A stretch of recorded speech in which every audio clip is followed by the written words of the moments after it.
flame, chasing horizons, calling her name. Hey baby, she crossed the line. No looking back, this dream is mine. She's got the spark, she's got the will, building her dreams on the highest hill. Says, hey world, don't hold me down. I'll raise my heart above the ground. I don't need no sorrow, I don't need no crown.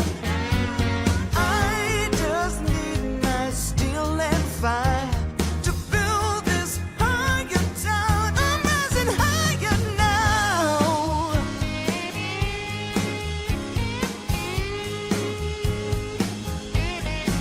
She's got a hand in steel and light, drawing the future through the endless night. Says, mother, can you hear me still? I'm watching what the dawn fulfills. I don't need no sorrow, I don't need no crown. I just need my steel and fire to build this higher town. I'm rising higher now. Oh, I'm rising higher now. Hey.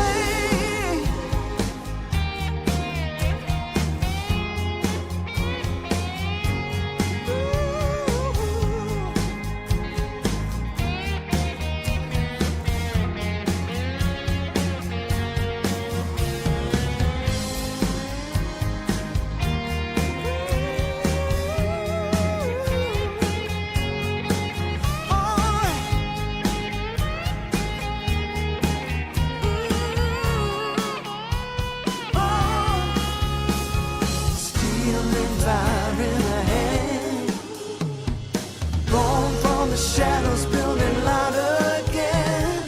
Dreams like towers rise through storms. The sky keeps calling her name. She won't fall down, she was born to rise above. Now she's reaching for the sun.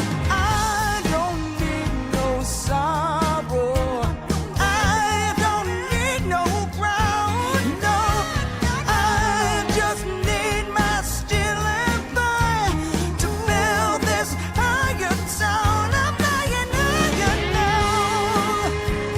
Ooh, I'm rising higher now.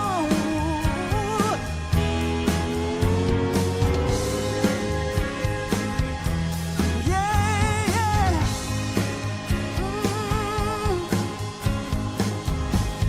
All right.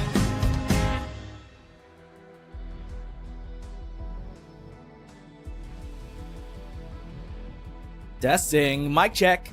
Cinnamon buns, cinnamon buns, cinnamon buns. Hello, friendos. My name is Nez, and we are once again back at it again for some more Arknights, because today we're gonna be finishing our story reading of Unrealized Realities, aka Lone Trail 2, Electric Boogaloo. Except this event has taken a different direction compared to what we would have expected from the next part of the Rhinelab saga. It's not exactly hitting the same highs as Lone Trail, because it's more of a personal story between Nasty, her lineage, the branch that she's been nurturing since she was a young banshee, the roosting tree, and also just unfettered aerial capitalism because of Skybox, who has been cutting corners in the Air Expo, trying to get whoever to set up exhibitions. He's smuggling in illegal tech that's probably not up to par. The expo is about to open in a few days, and Rhinelab themselves, 2 years after the Kirsten Wright incident, they seemingly haven't done much to follow up on her piercing the star pod. People are now aware that the star pod exists. The Terrans now face their eyes upwards. towards the stars, but no one has been trying to pierce through since Kristen Wright. Unless of course Nazi's been brewing up something behind the scenes involving the Empyreana Kazdelia. That thing has been teased, the blueprints we've seen all the way since PV4.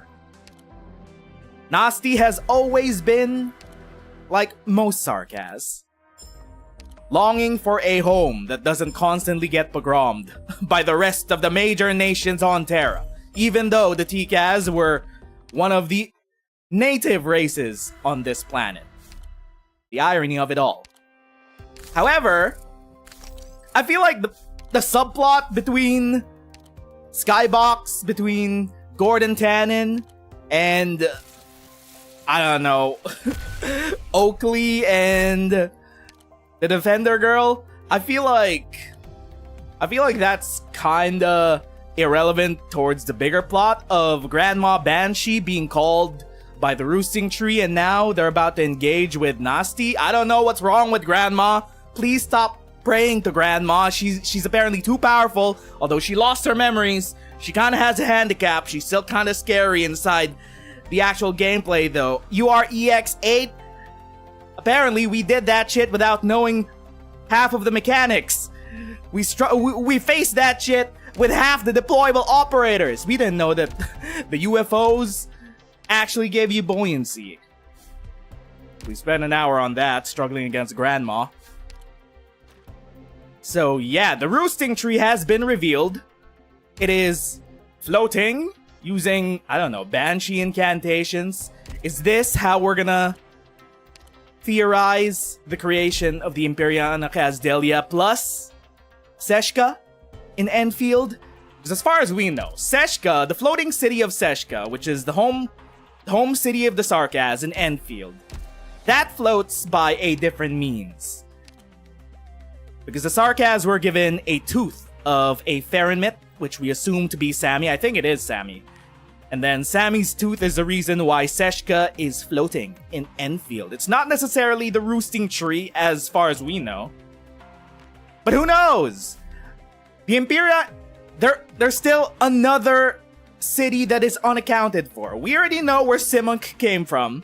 Simunk rose from the depths of a lake in the current saga of Ursus. We know where that originated from. The Empyreana Kazdelia, I think we're about to see where it comes from. We don't know if it's connected.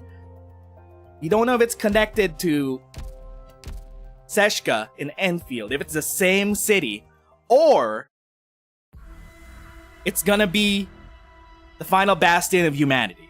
Because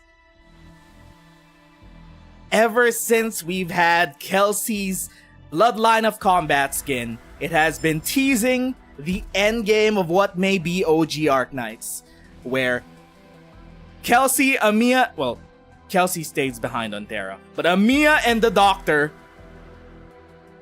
they become the heads of a final city, a last bastion of humanity we don't know the name of yet. I assume it's not Rhodes Island. I assume that's going to be the Empyreana Kazdelia. Amiya is the Lord of the Sarkaz. In Kelsey's skin, where is she? The other mysterious city that we have yet to encounter involves, where is it? Trust? Is it Trust 3? No, not that. This one. Talk after Trust Increase 3. Take care of Amiya and the city. We can continue to work on the problems the next time we speak. Well then, see you again, Doctor. This is Kelsey's final goodbye to Amiya and Doctor. We never refer to Rhodes Island as a city. It's not as big as a normal nomadic city. It's an island, basically. A Rhodes Island, if you will. Can this city be the Empyreana Kazdelia that Nasty Lunar Ray eventually creates? Who knows? That said, though, we still got a bunch of bullshit to deal with. Grandma, please don't kill us. Okay. Let us head back into the story We stopped at UR-ST-2 and we're going all the way to the end. Let's raise the volume. Let us begin. UR-5. See and salute.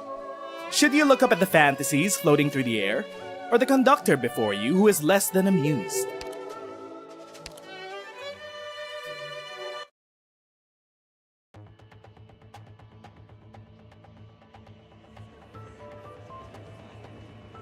What the freak is up with that tree in the air?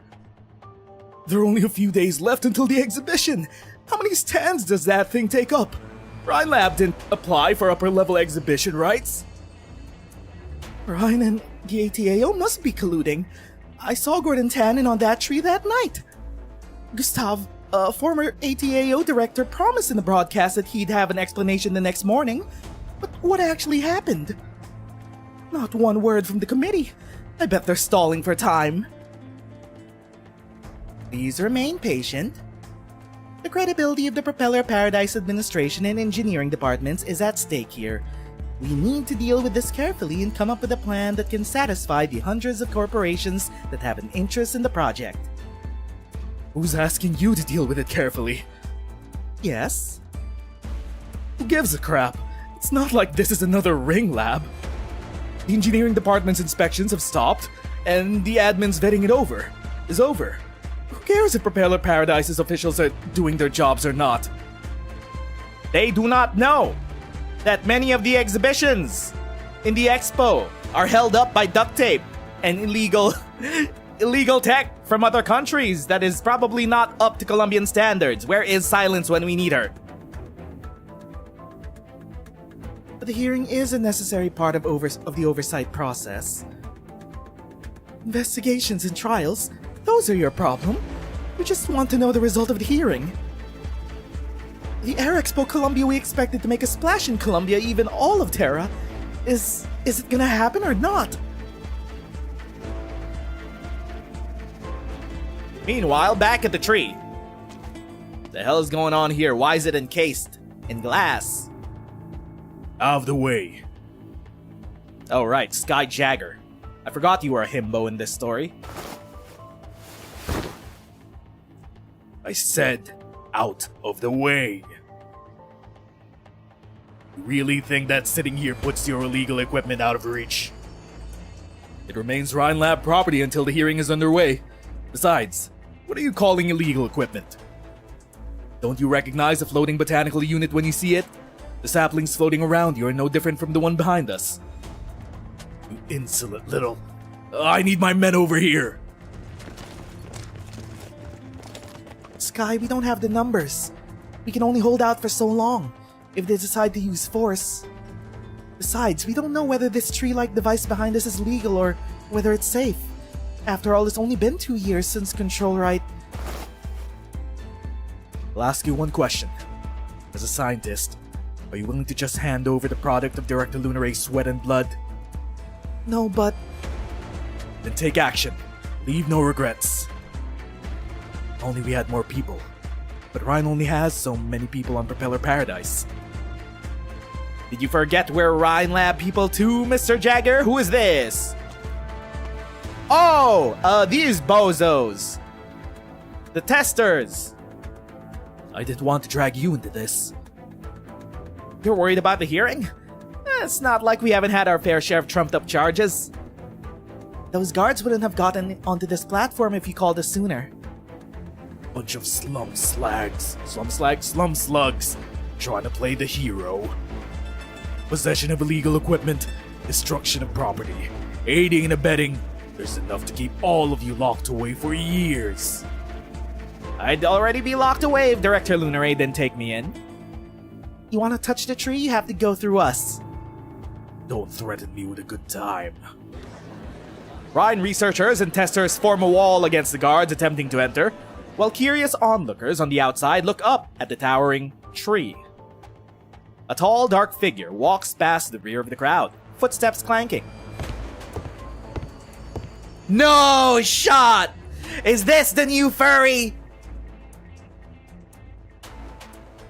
So, this is Rhine's tree. He's so bara, dude!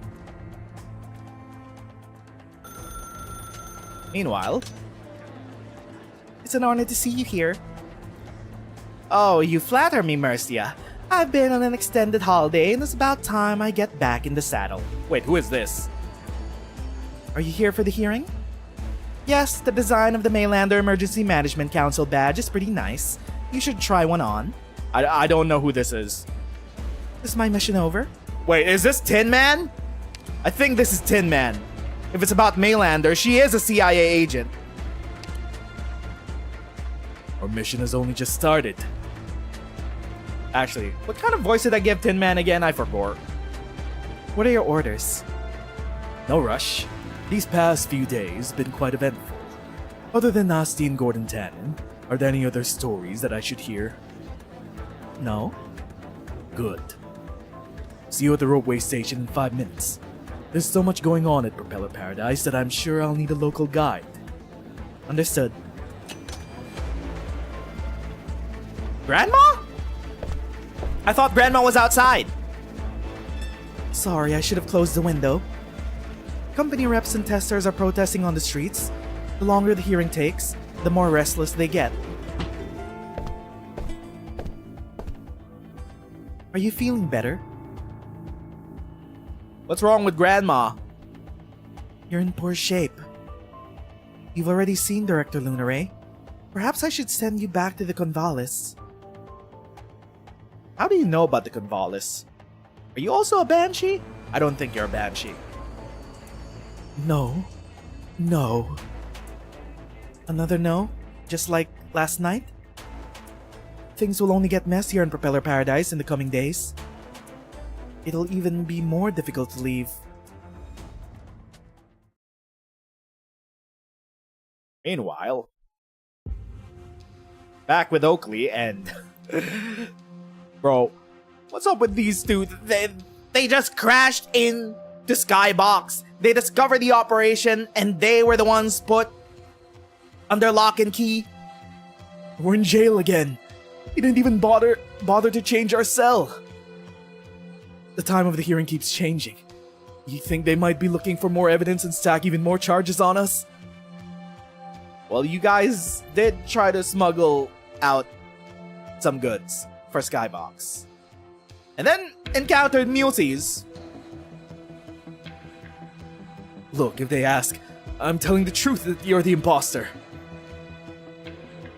Come on, say something. You're scaring me. You know, nomadic prisons on the barren lands could become tourist attractions. The only problem is that it's easier to get in than out. You're still thinking about tours at a time like this? You've already lost one client. Now you're putting your other one in jail? I'll find her. And there's no need for you to worry. How do you figure? No trial, no ID check, no notice to appear. You think the guards are just stalling for time to find a way to charge us? Yeah. I don't think so. I think it's a sign. You and I are not the focus of this hearing.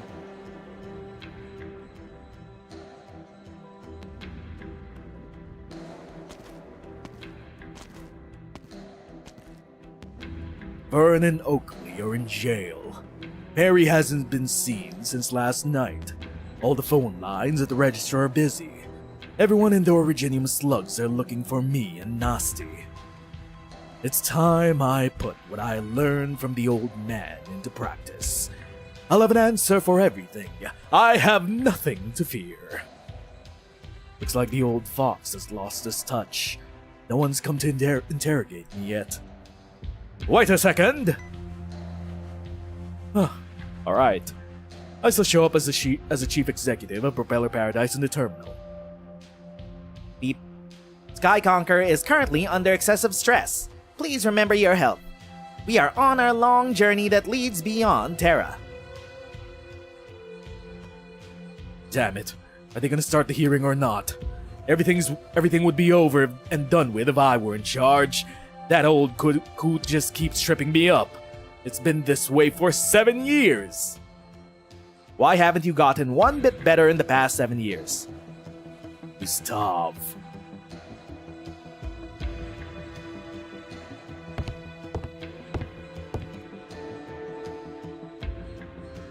How would you do it if you were in charge? You thought you could pat yourself on the back for stopping Rhine inspections, thinking you could continue to run your little hustle worry-free. What do you think the ATAO was? A kindergarten? Is that how you ended up this naive? Everything would have gone smoothly if not for that bloody tree. This is all Nasti's fault! Smoothly? Even a junior assistant under Nasty could saw through your tricks. The whole country would have seen your dirty laundry if we weren't every bit as naive as you. So much that he came to me for help. So tell me, how do you plan on dealing with it? Please, help me, sir. Whatever the reason Rhine had to build this floating unit, we can't let them continue to define their own creations. The administration should have had full authority over this, but it has been excluded from the assessment thanks to your incompetence. You mean, we'll need a third party? A scientific consultant who is objective, professional, with the appearance of impartiality. The big horse! You're the scientific consultant! I think your pecs are bigger than your brain! Mr. Tannen, it's a pleasure. I don't know what voice to give this ass. He's not an ass. He's not a donkey. He's a horse! He's a stallion! He doesn't look like a scientific consultant at all. Can he really handle this Rhine stuff? What kind of voice do we give you to do you justice? Fuck it, I'm not thinking too hard about it. I visited the floating platform in order to familiarize myself with the assessment subject. It's certainly an impressive tree, and there are plenty of activity in its shade. You have such a long, lustrous mane, my dog. Over cold, dead bodies! Mr. Jagger, just bluffing. Did radiation from beyond the star pod fry your brain or something? You really want to bleed for this? You'll get your wish then! Stop. What? Inspectors? Detectives? The CIA! That uniform. You're with Maylander. We are with the Maylander Foundation's Emergency Management Council. According to the bylaws of Propeller Paradise, the Council has the authority to take over all administrative and management functions in the event of an accident or disaster. You can check with Gordon Tannen and Gustav. They're the ones that were called in? Emergency Management Council? Yes, Mr. Jagger. We understand your position and we advise you to avoid any reckless actions. We are authorized to take extraordinary measures against you and your colleagues if necessary.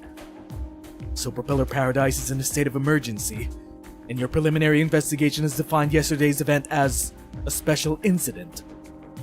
Yes, the Council has established a special investigation team to obtain evidence from the scene and persons of interest. The investigation is ongoing. The hearing is the only fair and just course of action, in the absence of an official judicial institution. We thank you for your patience. Does Rhine keep possession of this floating botanical unit until the hearing? Of course. I hope your investigation is as fair and just as the conclusion you just reached. There is no need to worry. The safety of the temporary floating platform has been ensured. Bravo is resuming patrol.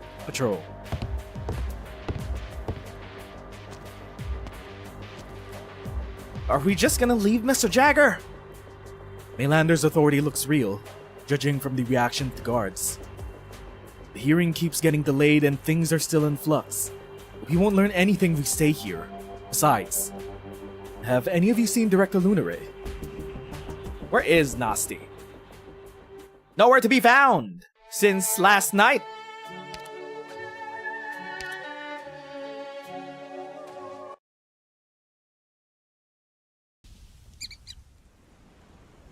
What was that?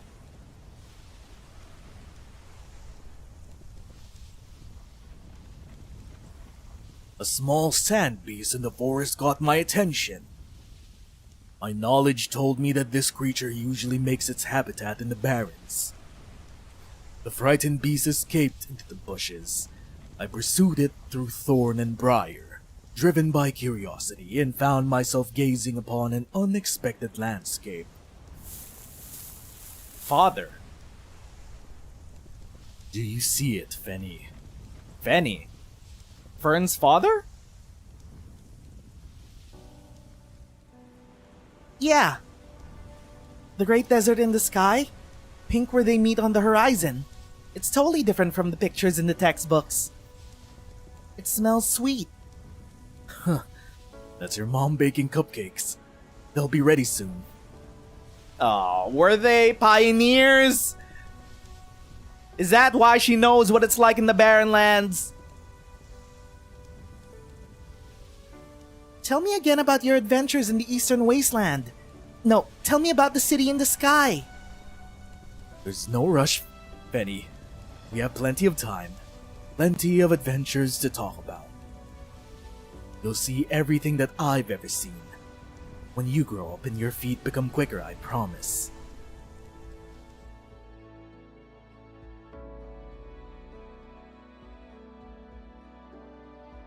Wow, okay, you're older than I expected. Stop spinning tall tales to my clients. Don't blame me for being boring, trainee. They like my stories better. My job is to take clients to see places that actually exist. You think only the places that your company marked exist? What about the things I saw in my youth? I told you, you shouldn't just read from your tourist manual. You need to walk a path that no one else has ever been. Martin Barn. Her name is Fern Barn? And achieve nothing in life, get laughed at by the neighbors, and spend my old age spinning tall tales to children? I believed your stories. The flying beck beast, the floating city, golden pink deserts. They'll always be precious memories. But you believe in your stories too much.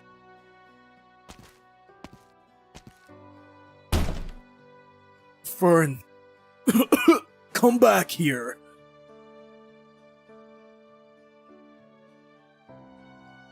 Floating city?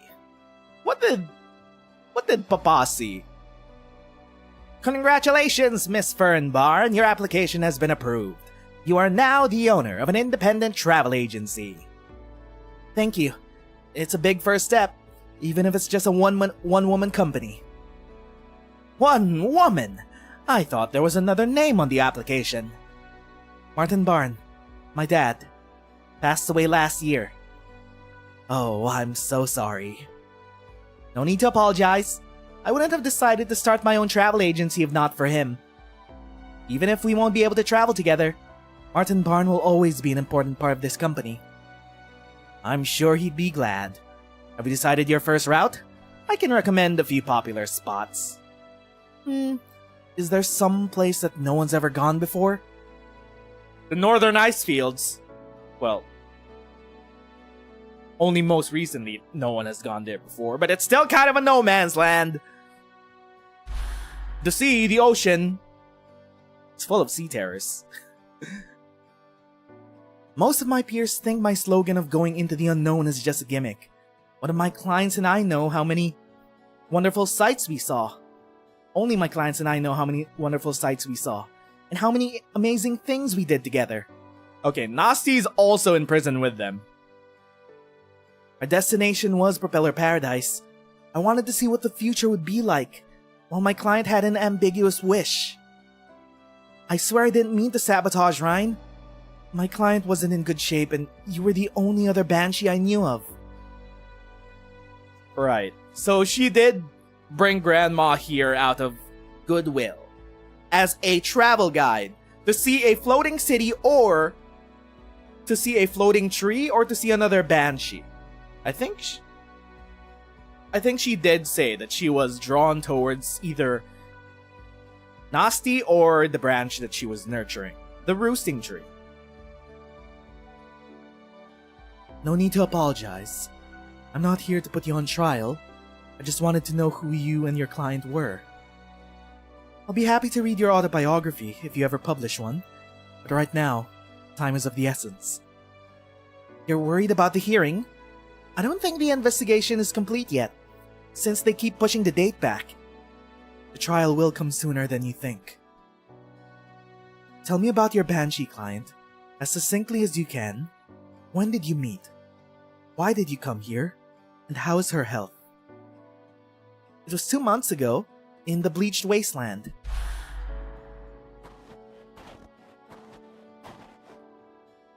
It's really cold at night.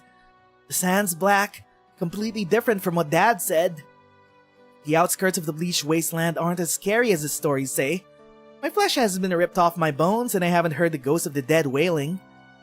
Wait, what's that shadow on the slope? Don't tell me there actually are ghosts here! Nope, it's just a banshee, Grandma. Is this Columbia? Guide.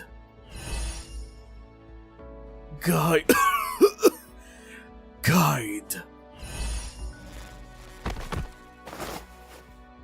Are you alright? Pulse and breathing normal? Doesn't seem like dehydration. Well, can't hurt to try.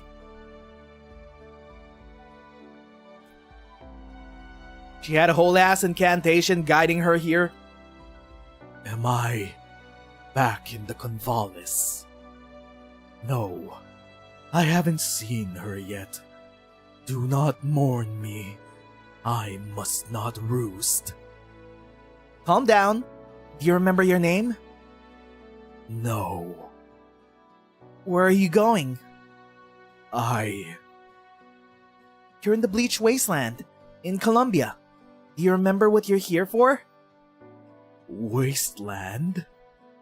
No, she's not here. What are you looking for? Maybe I could help. Fern's tours will fulfill your every wish, even the ones you think won't come true, and our prices are fair and reasonable. My dad always said that if it hasn't come true yet, there's always a chance. He also said, Madam? Ma'am? She's lost consciousness. Feather horns? What's this banshee looking for? And how did she get lost in the Bleached Wasteland? What are these floating symbols? What language is this? And these golden patterns carrying tiny leaves? Is this her arts? The leaves are moving, pointing towards DC? Okay, that's at least some confirmation to where the Air Expo is. It's actually at DC. Which means Maxwell is nearby. Her memory got fuzzier and fuzzier. I didn't know what was wrong with her and I got desperate. You can't stop time. It's a symptom of age? But her memories... I've seen this before in the Convalis. It goes hand in hand with death. Okay, so nothing extreme is wrong with Granny. She's just really old for a banshee. How old is she? How many centuries is Granny? If a banshee who's starting to lose her memory showed up here, then perhaps it's her last wish to keep what's left of her mind together. Do you mean you're trying to fulfill her dying wish? She came all the way to Colombia, walked through the Bleached Wasteland on foot, just to fulfill her final wish? What is she looking for? An object? A truth? Or someone she cared about? I see. Every cop in Propeller Paradise is looking for you. Ryan needs to give everyone an explanation. This delayed hearing is extremely important to you, yet you came to look for a guide you've only met in passing, asking about her client. Unless you already know who she's looking for, or... Is it you that she came to Colombia for? Thank you for caring for my mother, Fern. What? Oh, wait. I'm like... What? Wait a minute, I remember now. She was adopted by Grandma. Right. I was like, yeah, there was the opening scene of the event that we almost forgot. Yeah, she was adopted by Grandma. She must still be somewhere in Propeller Paradise. I'll help you look for her. We're out of time. Please come with us, Director Lunaray. A few more minutes, please. Wait, your uniform. It's not Tannen who sent you. The Mainlander Emergency Management Council. Your new uniforms look just like the old ones. Council has been completed and it has completed its investigation concerning the flight of the illegal device that occurred last night. Please accompany us to verify the findings. Please communicate any objections that you may have to avoid unnecessary misunderstandings and waste of time at the hearing. The investigation is complete. Then why hasn't the hearing started? We've been waiting for 7 hours! The hearing's delayed. The trial has already begun.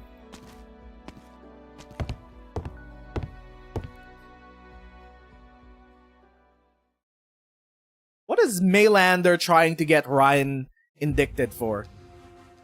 Meanwhile...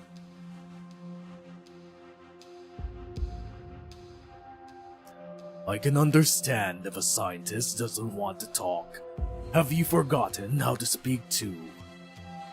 I remember how I was on the short list for promotion. Next day you transferred an official of the same rank over from HQ. He was young, superb, made all the candidates uneasy. We climbed over each other to prove to you that we were the best one for the job. Same old story, isn't it? The end. You were the one who got the promotion. I was supposed to get it! Nothing is ever supposed to happen, kid.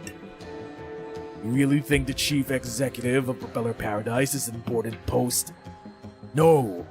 People will only remember the one who gives the opening address. Doesn't necessarily have to be you. What? We're replacing him with the stallion? Gordon has his eyes on the Quaranta behind Gustav.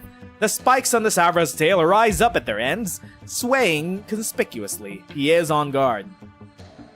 He knows that Gustav is intentionally agitating his competitiveness, but after so many years at ATAO, he can't just stop himself from provoking his competitors.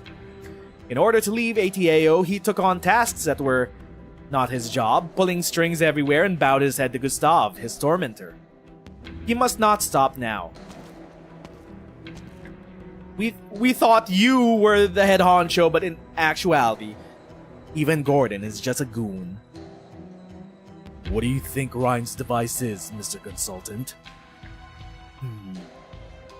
Maybe a variation of a floating botanical unit.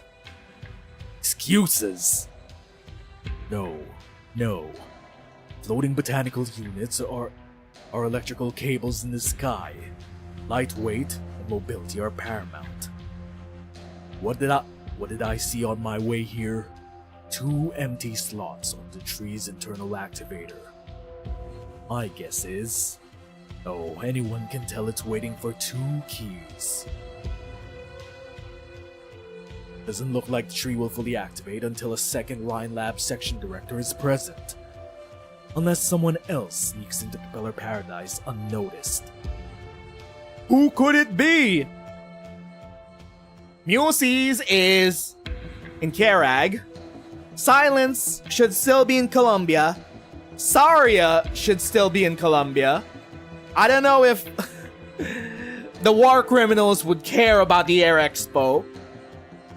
There's also the actress director. She might be in Rankwood.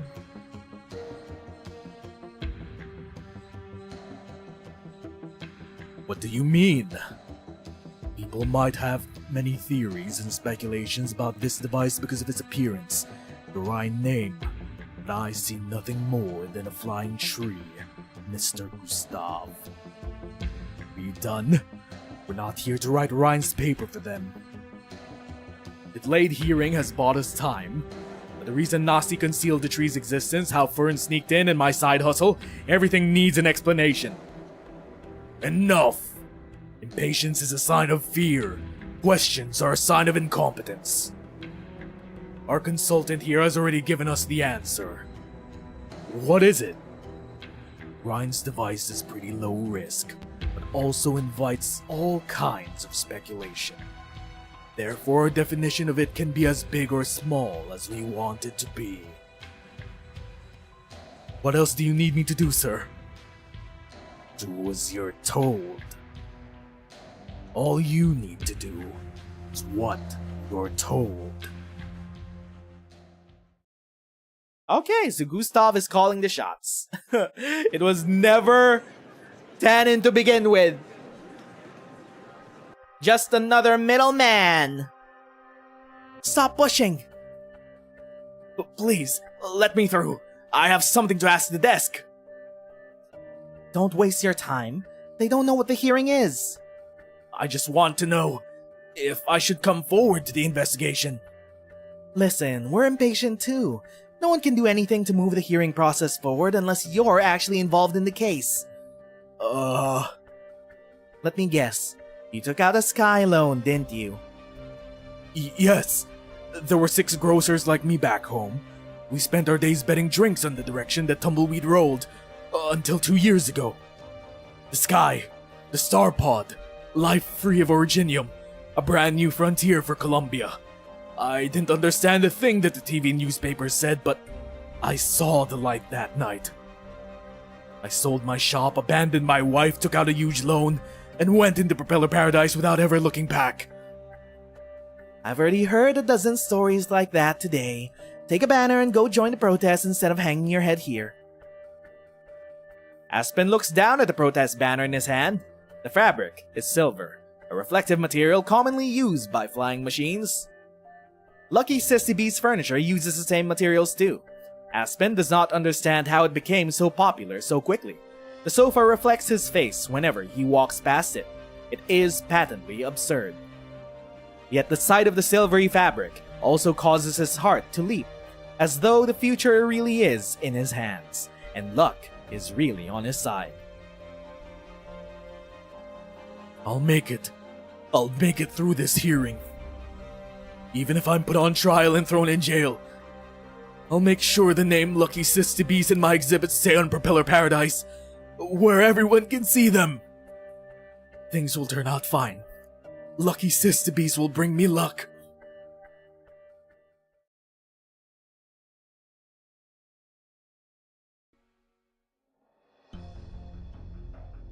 You kind of sort of feel bad for the C-plotters.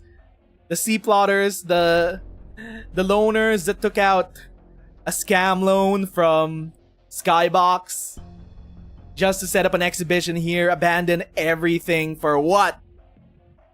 A multi-level marketing scheme? For what? Not even following up on Kristen Wright's legacy? Just to set up a floating restaurant in the sky? Is that how far we go? Since Lone Trail? At least Nasty. Nasty's been up to something in all these years. But also, the ones that took out loans are kind of also victims by Skybox. They were led astray. He's never been late before. Was he delayed by the protests? Or did he get lost on the way? The structure of the Propeller Paradise is certainly complex, but it's not so hard to understand if we see it as a massive Rankwood film set. Who is this? 50-50 Tin Man? Or is there anyone else? Yep, it's Tin Man. I remember the Pioneer Era classics that you starred in. People still think that your metal body... Wait, no. This is Mercia. I remember the Pioneer Era classics that you starred in. People still think that your metal body was some kind of special effect. You have a good memory. Transportation on the levitating layer is very interesting. The combination of steel wires and ball pods seem like some sort of amusement park. I apologize for the delay. I had to make a few rounds of humor to humor these three stooges. I haven't had the chance to greet them yet. Are the revenants here? No need to be nervous. Young Maylander agents always attract too much attention. It takes someone with a calmer demeanor like you to play the part of a secretary, but I can't help but feel like you're starting to go too far with this seriousness thing. Tannen isn't an easy customer, is he? He has a personality. It's not hard to read. With work. Your timing a few days ago was impeccable. A single squad eliminated 2 major risks before the exhibition. I'll be sure to make note on your annual assessment. Whoops. I'm flattered. The suspension of Propeller Paradise's administrative and engineering functions has created plenty of room for Maylander to operate. Gustav's desire to work with us is clear. He has already sent people to deal with Ryan's devices, and he intends to personally instruct his subordinates. I guess all that's left is a hearing to placate the public. You have questions about the delay of the hearing, don't you? It's not like Maylander to stall. Since when did you pick up an impatient streak? Everything happens in due course. We're not only here to investigate. Such a beautiful futuristic city. I leave Columbia for a few months and all sorts of new stuff pop up. How long will it take to make a full round of the levitation layer? Less than an hour by ropeway. Very good. I would like to enjoy a nice view of Propeller Paradise before the hearing. Tin Man is here! Maylander is now fully involved and apparently working with Tannen and Gustav. Well, working with Gustav. I will take a sip of my water.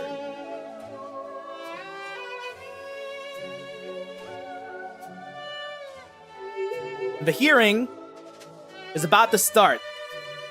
Apparently, to address the big giant tree in the middle of the expo. Intersecting routes. As they pass each other by, they glance at one another, unsure why the other departed, and how long they can continue to fly.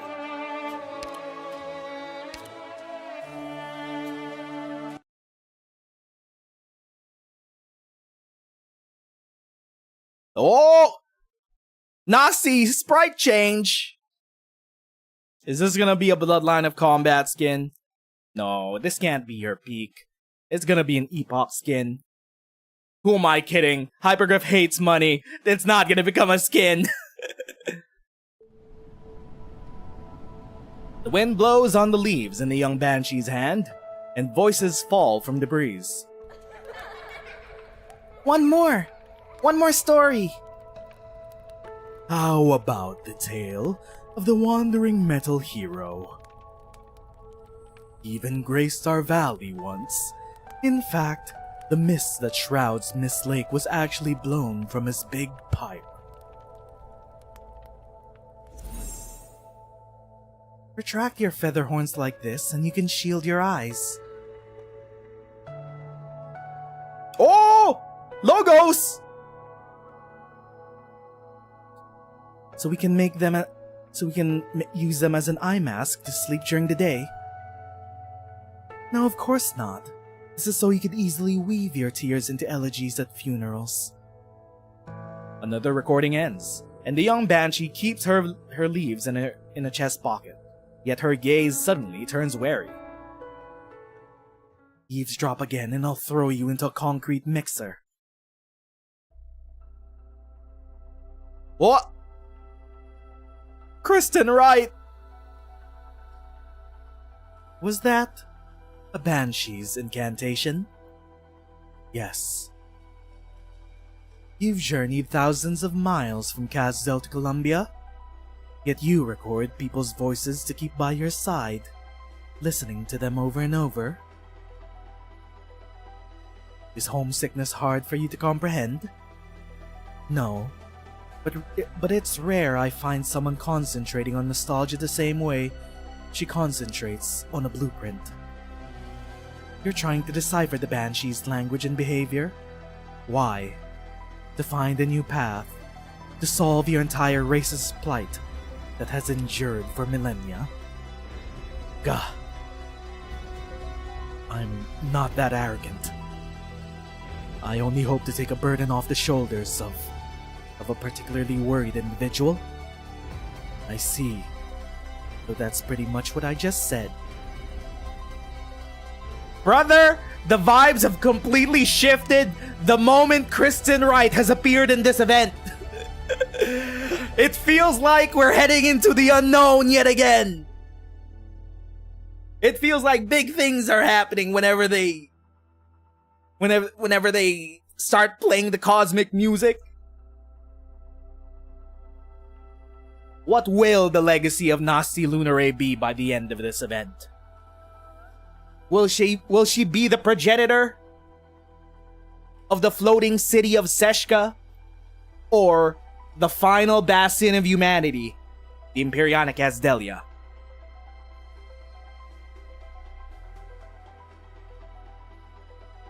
So, any breakthroughs? I'm not in that much of a rush. It sounds as if you've replayed that countless times over.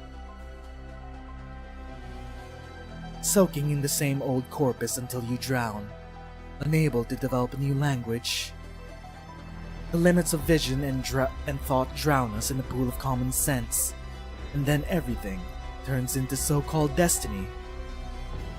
I thought you left Kazdel knowing this. Erasing those records is a cruel suggestion. It's rational. Hello, I'm Kristen, Control of Rhine Lab. Nasty.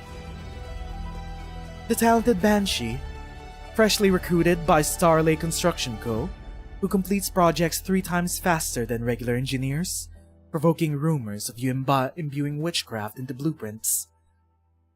We're currently establishing an engineering department at Rhine Lab. Might you be interested? I happened to overhear your chat with the boss yesterday.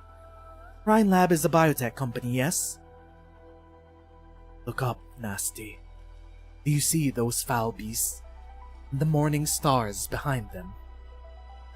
I'm only looking for some kind of power to break through the sky. The sky.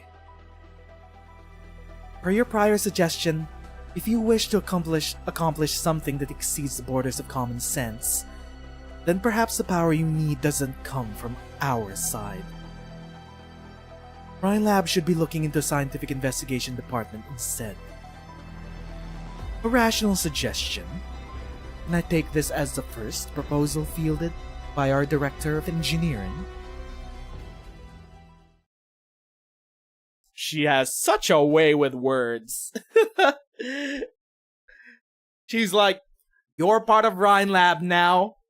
I'm not asking for your consent. Aura. She was just aura farming. Miss Lunare, I thought you'd send me straight to the hearing, or perhaps a more confidential cell, but here we are, waiting for a cable car at the ropeway station. Are we to visit the levitation layer next? Your visitor has indeed arranged for that. Visitor. Ah, Tin Man.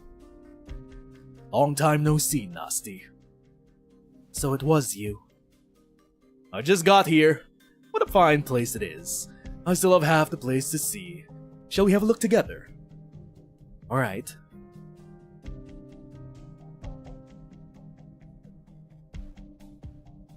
Tin Man is technically, I don't know, her unk. Since Tin Man and Vela were acquainted. Why is it raining only in the area that we just passed through? Cloud projections. Thanks to the sky simulator system developed by Rankwood. Wait 5 minutes and you can enjoy the aurora. A century ago, that fellow known today as the father of projections once lamented to me on a film set, wondering when we could actually shoot a film up in the sky. Sky fever has truly set the revolutionary gears of film tech in motion. Quite an atmosphere here, Nasty. Personally, I take civilization's rapid developments as commonplace happenings, and now I can't help but be moved by the Colombians' creativity. It's hard to believe you'd still be in the mood for fun and games. According to the laws drawn up for Propeller Paradise, relevant authorities must call for a hearing within 12 hours of an emergency event happening to investigate the matter and notify the public. Gordon barged into Rhine Lab's vivarium, wrecked our research projects, and exposed his shady dealings to public scrutiny. Evidence and testimonies provided were complete and accurate. Your people arrived quickly, and yet you've been dragging your feet to begin this hearing. This is no procrastination, Nasty. 2 years ago, the Colombians never thought they'd fight the clouds for the right to dwell above. But now, Propeller Paradise has become the hottest topic in all of Colombia. Its name tops the special plate registry records. Take a moment to ride the cable car as it circles around. Look at the facilities around you. The company representatives clogging the entrance to the registration center. All of this already tells us what sort of judgment the hearing will produce, no? Propeller Paradise. Get it? Paradise. Representing a zealous ambition to fly up into the skies, while Propeller has an exact implication too. There's no stopping. A smuggling network exposed, revealing to be led by the chief executive involving nearly 100 companies. Numerous irregularities found in the park's research work over the past 6 months. Once we begin investigating, the exhibition will have to be cancelled. You're right, Nasty. The hearing must convene, and everything that's happened must be accounted for. But that's all they need, an account. And Rhine Lab is the most appropriate party to provide that. After all, this sky fever began that night in Trimounts. Anyone could believe Rhine Lab will do something like this again. Could believe Rhine Lab could do something like this again. Never the silent technician connecting nothing but cables that your peers say you are. Though this isn't exactly a false accusation against Rhine Lab, now is it? Your mystery tree still floats in the sky. Putting aside your botanical unit and other excuses, how are you going to explain that? What is up with the tree? What is it for? Is it... Technically, if they have the expo up here, they already have the technology to create levitation plates. But is the tree that integral and crucial to the development of a flying nomadic city? The Empyreana Kazdelia? They haven't figured out the weight ratio yet. They need banshee enchantments and a magic tree. It sounds like I don't have to attend the hearing anymore. You've already made up your mind after all. I'm sorry, Nasty. What about Grandma? She's here. Why not have a little reunion? Flashback. I'm not sure the exact time frame, but I'll go home eventually. Someone's waiting for me. Before that happens, Rhine Lab can become one of the stops in your journey. It doesn't matter if you want to develop a new language, create a new convalis, or change the so-called fate of your clan. No one will get in the way of your goals. On the contrary, Rhine Lab will fight for everything that you need. After all, you have many like you. And the catch? Or perhaps I should ask, the cost. Nasty, I don't ask company employees to view Rhine Lab's operations as some sort of grand undertaking worthy of personal sacrifice. If we want to accomplish the unprecedented, we are already on a path strewn with enough doubt and loss. Brother! She's aura farming! So, we must never stop. Ever. I consent to join Rhine Lab then.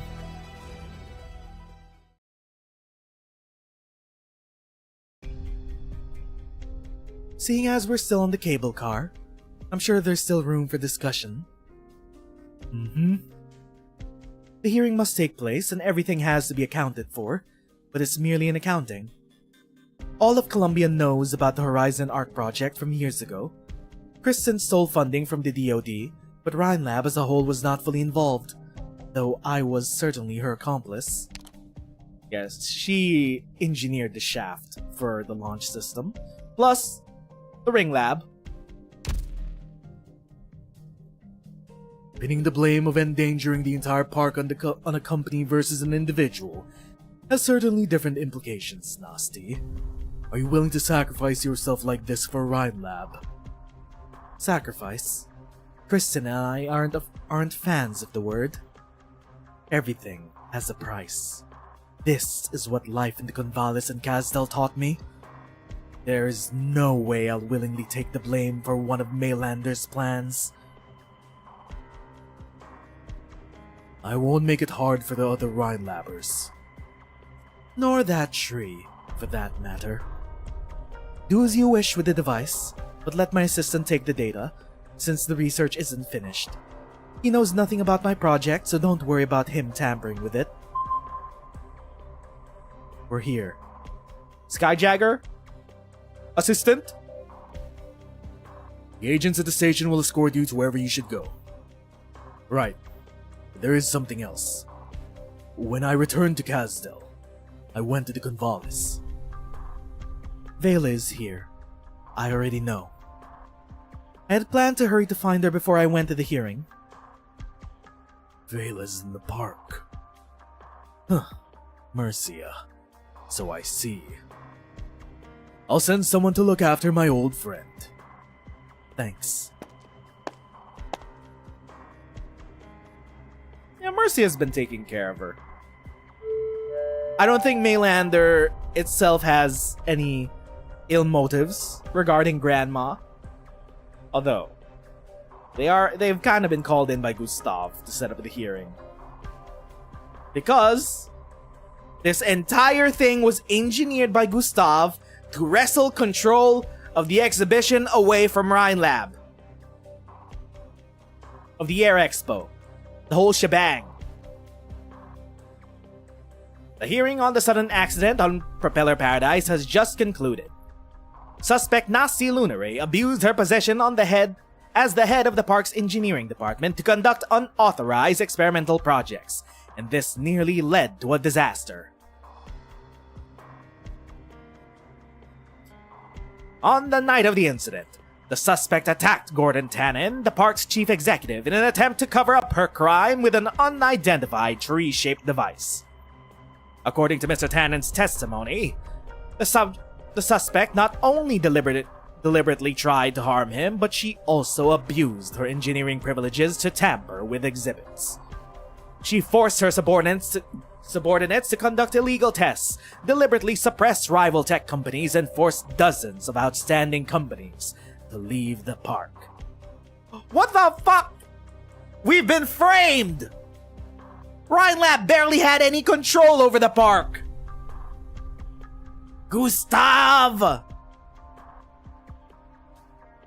Now, with the ATAO's backing, the innocent corporations... Fuck you.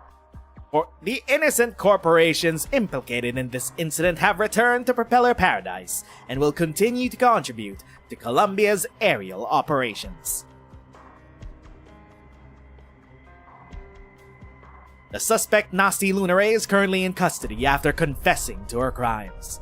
She will be sent to DC courts to face justice. She was framed! From now on, Propeller Paradise's operations will be overseen by Gordon Tannen and Gustav, supervised by the Maylander Emergency Management Council.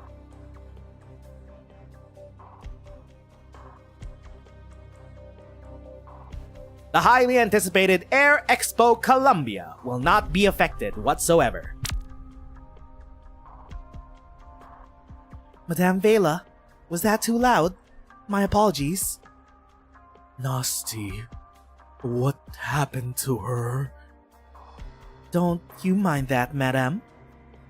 Let your final memory of Director Lunare be when you saw her last night. The young agent places a hand on the old projector and gently turns its dials, as if manipulating delicate strings of memories. Mainlander Emergency Management Council intervenes in all Colombian incidents, in the name of monitoring the emergency measures of government agencies. For incidents, produce the easiest facts to manipulate.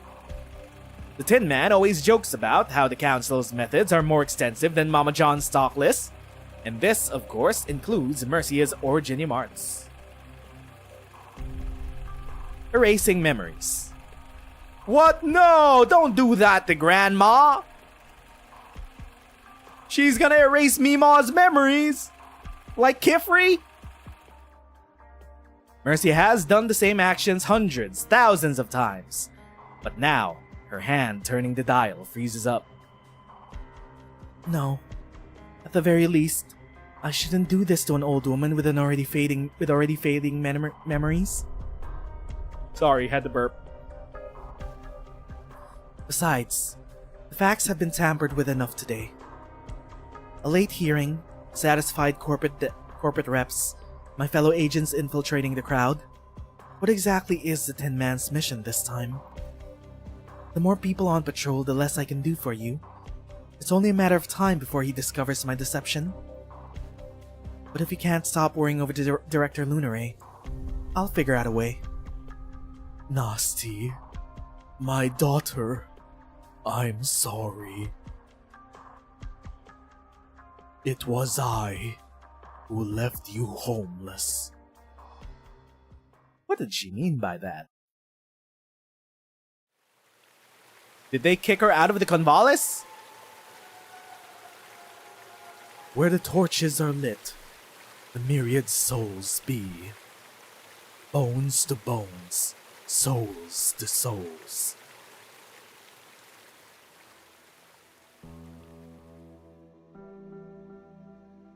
Let's conclude the funeral here, Vela. Our people have returned to the courtyard, and night is falling. Mother! MILF! Mama Logos! 3 months. Demoy spent 3 whole months in the wooden hut under the roosting tree before death finally came. I've done all I could, but I could not alleviate the pain of slowly turning to an empty husk. She was never the sorrowful sort. The reed beds along the lake shore should sway to the sound of her laughter. But every pleasant memory from the past 2 centuries vanished completely within the first 3 days after she moved into the wooden hut. I couldn't retrieve them as much as I wanted to. In those final 3 months, as her remaining memories abandoned her, all she could do was force out broken, hoarse whispers from her throat. In her 2 centuries of life, she certainly knew laughter in full measure at least. But why did she have to end up meeting death in agony? In these 200 years since we settled in the Convalis, every banshee that has left us has experienced the long and painful period of losing her memory before death. A cruel joke. Simply put, to the departed, the banshees are the last ones to remember their existence. It is not in our nature to forget, but to remember. The deep irony, because the banshees conduct the funerals for the Sarkaz, and yet, who will conduct the funerals and remember the banshees when they're all eventually going to lose their memories? Forgetting is indeed a new phenomenon of the last 2 centuries, but you shouldn't blame yourself for a chronic illness we have yet to comprehend. Why though? Why are they losing their memories? Does it have something to do with Tin Man's fog that he apparently blew from his pipe? Is it Revenant magic? Revenant arts? What did Tin Man do? Did the CIA mess with the valley? Tin Man? A chronic disease or a cost. Every time, every person without fail first loses her memories of life in the convalis. As if the life we created was mere stuffing, made of cotton. A substitute that replaced the life we were originally born to live. But in the end, when it decays completely with time, the people it once filled are left as empty husks. Is that not what we have always wanted to do? To create a different life for the Banshees, the Sarkaz, a life accompanied by song and pastry, rather than war and death? Remember what Her Highness has promised us? As we deal with all of this in the Convalis, she, as the king of the Sarkaz, will guide our people to bid farewell to our omnipresent, vengeful, and bloodthirsty nature. You personally told me that Her Highness has turned to Originium for answers, along with that dame. Kelsey? I had a few more conversations with Her Highness after that. She never forgot her original dream. She only changed to a more decisive method to fulfill her promise. If the day comes where her flowers can cover the land, all the more we Sarkaz will need a new way of life. I only hope the Convalis will hold on until then. The roosting tree is still withering. The roots have long since rotted, since the children of soil and stone's witchcraft, nor my own incantations, have been of any effect. Oh. That's why the sacred tree in the Convalis has been dying. Even the gargoyles couldn't solve the withering of the tree. And yet, Nasty Lunare has nurtured her own roosting tree all the way in Colombia using science and technology. The Empyreana Kazdelia, it's gonna become a floating homeland for the Sarkaz. How could it not be, Seshka? Or the final city that eventually Amiya and the Doctor helm. Reference in Kelsey's Bloodline of Combat skin. I'm sure there's a future for our roosting tree. I only hope you'll be there to see it. Wait, no. This is Mama. These past 3 months, have you gotten even a single night's sleep as you kept Demoy company? Her moments of peace were thanks to your soothing incantations, that she could gain respite from listening to the boats of Mist Lake. But what about you? Now that Demoy is gone, the only Banshee left who experienced the war 2 centuries ago are you and me. Only I can pay the price. How old is Grandma and Logos Mama individually? Is there like 100-year difference? Because Logos Mama looks fresh as fuck. Only I can pay the price. What about the children? Also, will that mean that the Banshees are long-lived? What if Logos crossed the Stargate What if Logos is in the Talos 2 branch of Rhodes Island? There has to be some explanation to how stool racing was passed down as corporate culture on Talos 2. Logos crossed the Stargate, I swear! There is a possibility that he's still alive and crosses Stargate so that Talos 2 can inherit stool racing. Is that why you sent Aphanil to Kazdelia? The Banshee's future should be left to the children. Whether our decision was right or wrong, we shouldn't let the children pay for it. Is that why you didn't let Nasty join in the funeral rites this time? And good that I didn't. If the Convalis life is but a fragile existence made of cotton stuffing, then Nasty grew up fighting for her life in Kazdelia. To her, death is nothing but originium crystals sprouting all over the ground. Her attitude towards death will spread doubts to the other children. She has a bright mind. I'm sure she'll understand your intention.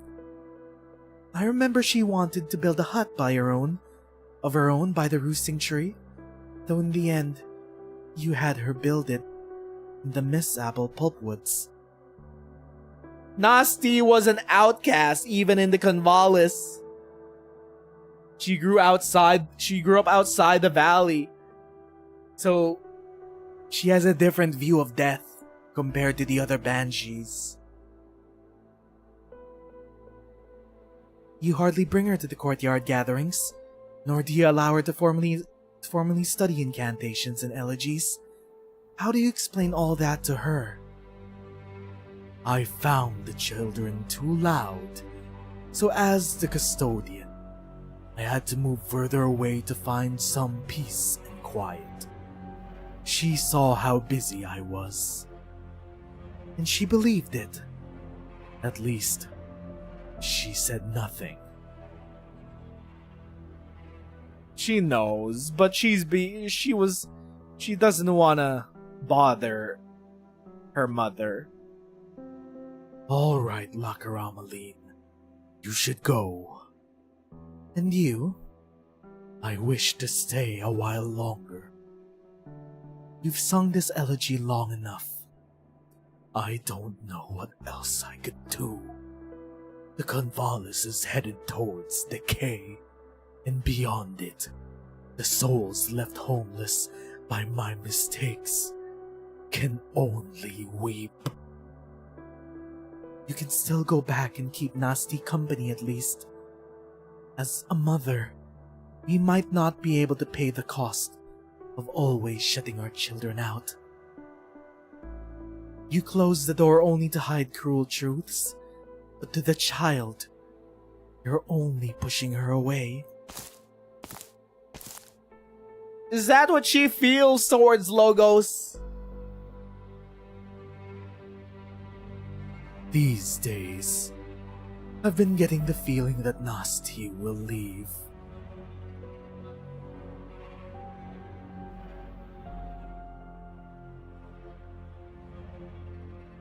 But I never thought the day would come so soon.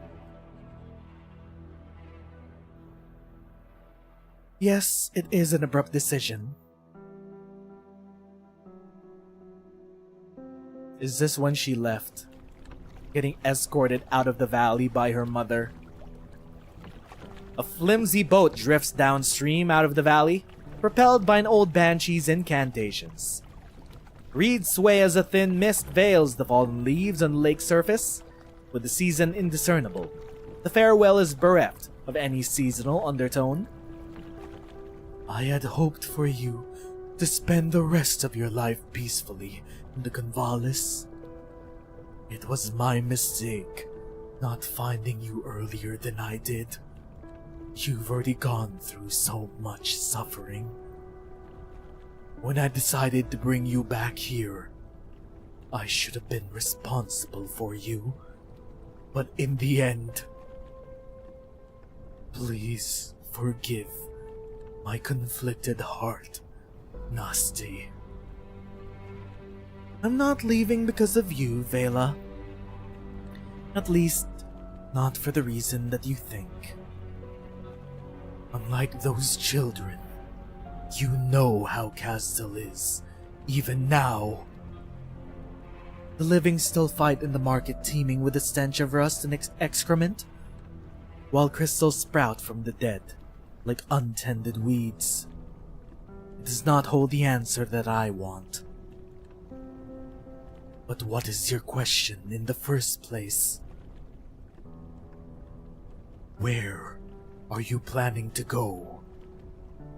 I don't know. Maybe I'll use the half-baked incantations I picked up from you, cast a few stones at the valley's entrance, and let them decide the direction for me. Lithanian, Laterano, Columbia. I heard those strange names when wandering in Kazdel. Those places. They're very far. So? Take care, child. Eat well. After a long silence, Vela only manages one sentence. The old banshee who has traveled far and wide bearing word of demise only realizes now how unfamiliar those places sound to her. Her adopted daughter is about to embark on a journey, yet she has no idea how it will end or what sort of advice to impart. As the boat gently glides by the murmur of water, Nasty does not turn around. Farewell, Mother.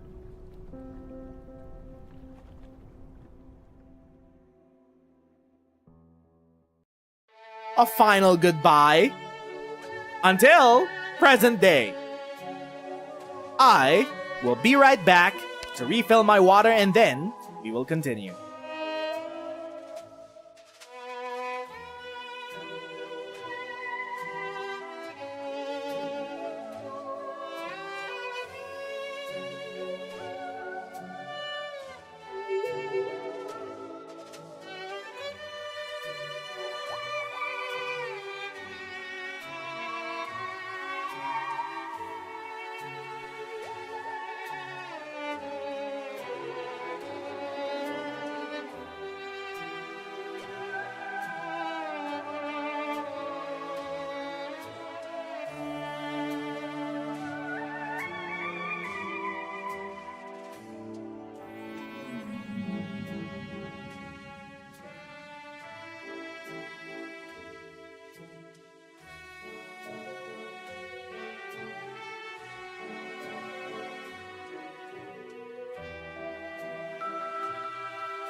I've returned and actually got some soda.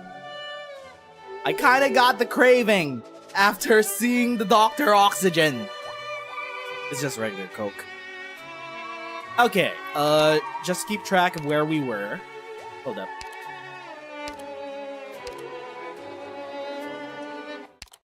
Propeller Paradise is about to connect to DC before the exhibition opens. Gordon realizes his speech.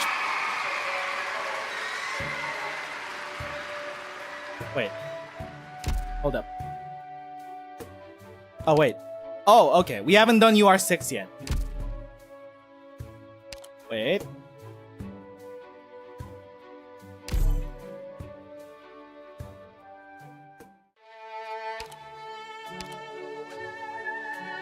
That was only before?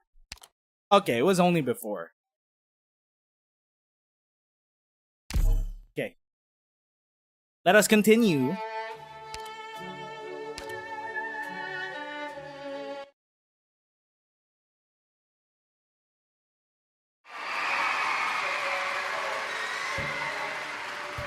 Attention, all company representatives and testers. Propeller Paradise will link up with DC in 2 hours. The park's broadcast will begin once we're in range of the intercity net. Please make sure your exhibits are all functioning optimally. Air Expo Columbia is about to begin. Look, that's Tower Mountain's finest Finbeast airship. I heard they made a lot of last-minute modifications and greatly improved the heat resistance. Finbeast airship?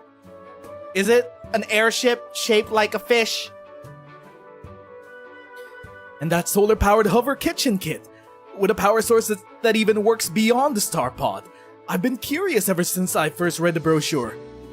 How do they know if it works beyond the star pod? No one else has pierced through it since 2 years ago. It's just marketing, bro. Whoa! Good thing you only hit the window rail, instead of getting your whole head stuck in there. Hello, kitty. Welcome back to the stream. The expo's about to begin. Are you nervous at all? Relax. Professionals always have an escape plan ready. I'll get you out when the time's right. You want to leave already? Who is this, Tin Man? No, okay, it's a cop. No, sir. Of course not. Whatever. I'm just here to hand over some stuff. That's a lot of papers. Are these records and investigation forms? And the name on them? Fern Barn. Vandalizing public property, theft of cultural relics, trespassing, impersonating a guide. Why is a little indie guide worth your trouble to scrutinize 5 years of work history? Why is the cop in a different art style? Because this game is drawn by many different artists. We just need your signature down here. You'll spend the rest of your life in jail introducing folks to handcuffs and shackles. What do you want? The expo's about to begin, but we need more hands on deck. Can't afford to lock up the park's only tour guides. That would be a waste of time and resources. But there are too many records with your name on them, and you're connected to Nasty Lunare. So you've decided to threaten me? Stay in line, and this is a chance to wipe your rap sheets clean, you know. Seems like I don't have a choice. Save your thanks for Gustav, who's the one who proposed to the Maylander Emergency Management Council. The two of you would be missing out on this expo, marking the beginning of a new era without him. I'm sure you heard the broadcast too. Before the park plates drive directly into the intercity net's range and begins the live stream, make sure you're fully prepared to introduce the future to every Colombian out there. Okay, they're like, we only got 2 tour guides on this fucking plate. And they're locked up in prison. Sure, I guess. Bro, these 2 have just been dragged through plot after plot. Sure.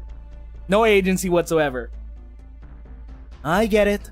I'll finish all those studio work and won't leave the park before the expo ends. Good deal. Then come on out, you two. Time to get to work.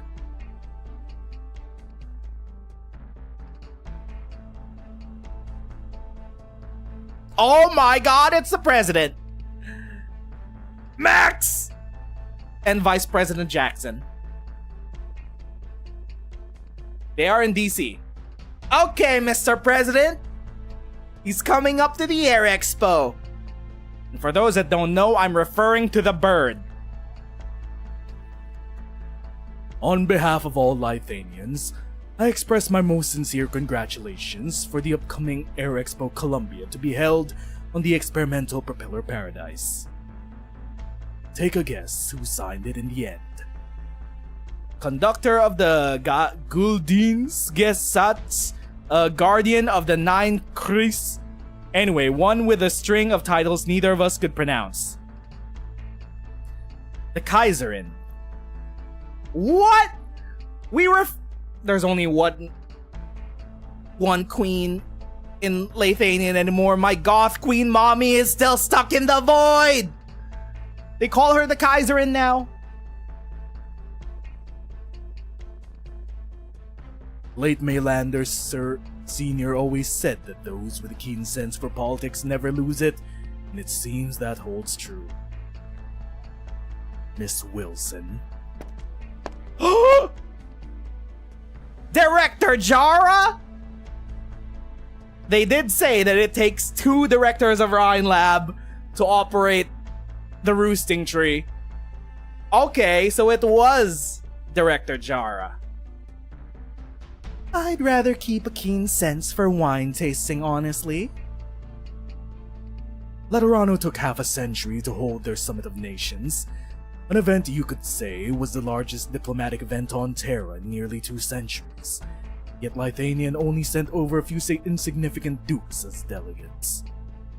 But our tiny Air Expo Columbia has gotten a personal letter of congratulations from the Kaiserin.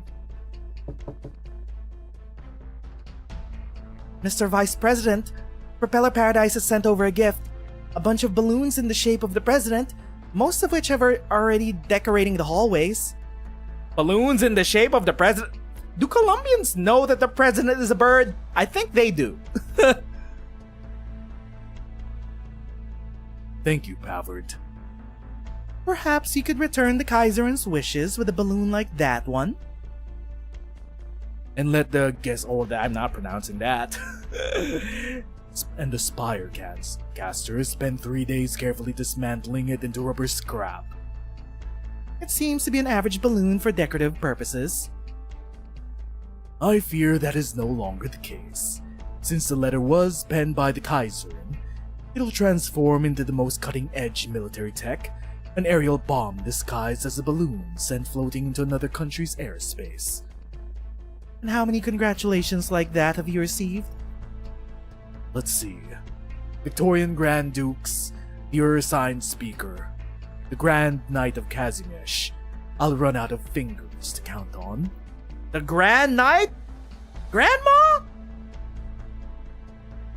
Okay. The Grand Dukes, not even Alexandrina is concerned about the Air Expo. Of course it's the Dukes that care. And the Ursine speaker. Huh.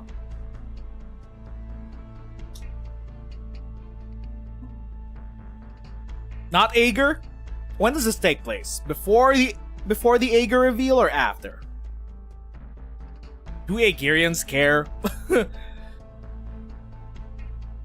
They're way more high-tech than Columbia.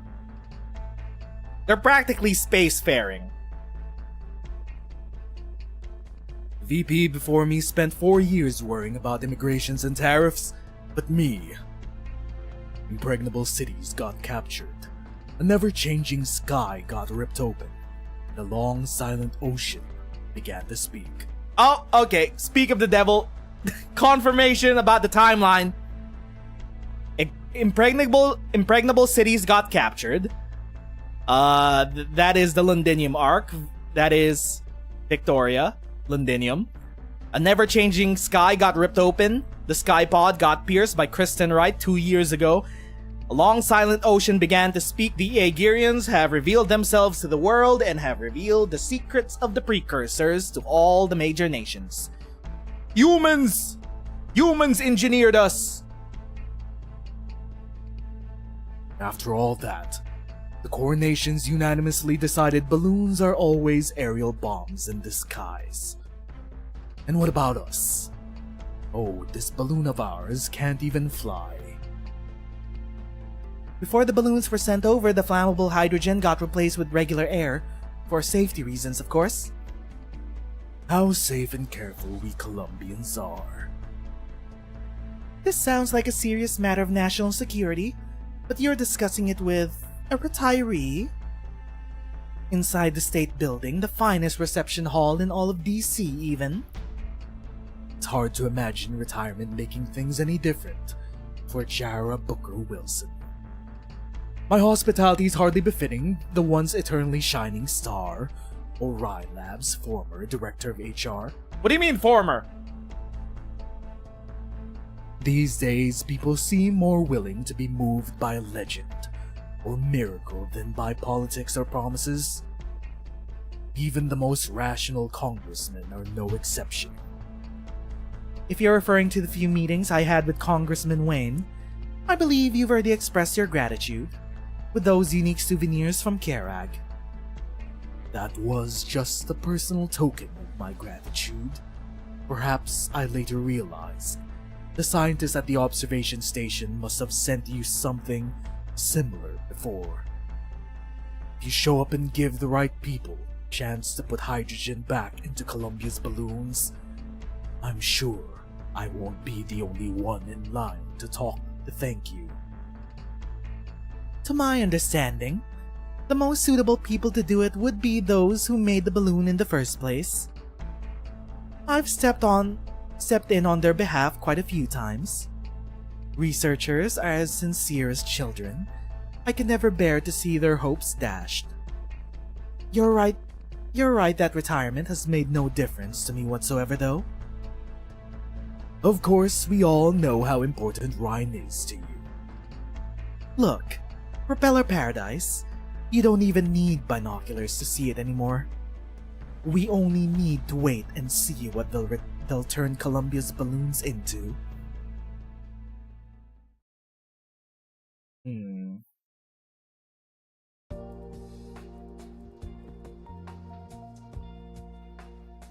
That whole scene and exchange was about a metaphor. About all the major nations in Terra and their balloons. What their balloons will eventually become in these changing times. With all the major incidents happening on Terra, interaction with major nations is now at a precipice. There is a looming energy crisis happening because of Priestess and her messing with the originium veins. Every single country is on edge. Every single interaction, whether diplomatic or not, is kinda treated with suspicion now. But what will Colombia become with this Air Expo? How will they push forward? Look, this high-altitude adaptive balloon in the shape of the president is one of our hot souvenirs. A thin film on the balloon's surface automatically adjusts its molecular structure according to the environment so it won't explode, even if it collides with the barrier.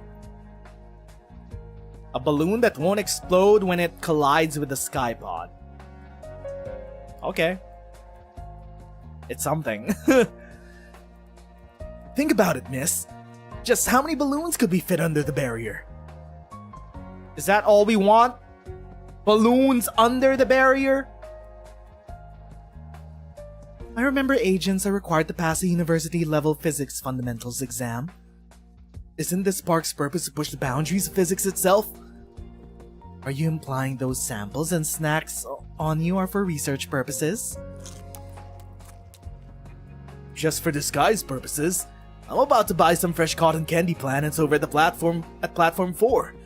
A small vacuum chamber that can simulate the birth and development of Terra, don't you think it's romantic? At least, that's less boring than having to transport a special someone. Special? You mean that Banshee? Yeah, the one you were in charge of before. So the Tin Man already knew. He said you had an urgent mission to handle, so we'll be taking over evacuating the special individual. Vela is in bad shape. You'll have to be careful. I know. An old Banshee has to be skilled in witchcraft, no? We'll set up cognitive interference detectors to make sure nothing goes awry. Cognitive interference? But she's already being tormented by her shattered memories. Man, where are my colleagues at? We have to evacuate all park personnel from the levitation layer in the next half hour. I won't even get to buy souvenirs. This is the last chance we'll get to see such weird stuff. I think you should go buy your cotton candy planets. They won't be coming. Huh? I'm at a ropeway station? Right, I gotta go to platform 4, or I'll miss out on the cotton candy. His mind got wiped! Alright, Mercia, with your mind erasing arts, memory erasing arts, turning it on your own Maylander Foundation members. Madame Vela, my apologies, but I only bought you 30 minutes. Act on your desires. You're free. Okay, the CIA did not apprehend Grandma. Let her meet her daughter one last time, dog. The CIA is gonna get in the middle of all of that?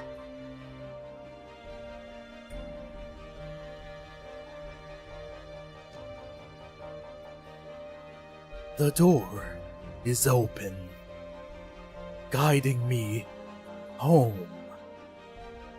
But where is Nasty? Gotta look for her. I think she's probably in prison somewhere. There's still an hour before the broadcast begins. Which necktie should I wear? Is Gustav still deciding who will make the opening speech? Drag it out any longer and we'll have no time to prepare the script. An hour won't be long enough to list all my countless contributions to the park. There are also the many organizations and departments to thank for all the help they've given me. They deserve the recognition. Everything will go as planned, surely. Brother, he clearly brought on the Black Stallion to replace your ass at the opening ceremony. What am I thinking? We may not get along, but there's no way he'll side with a Kuranta. He's only known for a few days. Even at the very end, Gustav never changes, using every trick up his sleeve to keep his lackeys in line, just to make them do as they're told. We're like a bunch of kids, getting all nervous over a little prize we deserve. How come 5-4's not back yet? Wasn't it supposed to just check the office for news? Who's that? A letter. I knew it! After hesitating for so long, he settles on the obvious choice. Me! How much effort did I put in just to snatch the opportunity to transfer here? How much did I have to finagle to climb the ladder from my lowly admin job in 6 months? I'm the chief executive of Propeller Paradise. I'm the only one who could front it. Oh, he even wrote a speech for me? That sly old fox. Never leaves anything to chance. My fellow Colombians, I am Gordon Tannen, the chief executive of Propeller Paradise. I'm sure I've kept you waiting in front of your screens for some time now. Now it is with a heavy heart that I announce the official cancellation of Air Expo Colombia. A major accident occurred in the park, and as the one in charge of the place, I bear an undeniable responsibility for this. Wait, an accident? Is this a mistake? This is a public apology. Guess who's the fall man for Gustav, bitch? You thought the Air Expo was still going on? Alert! Alert! Patrol complete. Letter not obtained. Part of the path has been blocked by a group of Terrans. Based on their travel route, they are presumably heading towards the Levitation Layer's experiment zone. At the same time, detecting several high-powered Originium products on the move, bearing cargo identification tags. Are they smuggling out the entire stockade? All the illegal shit that Tannen brought on over? Just and making him the fall guy? They belong to Gordon Tannen. Yeah. Gustav made Skybox the fall guy. We kind of dropped frames there. How long did we drop frames? Okay, somehow we are back. I don't know how long we dropped frames, but it was only just for a bit. Okay. An apology letter and the news brought back by 5-4. This is no mischievous prophecy, but indisputable reality. Shock, panic, anger. Countless emotions fill Gordon's chest. Is Gustav about to cause an accident? On Propeller Paradise, the expo all of Colombia has been eagerly waiting to see. For what reason? When did he begin planning this? What sort of pawn is Gordon Tannen to him? Apology, amends. Gordon is all too familiar with these words, ostracized by his colleagues and driven by his eccentric hobby. He was always violating the rules. The thin sheet of paper before him reflects the culmination of his work over the past 7 years. He wrote hundreds of self-reflection letters during his time at the ATAO. He remembers every single time Gustav would demand an apology from him, and how he slid from defiance to compromise.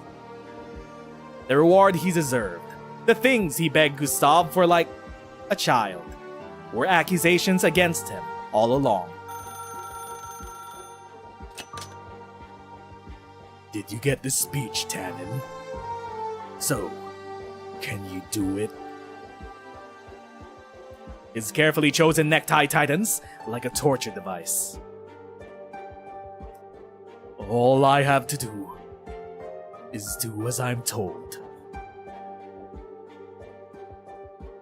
Why am I feeling bad for the iguana that kept fucking us over for the past 6 chapters?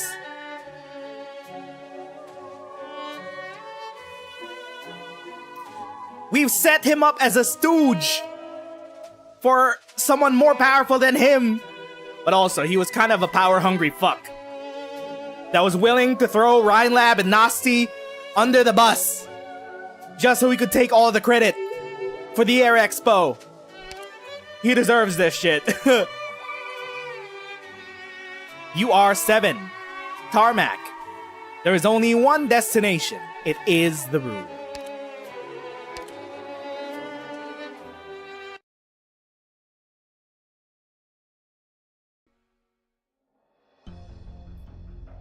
Platform 3 secondary patrol complete. Target pod in position. No suspicious individuals detected. There's no one else left on this little platform but us. What's the sitch on your end? 4 pods' engines have undergone breakpoint testing. The park's about to enter the Intercity Nets range. Remember the official line in the public? The gathering is only temporary, and they can return to their respective exhibit areas once the broadcast intro segment is done. Understood.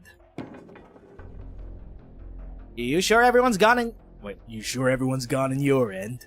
The Tin Man stressed that we had to make sure all park personnel are safely evacuated before we send the operation signal. What the hell is the CIA planning?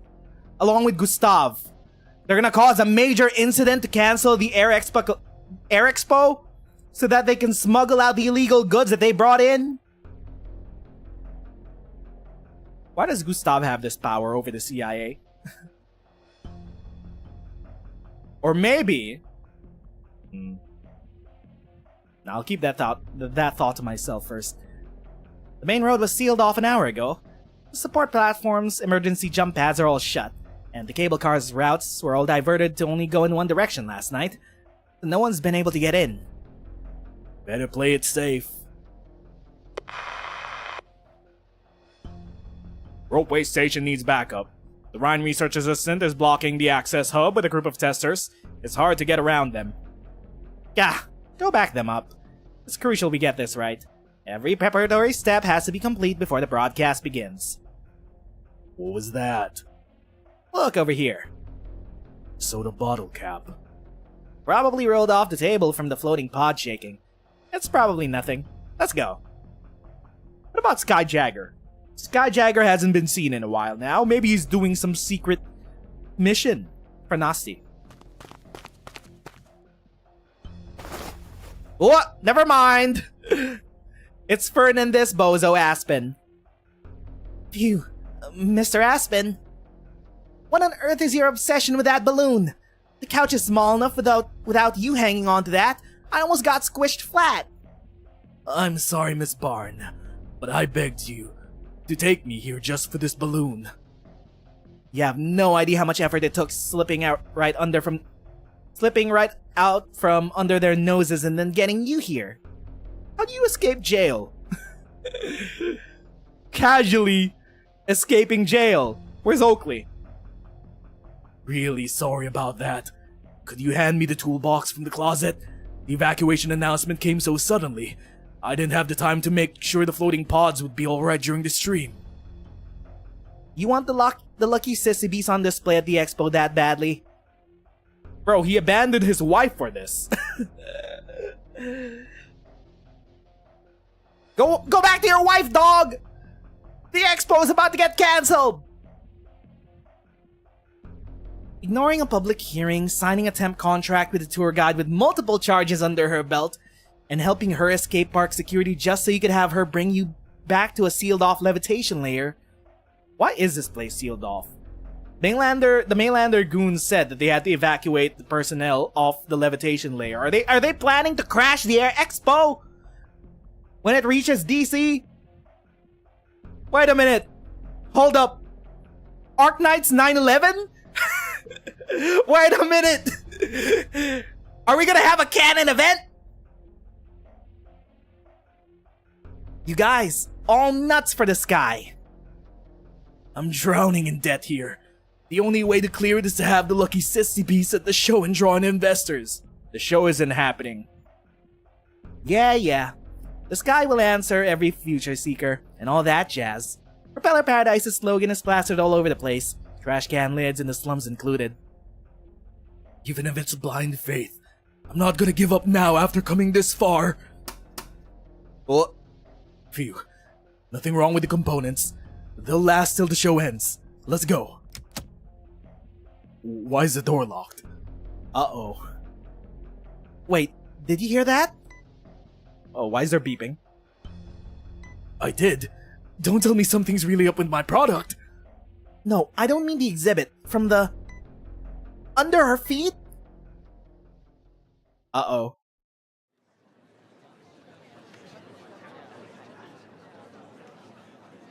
Why isn't the line moving? Drag this out any longer, the broadcast is gonna start. Calm down. Mainlander guys are on their way to handle it. They've got someone surrounded. Seems like a Rhine Lab researcher, judging by the uniform. Skyjagger?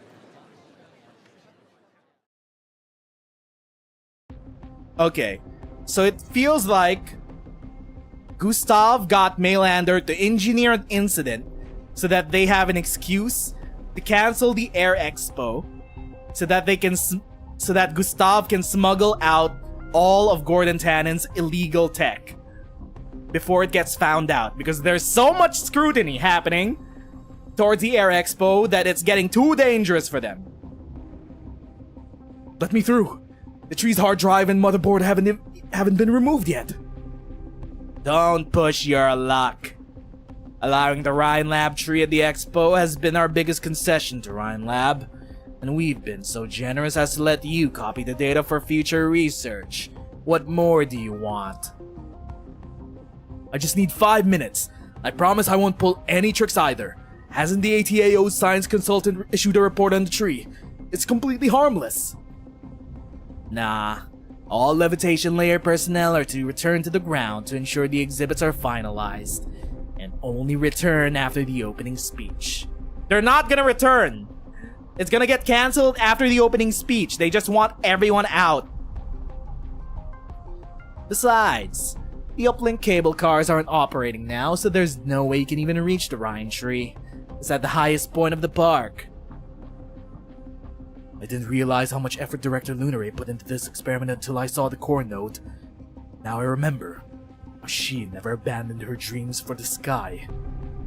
Even if it only saves a little backtracking. Backtracking time later. I want to help her somehow. You have to let me through.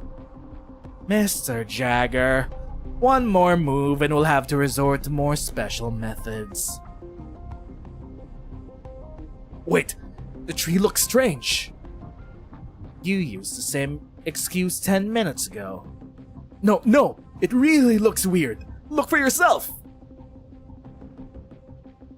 What happened to the tree? Did Grandma get her hands on the tree? The expo is about to open, with the Colombian sun shining brightly.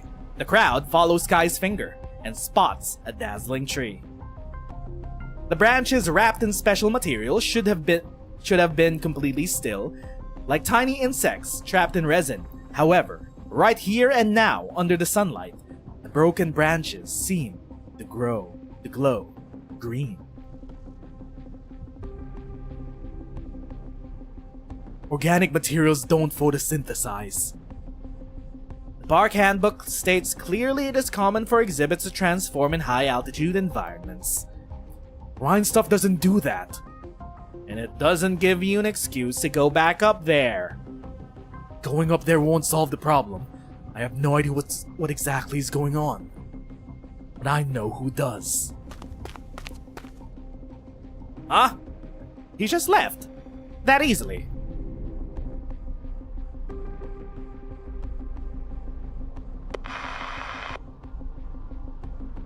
Levitation layer. 11 main platforms and 20 support platforms have been inspected. Jammers and backup detonators have been installed in 9 smaller levitation pods, which will crash one by one when activated. Okay! We're doing this before we hit DC, or are we above DC right now? Literally, Arknights 9/11. Except the CIA is behind it. Why are we even crashing the expo? We thought Grandma was gonna be the instigator. No. It's the fucking Mainlander Foundation and also Gustav. It's Gustav's corporation puppeteering the strings of the Mainlander Foundation. How does he have that much influence over Mainlander, dude? Or maybe he's just using them? The horse. I don't know, man. The horse is somehow important to all of this. It's not meant to truly harm Colombian citizens. They did evacuate everyone. However, how do we know there's no one underneath the expo? I don't think we've reached DC quite yet. Have we reached DC? They said the live stream would begin once we reach DC Intracity Net. Personnel evacuations complete. Scouts have done multiple calculations of the fallout curve based on current wind direction and force and have confirmed falling debris will not reach a square serving as the evacuation spot. Okay, never mind. I should have just played the logs until we hit this point. Okay, explanation. It's not gonna hurt anyone, we swear, dog. It is a calculated crash. Yeah, man. Okay, trust in the Melander Foundation. No, there will be no casualties, and if there were, you wouldn't hear about them. All areas progressing well.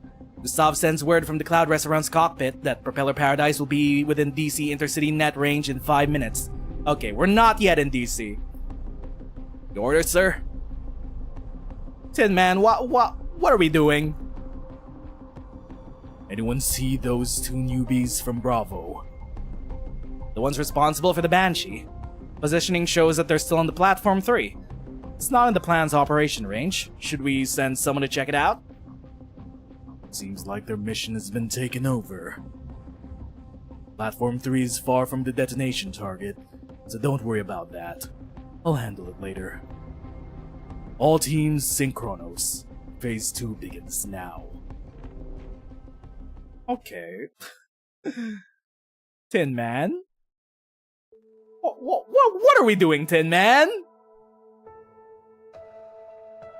The jail cell window crops the sky into a tiny square.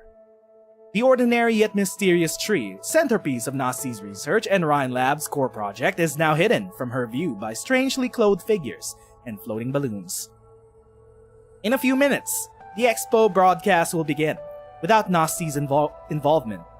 Her bone pen and mechanical devices were seized earlier, so all she needs to do now is to play the role of a helpless sinner. They're gonna drag her to court! If Mulesies were here, she'd probably summon 8 water clones to scold her for being silly. But Nazi does not regret her decision, though there is one woman on her mind. Bela leaving the Convalis has always left her uneasy, if the chance came. Who's that? Jagger! Director Lunare, you have to follow me to the tree platform. You're supposed to be keeping the device data and core code safe. What are you doing here? But the tree is growing now. Growing? That's impossible. Grandma! So that's not supposed to happen. If it affects the levitation module, it'll definitely be dangerous to anyone on the ground. The levitation module runs independently, with a backup power supply that can last for 5 days. But the abnormality you mentioned, the only way to find out why it's happening is to go inside the tree. Come with me, Director. The security cams have been rigged with a delayed feed that should buy us at least 20 minutes. And I'm not sure why, but the cell smart locks are unlocked. So now's... It's unlocked because of... because of our guide! Okay, where did Oakley go? He just vamoosed? That's because the chief executive of Propeller Paradise opened them for you. What? Skybox did it? Did he have a change of... Did he have a change of character? Skybox, who was willing to throw Nasty under the bus to throw her in front of federal court? And now, after getting betrayed by his mentor Gustav, it's like, maybe I should ask Nasty for help. Look at this motherfucker! Gordon. The hell are you wearing? What's all that on you? A DIY high-altitude face shield, modified propellers, and a second-hand insulated spacesuit. Did you loot them from the park's scrap and recycle plant? What is this sprite? I love this sprite. I mean, he got that shit on. He's a garbage man for sure. He's got duct tape on him. Your distorted testimony at the hearing is still up at the park bulletin board, but now you're helping us escape? Don't tell me you had a sudden change of conscience. Nasty. I got your bone pen and devices here. Sorry about the hearing. I'd rather stand in the defendant's dock with you than recite that prepared speech. After all, the confiscated devices were my goods anyways, so I'll take the blame for that. Who are you and what have you done with Gordon Tannen? What happened? He got fucked over. He got fucked over and needed allies! My dear citizens of DC, and those watching this live broadcast. Okay, that means we're within the territory now. It is my honor to introduce Propeller Paradise, an experimental park that is sure to leave its mark on Colombian history. Wait, who's announcing? If not Skybox. We don't have much time. Nasty, you've done deals with Gustav. I'm sure you won't doubt the intel I'm about to hand over. Your old boss is planning something with Mainlander, correct? You're even sharper than I thought. Seeing the park's chief executive here when he's supposed to be making a speech in half an hour is proof enough. Friends, look out your windows, up at the sky. No amount of marketing bluster can compare to what you'll see with your own eyes, where the future among the clouds is waiting for you. They want to can the expo with an accident, they'll kill the future of Propeller Paradise. Though I've no idea exactly what their plan is. If Mainlander's involved, they'll move fast. And it's happening. What was that? God, am I seeing things? Something's falling from the levitation layer. Is that the lucky Sisybe's floating pod? No! Aspen and Fern! They're inside the pod! Never mind, they'll be protected by playable character plot armor. We don't kill playable characters in Arknights. No! There's more! 3, 4! Is this part of the opening ceremony? They didn't mention this in the script. If they really come crashing down... Wait! The pods stop falling! As if something's gripping them firmly. Oh, the tree! Huh? What was that? It seems the tech companies have prepared a surprise that even got me. We have just witnessed Propeller Paradise's breakthrough in the field of levitation, with no need for papers or data, and this is only just the beginning. No way. There's no emergency stop module. Even in ongoing projects that couldn't have done that. Sky, your field measurements are more precise. Where were the falling pods supposed to land? From visual estimates, they would have probably crashed into Platform 2, blocking the connecting lower layer tunnel. That's the only path we can take to the tree. Gordon, I accept your apology, but I have no time for your plans. That miracle was no stroke of luck. Might it have something to do with you and your invention? Is that a threat? Just my intuitive judgment on all the rule breaking. I don't need your help with Gustav, but I do need a bargaining chip to make sure Propeller Paradise stays afloat. Everything's done and dusted. Okay, making allies with Nasi just so that he could survive whatever Gustav has plans of him being the fall guy. So my tree.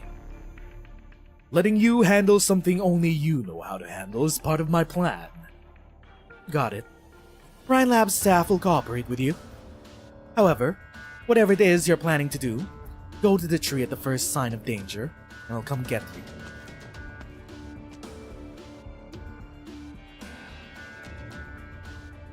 Everything ready, 5-4? Preparations complete! Let's go. I have an opening speech to make. The Air Expo will not be cancelled thanks to the roosting tree. Also, Fern is alive thanks to the roosting tree.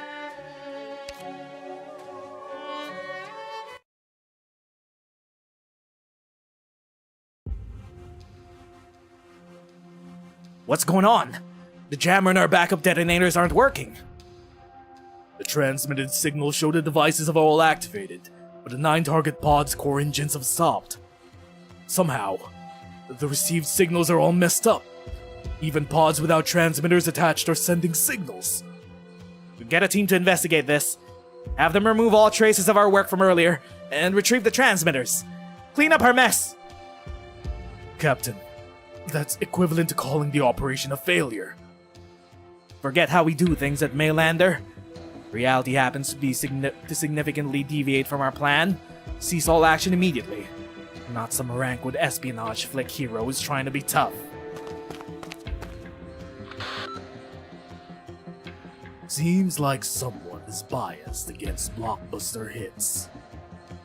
We don't get reshoots. It's not as if we have any other choice. Don't send anyone to the pods. It's probably the Banshee's incantation that's keeping those toys from falling straight down. But Nasi should still be in jail right now, right? She's not the Banshee I'm referring to. The incantation has fundamentally changed. Levitation layer facilities are connected. How they are connected. The malfunctioning receivers prove this. You're telling me the Banshee's incantation is able to connect the levitation's power supply structure and send signals and synchronize commands? That's the craziest thing I've ever heard. Nasty designed the entire park's conduits and systems herself, after all. She didn't become one of Orion Lab's 10 solely on her engineering talent. Okay, so there was Banshee witchcraft used on the engineering of this entire expo that somehow Grandma could tap into. If we utilize the upper level's power grid and detonate just one engine, that will cause the entire layer to fall. With everyone on it? The entire layer? So you mean... The park will connect with DC in 25 minutes. We'll have to present a reverse firework display to Propeller Paradise. Change of plans. Those on the upper layer mobilize personnel and connect the support platforms surrounding the levitation layer to the common power grid. Those in the lower layer calculate the crash zone and prepare for evacuation measures at any moment. I'll let Gustav know of this, and have the admin staff coordinate with us to delay the opening speech. Also, send the group to the jail to confirm Nasi's position. Deploy at least 3 elite squads to the elevator square and any ascendable routes. It's only a matter of time before she returns to the levitation layer. Are you not going to join? Oh, I have to go supervise an agent of mine. Maylander has quite the troublesome evaluation systems after all. I'll join the rest of you once I'm done. Mercia did nothing wrong! She just let Grandma lose his all! Alright, teams. Move out.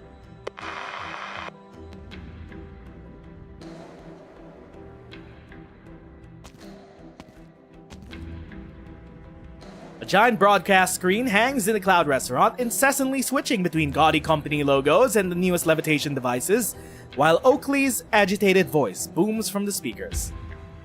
The lower left of the screen is a real-time feed from the control room. A small red dot representing Propeller Paradise flashes, heading for Max, DC. 2 cameras stand on a cloud-like carpet, pointing at a lone chair, like a defendant's dock, awaiting Gordon Tannen's attendance. The cup chair. You're late. Why did you come dressed like that? There's no time to prepare a new outfit.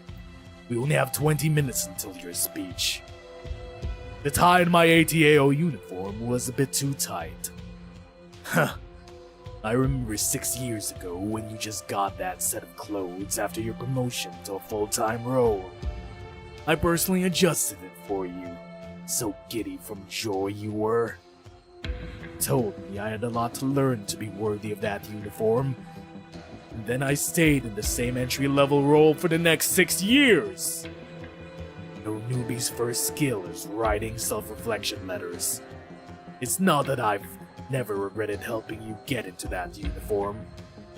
And what about now? This outfit, the blame for causing the accident, who put them on me? Oh, so you figured it out. You seized 2 crates of my goods the night I was exposed. I thought you were helping me dispose of them, but I found out they ended up in the hands of you and the Mainlander. I bet this apology speech wasn't written that night either, was it, sir? Go on. Importing Originium devices into Colombia clearly violates ATAO regulations, and if security is compromised, I'll be the sin eater for the whole park! So you still think this is a personal grudge? Am I wrong? I've always been a slum boy to you, a bad little rule breaker. As I climbed through the ranks on my own effort, you only came to hate me more. Your own effort. Do you honestly think a useless bum with disciplinary records and hundreds of self-reflection letters on file could manage a transfer to the highly coveted levitating experimental park on his own? What? You disappoint me, honestly. Even now, you still only have a superficial understanding of our current situation. Your title, investments, achievements, and results from the very moment you stepped onto Propeller Paradise were all gifts from me to you. Gordon Tandon, have you ever wondered how you managed to procure foreign products so easily? You knew about my dealings from the start. Even your stock lists were meticulously picked by my hand. The Trident Arts units from Lithuania, or secret equipment used by the... I'm not pronouncing that. the Gesset Schwacher for military training. The power shields used by Kazimian campaign knights were disassembled into 3 parts, and you put them into the exhibits of 3 different companies. And the Originium engines and art cores sourced from foreign military equipment.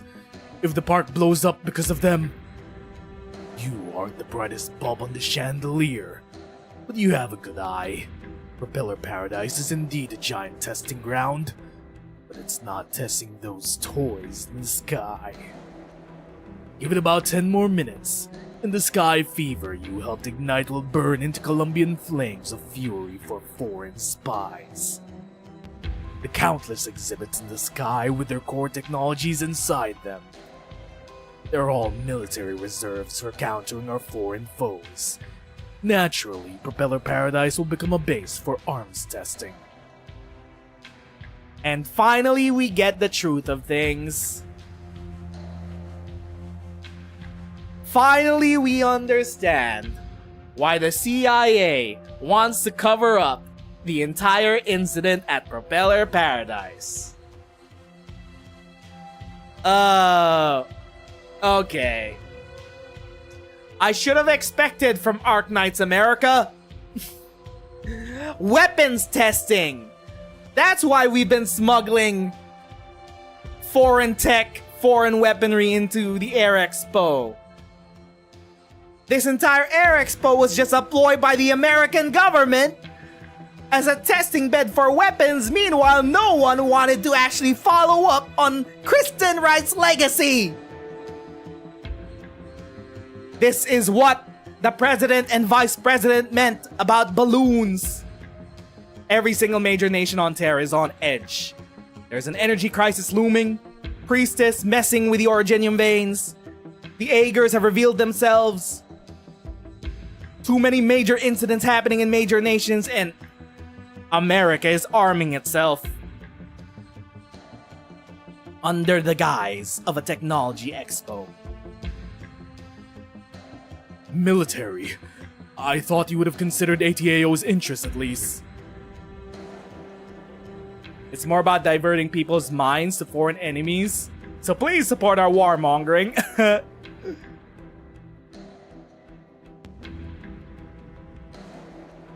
We'll always be of one mind when we stand with Columbia. What matters is our country, man. Great. So this apology speech is your stepping stone to a new role. I might even be able to pull some strings and get you a new role at the Department of Defense. This has been a Mailander operation the entire time. That's why. Okay. Tin Man is a bastard.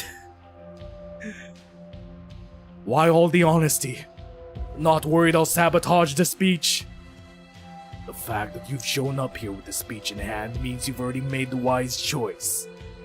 To be honest, I wasn't sure you'd make a qualified piece on the board. But now, that little monster beside you has answered that question for me. Same as the rich love their cigars and watches. Simply enjoying the sense of superiority with their little hobbies. 5-4 isn't a toy made to cater to sky fever. Sure, but you're no longer the reckless young man only concerned with invention and modification. ATAO sanded down your edges, educated you in the ways of the land, made you think to operate within the rules you set for yourself. Made you like me. Go, get your little monster ready too. Let's have it join your public apology. What is 5-4? I assume 5-4 is a beast lord? It's a talking fish. What else could it be? It's pretending to be an alien, but the only alien that we know of so far is the Presence. And they've crash landed and are having a conversation with Mumu. All the way in Karag. Also there's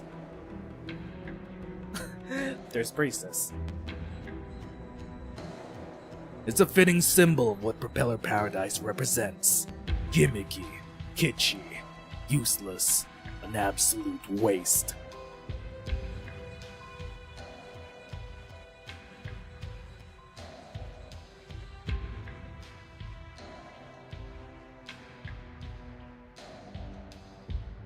Right. They got saved. Fern has playable character plot armor. We can't let her die. Altitude readings are stable, and the pods show no sign of falling any further, while the engines aren't making any strange sounds. We should be safe for now, right? 50 meters. Lucky Sisterbee's pod fell 50 meters! What's that, Aspen? 6 months ago, I was at the crowded registration center going through the paperwork. I was first in line and chose the most conspicuous levitation pod for my lucky Sisterbees. The closer you are to the star pod, the more luck you get. That's what everyone in the park thinks, even if your pod is only a few inches higher than your neighbor's. Sick dubbing? Thank you. I lined up overnight just to get a spot closer to the sky. I hired just over 100 testers to secure an exhibit spot, and got smuggled contraband just to keep my lucky Sisterbees running. Miss Barn, I can tell you're no fan of the competition, but this is a basic law of Propeller Paradise. I'm sure you've seen it yourself on your tours. I get a list of companies and corporate data updated daily, and there are people who just complain about their terrible lives only to head back right to their misery. You only got here a month ago. To you, this is just a place you happen to visit. To us, it's our only path to the future, and only a few will survive. Maybe you think I'm just a desperate, sick man talking out of his ass. But when the levitation platforms rise alongside the thousands of pods, we just feel the excitement coursing through our veins for no reason, don't we? I poured everything I had into the lucky Sisterbees, and that's why I have to win this gamble. Go back to your wife, dude. Go back to your wife. She misses you, dog. I knew it. Even though the incantation can link multiple platforms and pods through the power lines, its range is still limited when calculated outward from the tree. Varian, send the signal to Sky's team. Tell them we found the pattern of the power connections. Varian! Ah! Mainlander! The scientific mind surely is brilliant, don't you agree? Thanks for helping us locate our mission objective. Inform our engineering experts to stop their research. Centering on the platform beneath my feet, have the personnel stationed at the perimeter immediately cut all backup power and attempt to connect the power supplies through alternative methods. Also, it is highly probable that Ryan Labbers have discovered our plan. 2 researchers were found on Platform 4, but have been dealt with. All patrols, speed up. Report ASAP. Report anyone you see ASAP. Your colleagues in the broadcasting studio will buy us time by switching to camera feeds. Act fast.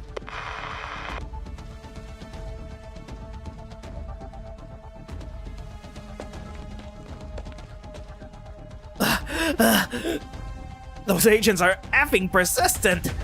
Can those mainlander guys fly or something? Are they everywhere?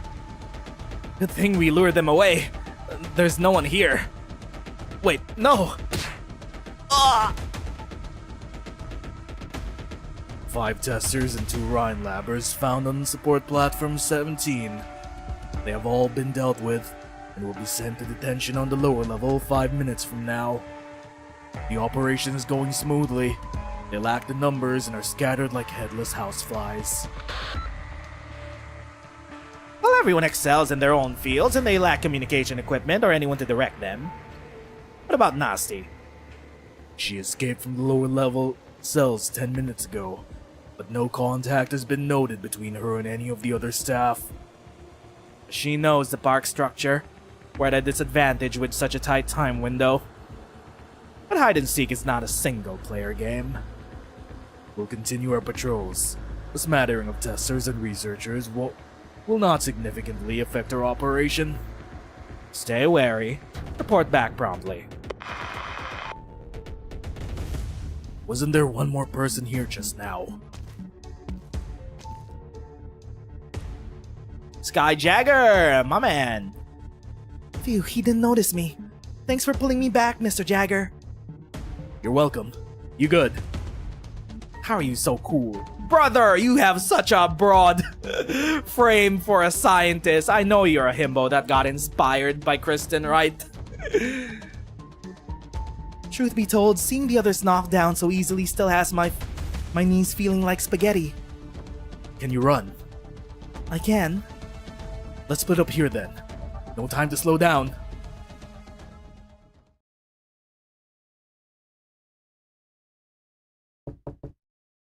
Meanwhile, Mercia. I'm here, sir. Let me have a smoke first, Barry. You can look at all those screens while I'm at it. Mercia fixes her gaze at the dozen or so monitors on the wall, and she sees the high-altitude elevator, the floating platforms, the ropeway station. Almost every inch of Propeller Paradise is displayed on the screens. The bright and bizarre structures in the sky seem to pop out from the screens, a strange sight in a dark room, as if Mercia was attending a postmodern art exhibition instead. This place... What of it? Nothing. I just didn't think Propeller Paradise would have such a sealed-off space. Reminds you of our interrogation room. So, may I know why you were looking for me? Look at the upper right monitor. You heard the explosion earlier, didn't you? The nearly 10 floating pods connected to the Ryan Labs tree should have been smoking heaps of scrap metal in the waste by now. Mary, I'm sure you know what sort of force keeps them in the air still. The little revenant possessing his pipe. Is it indirect kissing whenever Tin Man blows on his pipe? Is it revenant on revenant action? I don't know, man. We haven't seen the other 3 revenants that hang around with him in this event just yet. Well, in present day. We saw them back at the Convalis. An incantation? I kept this secret from you, sir. Our colleagues at the Emergency Management Council have only just captured the dangerous criminals responsible for the explosions. And now they have to clean up the mess caused by their own people's negligence. Grandma just wanted to see the tree. You've seen it. The Banshee's incantation has changed the way the levitation layer connects to the other platforms and pods. Any other incident happens and it'll affect just more than 9 pods. The situation is dire. Sir, I shouldn't be speaking to you like this as a secretary or a Maylander agent, but I understand my colleagues, and I know how the council works. Just now, I was looking at the surveillance footage, and they were busy munching on cotton candy. Inefficient methods of deception like that should be forbidden on such serious occasions. I've completed my mission on Propeller Paradise, both monitoring Mr. Tannen and many tech companies, and exposing their secrets. But now I see. These missions were never to ensure the expo ran smoothly. Be it the secret from the start, the explosion just now, or the so-called other incident you just mentioned, they've all been part of your plan, yes? You're keen. You pass. So what exactly? Let's sit down before we continue.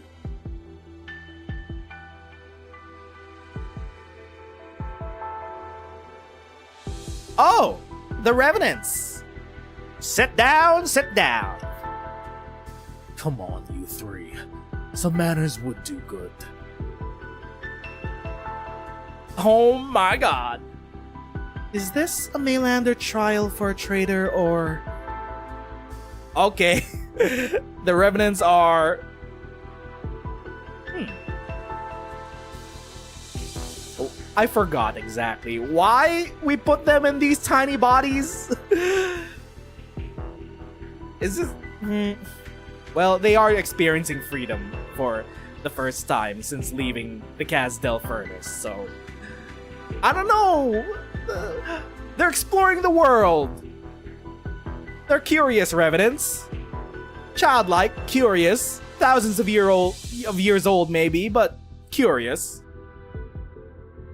Or have I finally found time to handle a junior's troublesome evaluation process? Don't worry. I'm just an old fart who wishes to impart some wisdom to the younger generation. I'm curious what that wisdom is. Oh, Mary.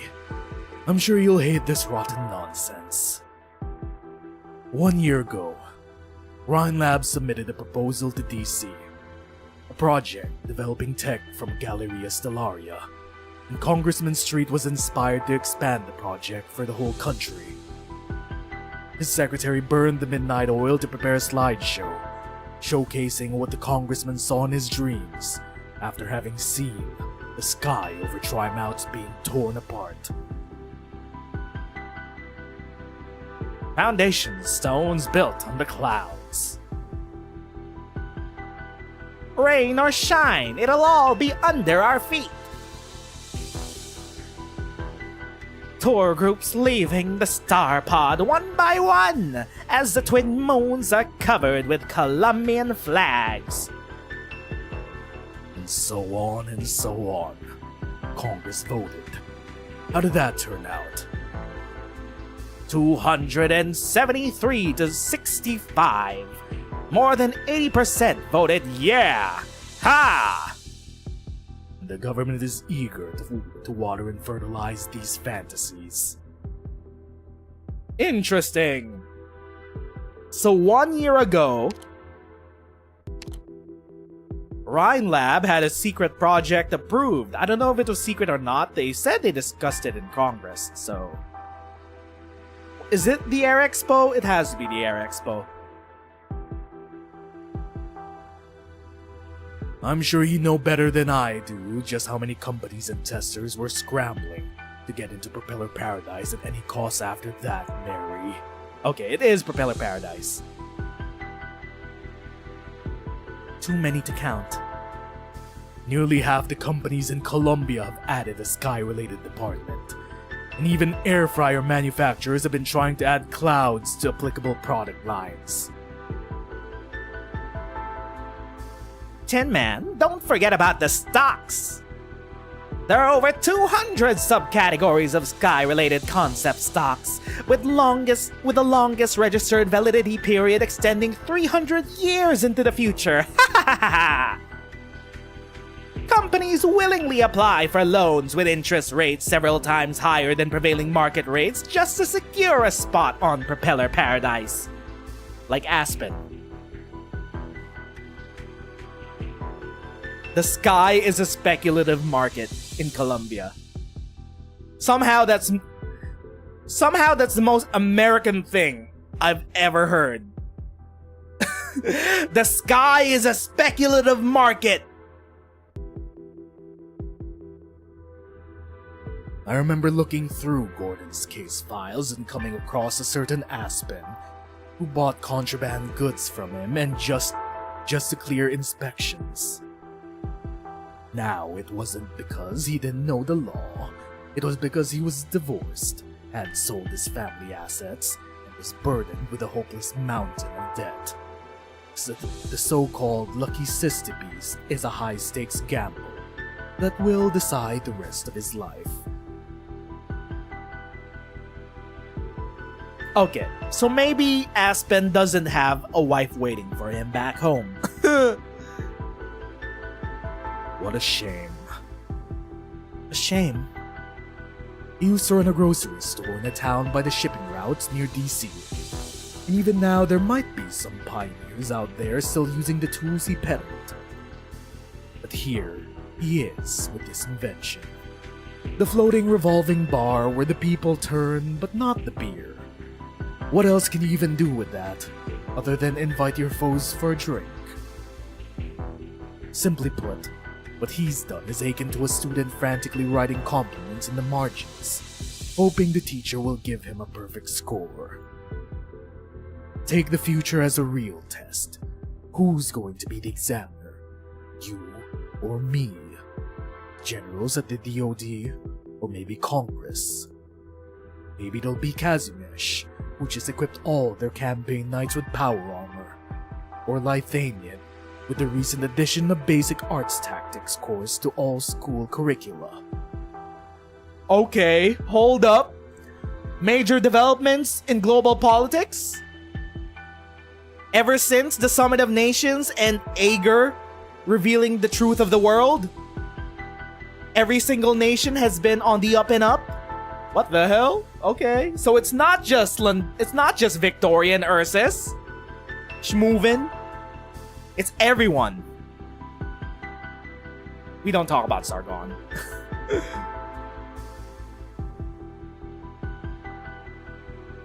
Or perhaps Ursus, with its growing army, their mighty force that's left their minds empty.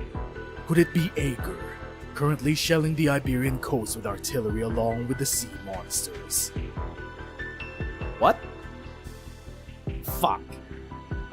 This is what we still haven't finished Thorn's Altar's event because my power ran out in the middle of our before we got to finish our reading stream for the last half of that event. So we'll do it in the rerun. We'll continue Thorn's event in the rerun.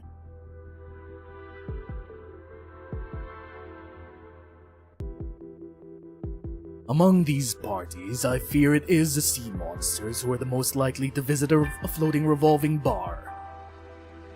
The Seaborn also have their eyes pointed straight up. They are also looking at the sky. Sir, you mean to say that the Colombians' fanaticism for the sky is completely meaningless? There are geopolitics on the ground happening. This burn by Tin Man would speak, though.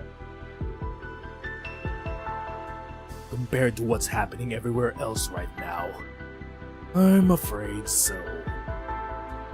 Is this the Hypergriff Riders telling us that stop thinking about Enfield? This is OG Arknights. We have geopolitical conflicts on the ground involving people. Not space aliens, not the precursors. Well, sometimes the precursors. Actually, integrally the precursors. Priestess. Stop thinking about Enfield. Stop looking up to the sky. Kristen Wright's the only one that gets that privilege.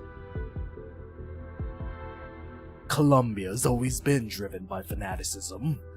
I'm sure you're crystal clear on this, given your background, Mercia. He's right. Funny seeing this event in regard to the AI craze. People will eat slop up. Hey man, have you seen the stocks of the Sky toasters? The Sky air fryers? It's the technology of the future, bro. You'd want a Sky air fryer in all of your homes. Behold, the Nvidia Sky air fryer. What are they gonna announce? Microsoft, Nvidia. What are they gonna announce? The new era of PC. Brother, you killed the PC parts market and you're probably gonna announce a virtual machine market. They'll be like, please pay us a subscription and your shitty PC can pretend to be a good one. With the right internet connection, we could stream you a good PC. With our AI technology. That's the type of bullshit they're gonna announce in a few days. I just know it.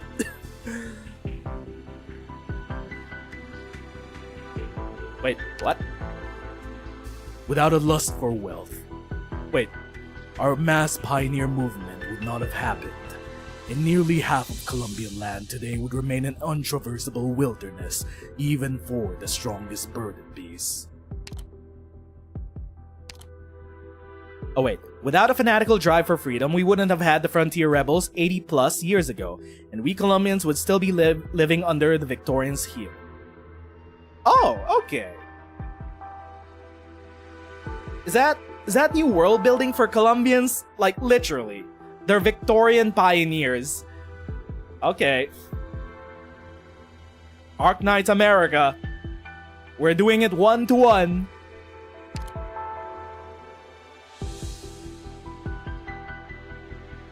But this time, it's just a waste.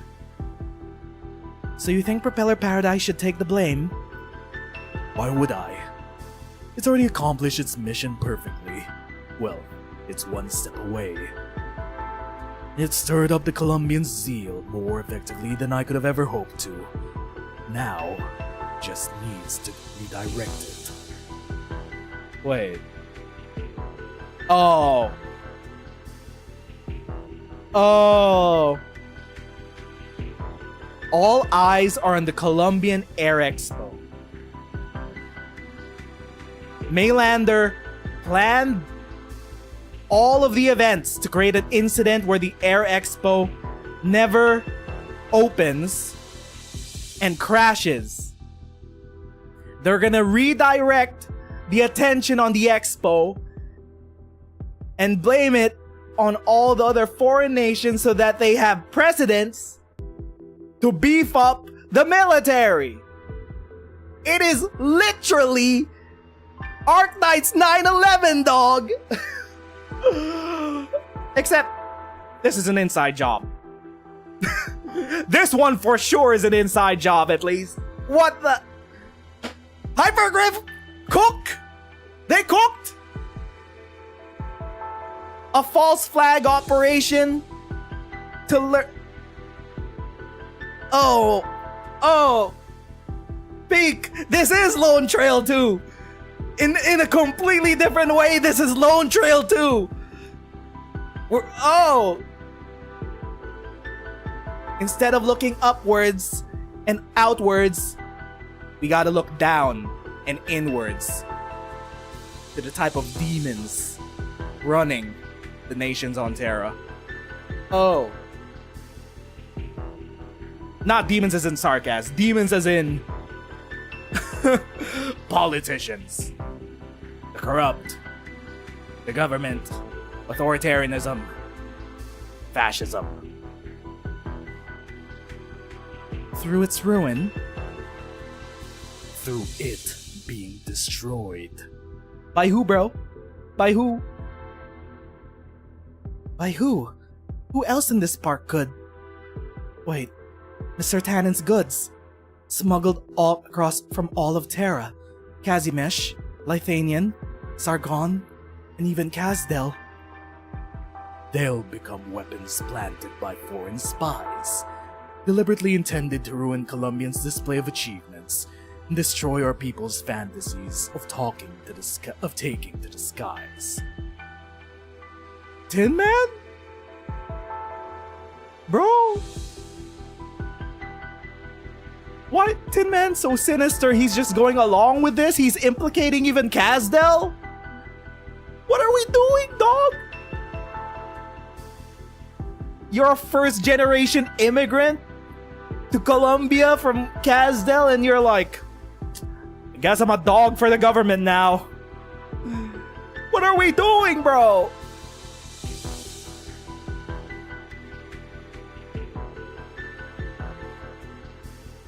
+80 years later, the Colombians' rage will be reignited once more.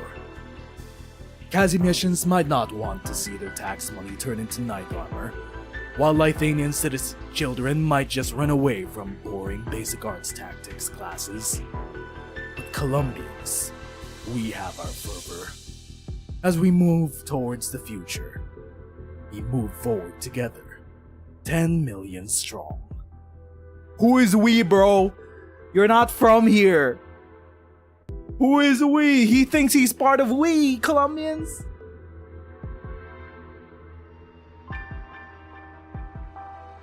Or is he just laying this out? I don't know, maybe he's gonna be a whistleblower.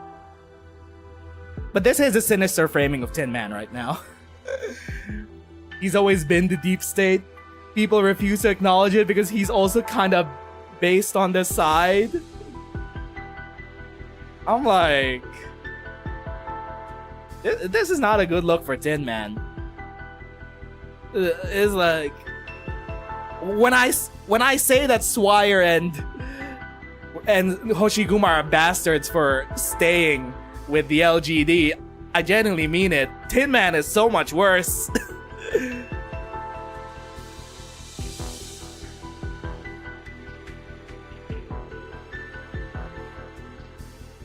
As long as we could direct this zeal onto a proper path. Collate our wills and seize the truth of everything. Sir, I remember you telling me your story. I thought you always hated war. It's been tens of thousands of years. The number of lost souls in my hand is no less than the casualties of a military campaign. The reason I didn't burn in Kazdel's furnace is that I hate meaningless sacrifices. But this time, an arms race might just be the beginning. You and I know it won't end here, just like how the Great Expansion didn't end with the discovery of some ore. So the sacrifices Colombia needs for this competition won't be enough with just this spark, correct? I told you before, right? This is a whole bunch of rotten nonsense. The Maylander Foundation didn't have to explain this to all of you, my dear agent. But the day will come when you'll have to accept the truth, even if you don't agree with it. Don't forget your family name, Mercia. You're Celine.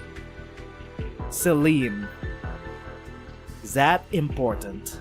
Have we heard the name Celine before?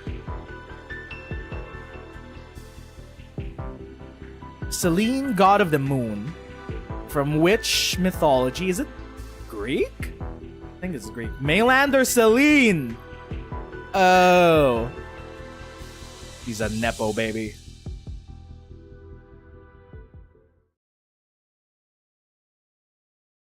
Maylander Celine.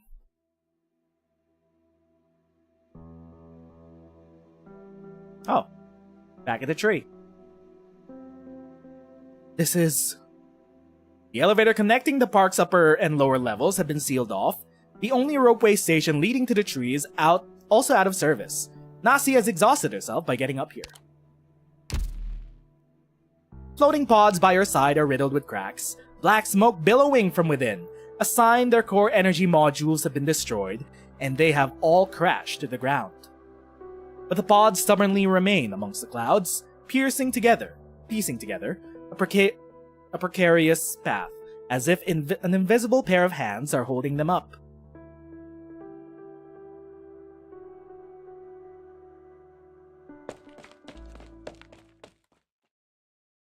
Nasty?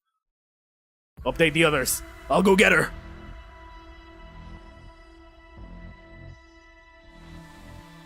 The agent rushes towards her, but just as he takes a step forward, the bricks under his feet shift. Ugh! It's just like what happened at the shaft. The engineering of the plate. It's fucking shifting, dog. The shaft and the ring lab. Target sighted. Location: Flying Donut Station. Requesting backup. We tried to intercept her, but something's up here. Ah!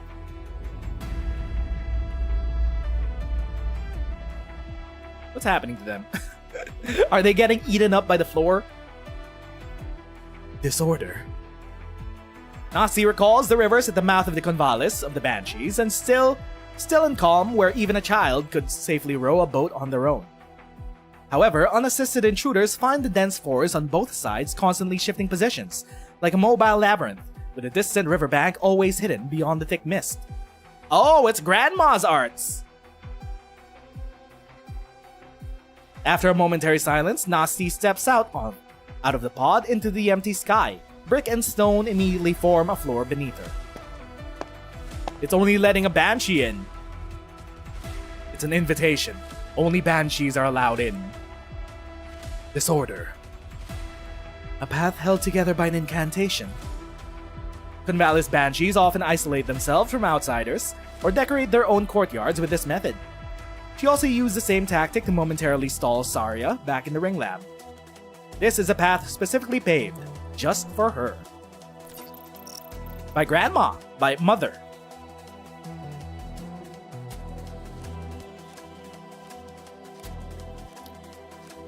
To her surprise, the whole area centered on the tree has been reconstructed by the incantation, but she fails to find the caster within the tree's core among its roots. Only the roots of the tree are breathing, just as always. Please verify your credentials. Nasty Lunare, Director of Engineering, Rhine Lab. Nasty dashes towards the roots. She must confirm if any abnormal changes have happened while she was away. This is what is left of the vivarium, and the secret Rhine Lab has been protecting at all costs. No matter how the unrest in the park ends, it is the only bargaining chip in Nasti's hand. How are we gonna protect this from the government? If they discover what this is, they're gonna try to weaponize it. That's all they care about.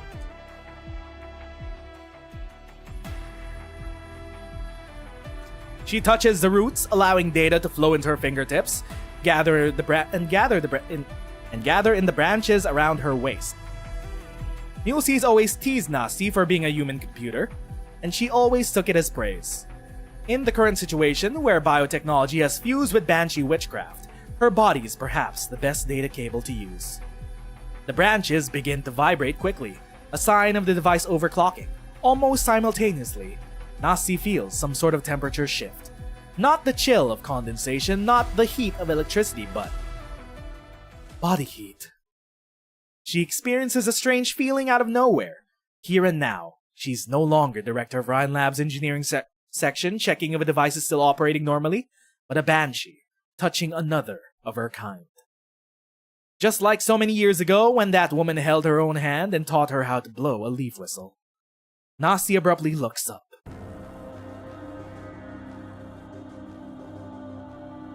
What happened to Grandma? Why is she biblically accurate? Is this what happens to all banshees? They become husks? I thought it was a metaphor. I thought it was a turn of phrase. They physically become husks?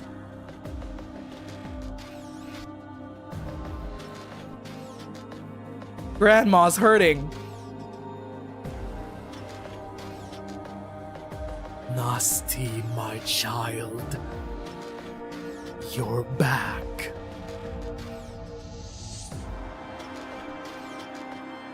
Stop praying to Grandma. She's becoming too powerful. Roosting grounds. UR-8. A foul beast sharpens its beaks on the branches. It tilts its head to look down at the land, and someone there seems to be looking up at it.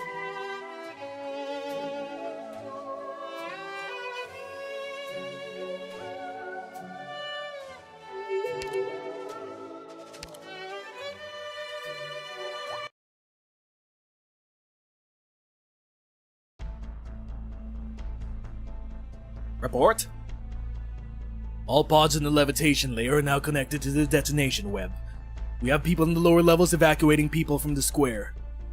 People are very passionate about the exhibition. Things will take some time, but it will not delay our plans. We will detonate the levitation layer as soon as Propeller Paradise docks with the district. Any movement from Rhine?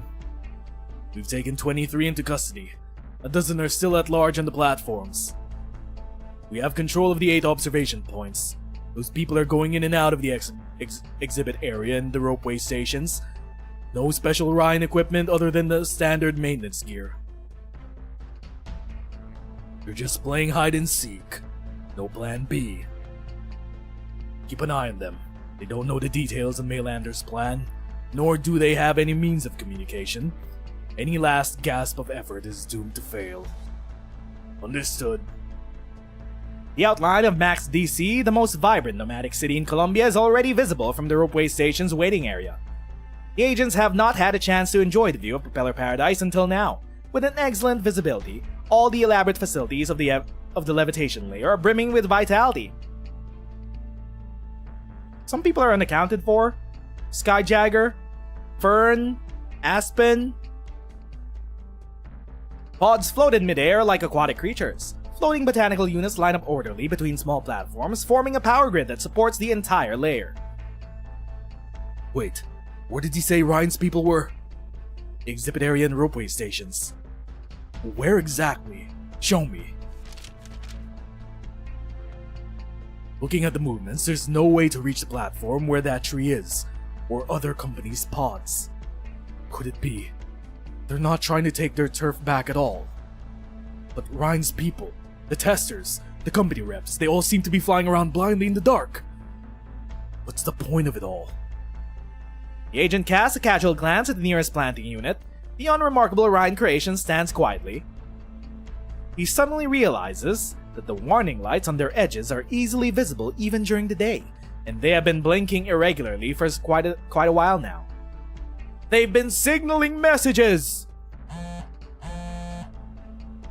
Spotters report that all the Rhine people have disappeared from sight.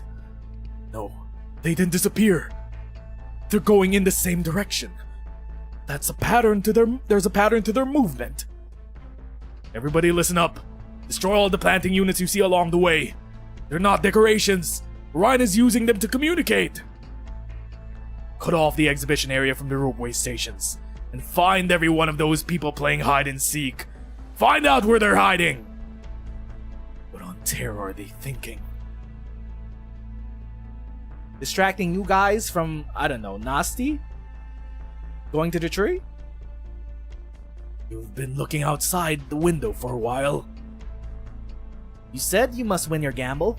You have a reason. Yes. I'm in the middle of a gamble too. I have a rough idea what's going on in Propeller Paradise, given the look of your face and the free fall that we just experienced. You wouldn't run this kind of risk with me for no reason, but there's nothing I can offer you now except... You want the lucky sister beast. You could say that. I want the contraband that Gordon Tannen sold you. What?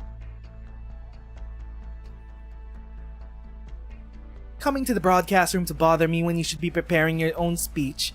You sure have a thick hide, Mr. Tannen. Oh.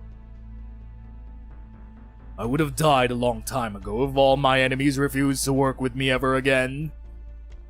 Work with you? I'm afraid I can't. Maylander has a laundry list of violations that I committed during my career. I don't want to spend the rest of my days giving prison tours. Neither are you looking for a peaceful life. Besides, my proposal has something to do with Maylander. There's no better vantage point than here on Propeller Paradise. Oakley's too excited to notice, but I doubt you would miss what's going on. Well, if I gotta say it, the broadcast screens of the levitation layer are switching too quickly. They say it's because they're doing testing, which I'm not convinced about. There are a dozen testers on the square whom I don't recognize. They don't look like they're taking a stroll, they look like they're patrolling. Oh! Like they know that danger is impending. Are you trying to trick me into another plot? There's a plot afoot on Propeller Paradise, alright. That's a fact. It's also a fact that I won't let Gustav make a mockery out of this place in front of all of Columbia. You have 10 seconds. Yes or no? What are the chances of success? 10%. Doesn't sound like a gamble you take. I don't have a choice with that old fox sitting across the table holding all the cards. Plan almost certain to fail. Interesting. Tell me about it. I need you to convince as many people as possible to return to the levitation layer and retrieve the Originium equipment and arts units on this list. All contraband that you sold? They have far more potential than just sitting under the spotlight. You want to escape and take all of Propeller Paradise with me. What? What? We're gonna abscond? With the entire expo? And where would you bring it? Is that how you end up on Rhodes Island?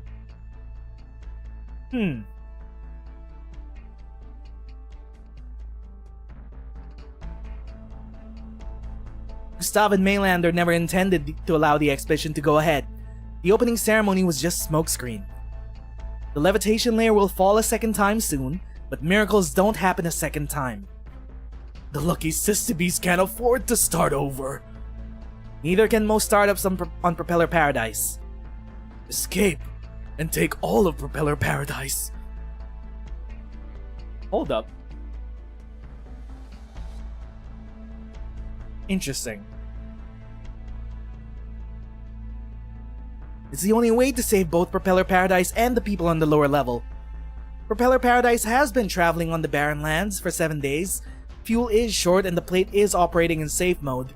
The basic propulsion module is not enough to change the direction. But the arts unit in the Lucky Sistebes was just a transformation stabilizer. It can't supply enough energy to turn a plate. Correct. But it wasn't the only item that Tannen smuggled. You mean, get all the contraband devices, make a makeshift propulsion module to make the plate deviate from its course? We're gonna make a jet engine out of scrap and duct tape. Alright, bet. Not deviate, make an about face. About face? Have you any idea what you're saying? It's the direction of the borders. True. The procedures for cross-border travel is a little complicated. It would be treason. Brother, we are headed straight to federal court. No, I can't go to jail. People need to see the Lucky Sistebes on the broadcast. My wife in Northville needs to see it.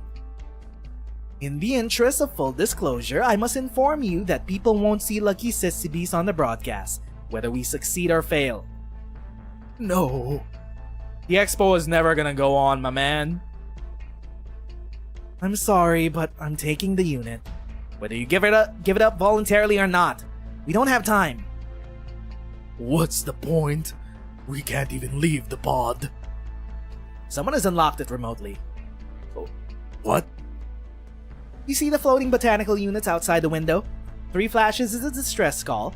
The current message is cycled after 5 continuous seconds of being lit. Right now, 3, 4, 5, 7 flashes. Looks like the other units on the list have been retrieved. Everyone is rendezvousing on platform 7. Wait. Light went out. What does that mean? Means Maylander knows what's up. We're in danger. Mr. Aspen, you can either come with me on your feet, or you could go to sleep right here, right now. People like us never get to choose, do we? Why am I so invested in the B-plot? in Aspen and Fern's B-plot. Sit down.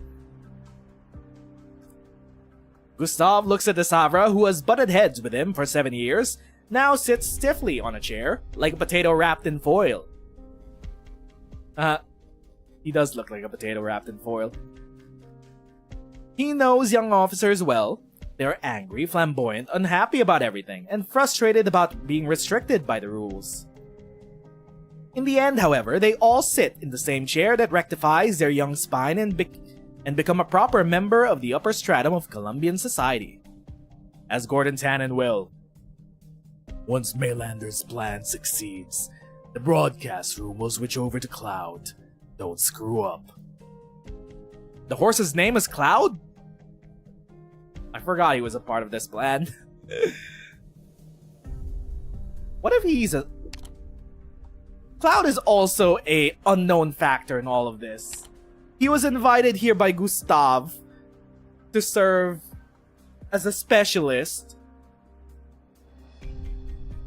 A scientific specialist. However, I don't think he's just a minor NPC considering he's fucking built like a brick shithouse.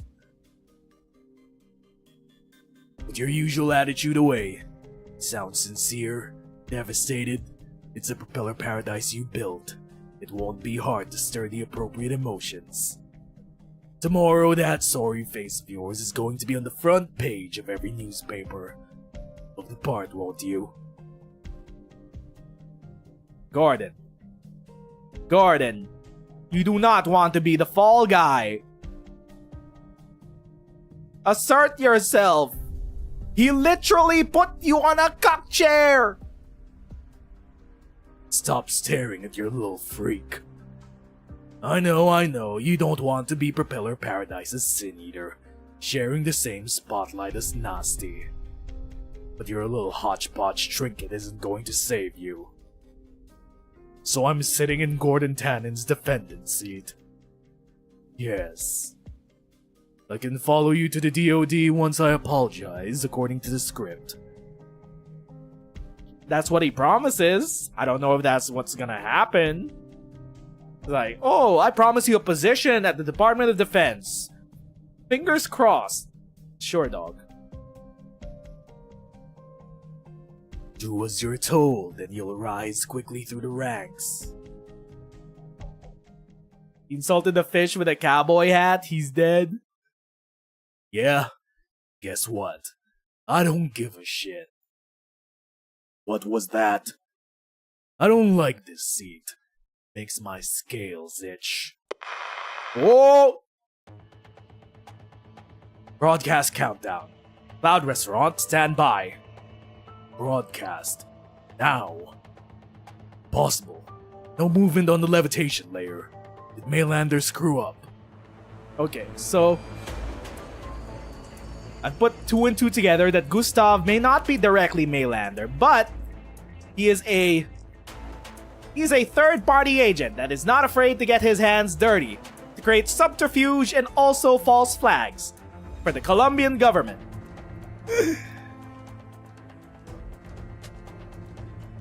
Who's operating the broadcast? Well, he is part of the government, considering that he can put people in positions at the Department of Defense. Maybe he is the Department of Defense, actually.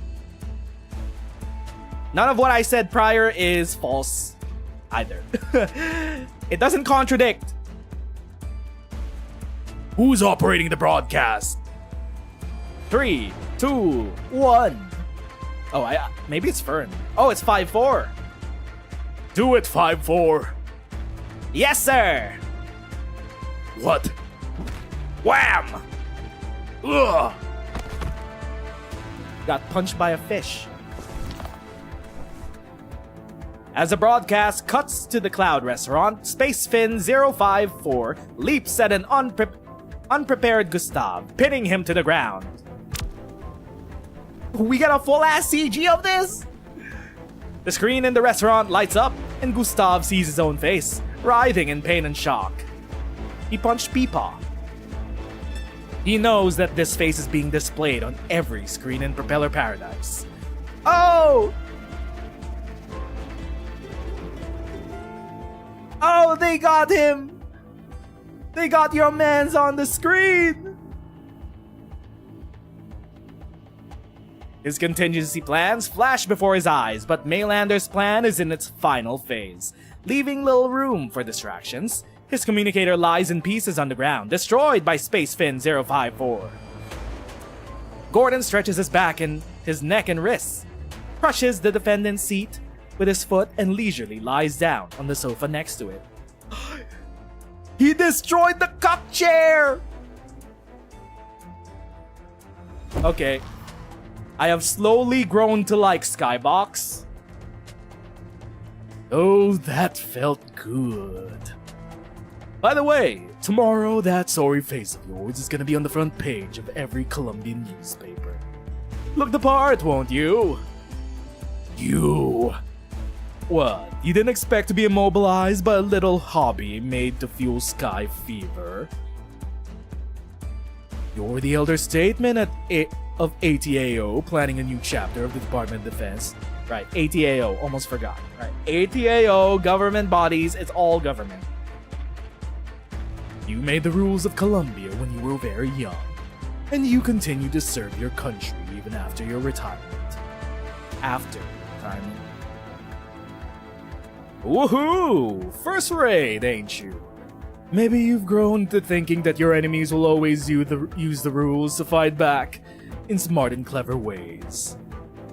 Did you forget that Gordon Tannen is a bandit who never gives a shit about the rules? A piece of trash, obsessed with his toys. I guess I shouldn't be surprised. You don't recognize 5-4 even though I didn't change its voice module. 5-4?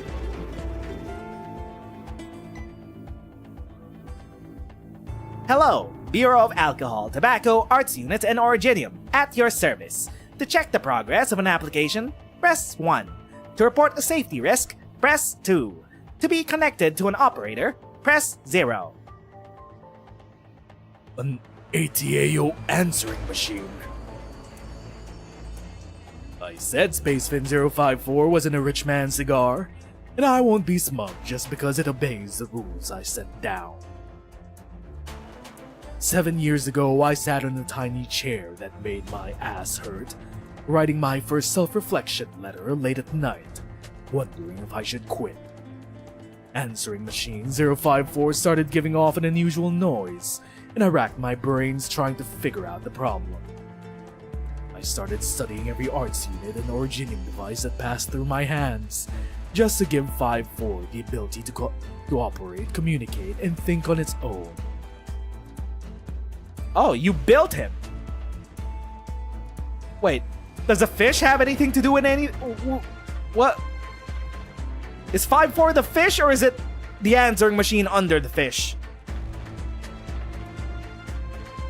You think the hundreds of self-reflection letters I wrote were the symbol of my submission? But 5-4 is the real culmination of my 7 years at the ATAO. The fish is so happy it punched Peepaw. You're full of crap! You didn't learn the tricks of bureaucracy for your little invention? You think I've never seen you negotiate or threaten? Arrogant, vain, ambitious? I know them when I see it. I can hear shadows in my own speeches even now as you're talking to me. I never thought I was perfect. Oh wait, that was Gordon. Maybe I will never be able to get rid of the bad habits I learned from you. They disgust me, but they weren't mistakes. My only mistake was to define my transactions as smuggling. I shouldn't have allowed myself to accept the rules that have taken form, rules that don't make sense. Foolish boy, you don't understand what's at stake! Listen, old slug. I don't care what high and mighty reasons you have. Propeller Paradise isn't supposed to be a breeding ground for war. Sure, kinetic engines and high-powered arts could become powerful weapons, but what they're supporting now is the dream of life in the sky. Until Propeller Paradise docks with the district, I am its chief executive. The man who built this little piece of heaven that still has a semblance of freedom. I will decide whether it should be destroyed or whether it should escape. Get him, Skybox! 5-4 twist his balls. Take his passcode, 5-4. Or do that. Yes, sir! It's no use. The central control console is locked. You can't stop the plate from docking with the district, even if you have my passcode. Have you forgotten? There is a big-ass tree that is currently in control of numerous power systems across the plate. Who said anything about stopping? What? I said escape. Not only did the former head of ATAO not disable his passcode when he retired, he used the security access it granted to disable the urban identification code system on the Colombian border. Oh! So we can escape the border! Cool, isn't it? You're going to commit treason for this stupid, pointless children's playground? Huh. Right. You didn't learn a single thing from me. Let me remind you that Propeller Paradise is running out of fuel. You can't operate the plate steering system. You don't have enough energy. Ahem. Big, glowing green tree with all sorts of banshee arts attached to it at your service. Even when you're pinned to the ground by the robot I built, you somehow manage to forget that I've always been an inventor. I hope they deliver the goods on time. The goods? They? Fern? Oakley? Aspen? Platform 7, where all the Rhine labbers are being gathered. The sound of rotary motors have never been so clear. The skies are clear, overly pristine. Self-cleaning artificial clouds combined with natural clouds to form a wondrous scene. But the people on the platforms are oblivious to it. Some 50 Propeller Paradise guards and Maylander agents block off every passage and cable connections, forming an impregnable cordon line with their bodies and weapons. Beneath their feet, the classical black and white tiles form a chessboard, the two sides separated by a 10-meter-long open-air passage. The eyes of the agents are fixed on the support platform on the other side of the passage. The Rhine Lab staff and testers who had at one point disappeared from sight now assembled here. Platform 7. The analysis was correct. This is where the hide-and-seek converges. Our people are ready. There are more of them than expected. They took out our guys in the broadcast room. The intel was not accurate. We're putting in everyone we have. Strength in numbers alone isn't enough. Be on your guard. They have an advantage when it comes to new weapons and the lay of the land. Propeller Paradise is about to dock with DC. Not let anyone pass. Use force if necessary. I'll take responsibility. Yes, sir. 6 elite squads. We have numbers, but the guys on the other side are... Hard to tell people to keep going when they're exhausted. Get the word out to the others, Jelena. Anyone who's too tired to move, give someone else their core components. Pick up a hover unit, stay behind to guard the support platform. You're betting on them being wary about unknown new products? I hope it works. Phew, made it. Are you sure you want to go this way when it's like this? Yes, this is the only way to Cloud. Take my parachute. Things are gonna get dangerous. What about you? Me? Fern gazes at the Maylander blockade with interest, as though she is going to meet an old rival. The camera drones left platform 7 half an hour ago. Nothing that is about to happen here will be seen in the broadcast room. Everyone knows that conflict is inevitable. Neither side wants to delay. Their eyes are fixed on each other. Everyone is waiting for a sign. My tour is waiting for my signal.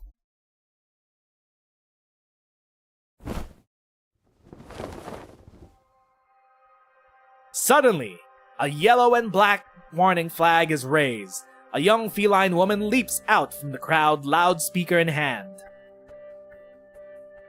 You're not a flag bearer, you're a defender!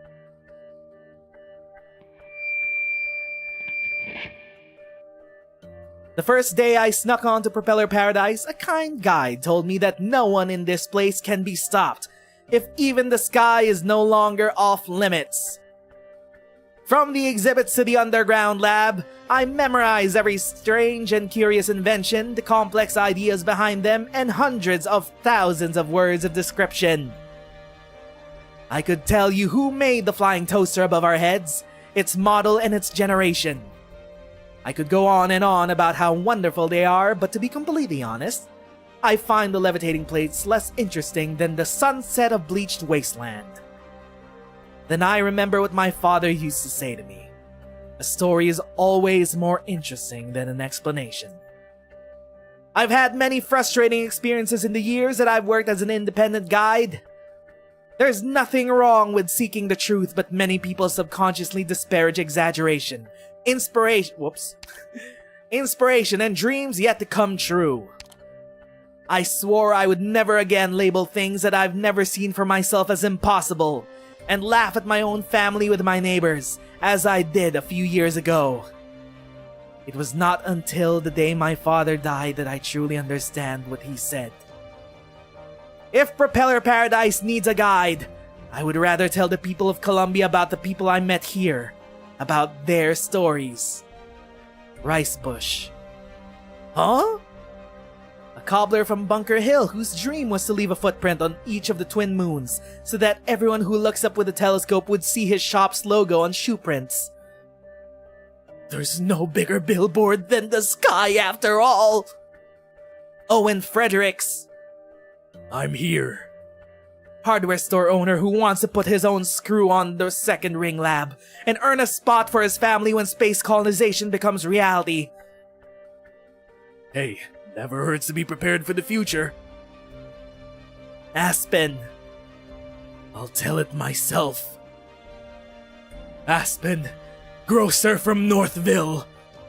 After being tricked into taking out exploitative loans, I divorced my wife and left home so the creditors wouldn't go after my family. My wife and I came up with the name Lucky Sistibes together.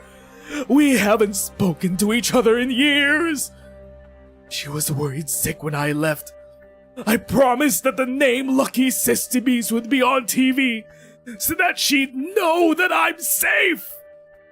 Now, I know the exhibition was one big fat lie, but I want her to at least see this red balloon with the Lucky Sistibes logo on it, even if all the pods crash. Aspen, and all of you, the things we want, whether they're based in reality or just a pipe dream, whether they're the result of blind conformity or superstition, they're much more important than Maylander and Gustav think they are.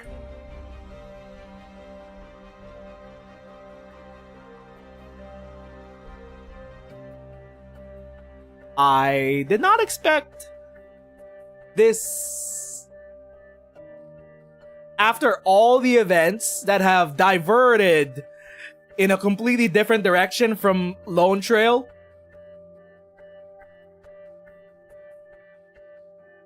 Lone Trail was all about Okay, I'm getting emotional. Lone Trail was all about the single-minded obsession and passion that one woman had to pierce through something that everyone thought was impossible, dog. Maylander, the Colombian government, they only want to use this place to breed the seeds of war. Meanwhile, the people, the exhibitioners, the business people that just wanted to make something of themselves on the Air Expo.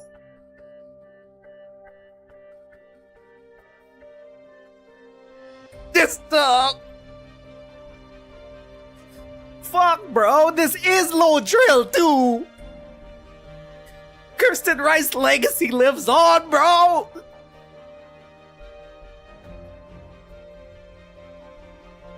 She's inspired people to chase after the impossible, bro.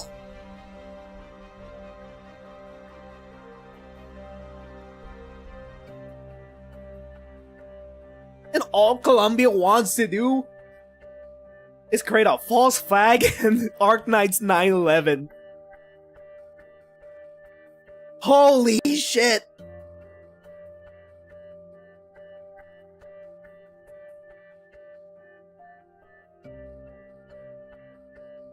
Run! Jump! Fly! We'll overcome everything that tries to block our path and change us without ever trying to understand us. We're the ones who'll decide Propeller Paradise's path.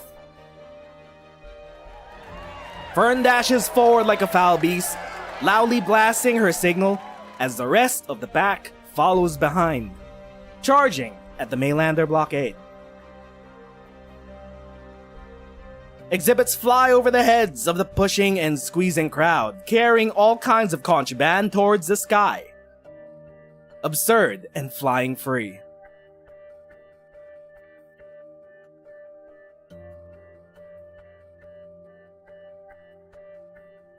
Phew! Finally out of the woods. Good work, guys. We'll just have to hang in there for a little while longer. 34 contraband core components, all intact. Looks like the landing module works quite well. My work is almost done. All that's left is to deliver this to Gordon. Hope all is well on this side. Next. Put it down. Uh-oh, Tin Man.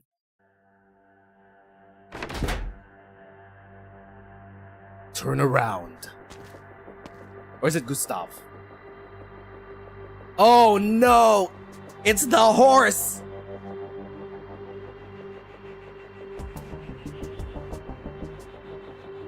You're Gustav's science consultant. What are you doing here? Okay, big horsemans. What are you gonna do with that big stick? Outside the window, the pinnacle of DC government office and the Colombian flag are already visible. Gordon's eyes are fixed on the bottom left of the broadcast as the red dot on the map gets closer and closer to the district's plate. According to the plan, the devices on the list should have been delivered to Cloud more than 10 minutes ago. He forces himself to look not at the door. Gustav is bound to notice any sign of anxiety. The plan isn't going the way you expected it, is it? The horse was your backup plan? You're calmer than expected. Being willing to take risks is not a bad thing, but you're not good enough at assessing risk. You didn't have time to prepare for a plan B for your plan A. All of you will pay a heavy price if it falls. And what's your plan B? It's all good and well to rediscover your confidence, but never forget who you're competing with. I told you you're getting carried away will cause you to overlook fatal flaws. What do you mean? The horse. Evil, intimidating horse. Okay, Cloud. Oh wait, is your name Cloud or was the platform named Cloud? Do we have your name? We only call you scientific consultant. I was delayed. Your science consultant. More than just a science consultant. I needed insurance for my plan. Not the evil, intimidating Kuranta. The tall, dark Kuranta walks towards Gordon. The box holding 34 Originium devices, safely contained by protective material, seems almost weightless in his hands.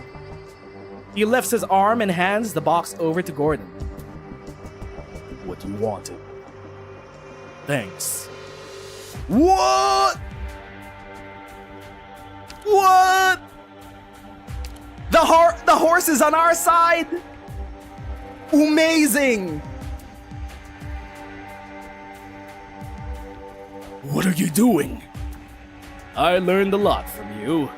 Of course I knew what your trump card was. A rival to provoke competition. A scientific consultant with both brains and brawn. A fair and impartial outsider to give legitimacy to the hearing and plan. Too bad you picked the wrong guy. The horse is a good guy. Well, he's amenable to our side at least. That means there's a chance he'll become playable. What's up, Hermit? Shock? Shock that the massively detailed Bara horse is in NPC jail now and we're just waiting for them to become playable? Gramophone made from the tentacles of fossilized seaborn. Decorative or specifically functional.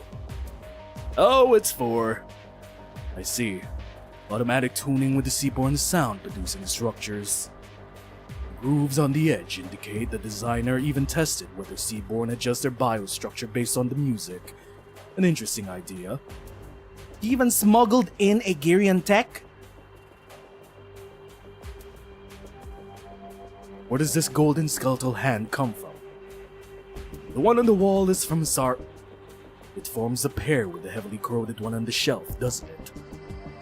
The construction of the joints and the level of the wear and tear indicates that it originated from the western deserts of Sargon. Oh!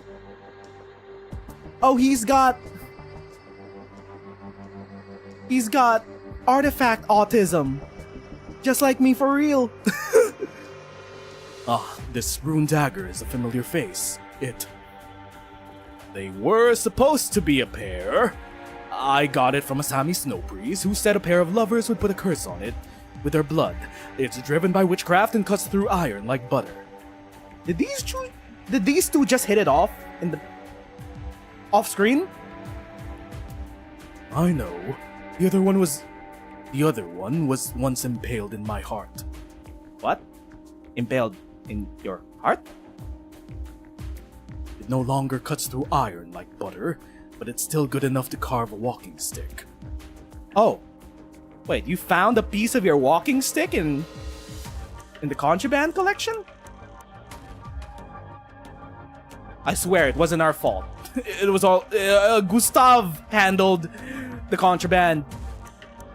Mr. Consultant, I apologize for any offense I may have caused, and I understand your desire for recompense. But I don't have the time. I brought you here for a serious purpose. We take off a part of the structure of the gramophone and combine it with the sensor module of the metal skeletal hand, we might be able to create a new type of voice-guided navigation module. Oh, he got autism for real, dog. He did not listen to a thing Gordon said. He's just looking at the devices and is like, I can make the Fuckatron 5000 with this.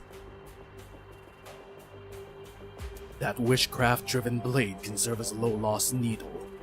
And here, this high-powered Originium internal combustion engine, legal only rim built-in, can provide 30 times the power of standard Colombian equipment. If only we could find the Victorian transformation stabilizer, which is no longer in production. That was in Aspen's bar. That's what Fern went to find. And the locus of sorcery that was once seen on the Colombian barren lands. We'd almost have the parts necessary to put together the initial core assembly of a nomadic plate's mobility layer.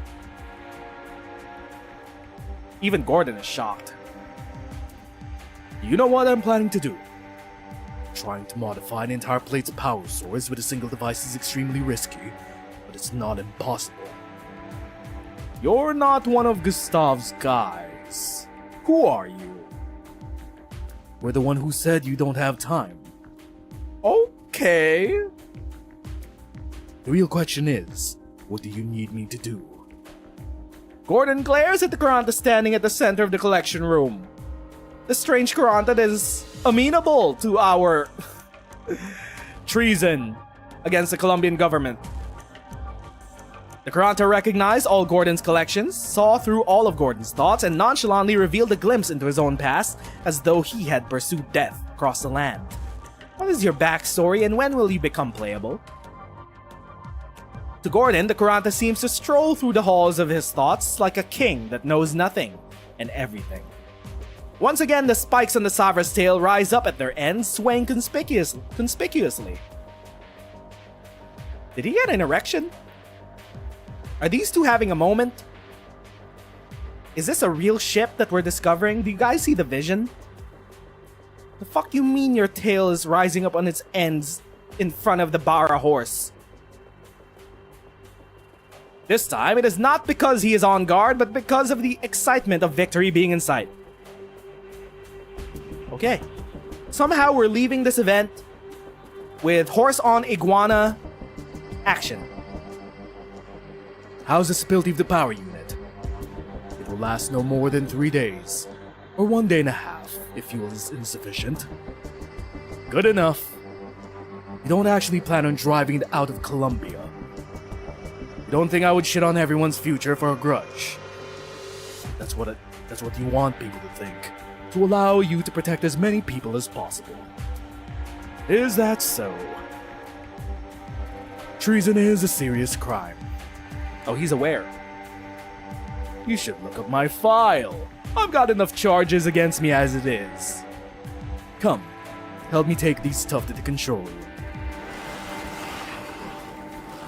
The wings of a foul beast, the horn of a burden beast, the teeth of a mangler beast, the hide of a sand beast, the blood of a beck beast.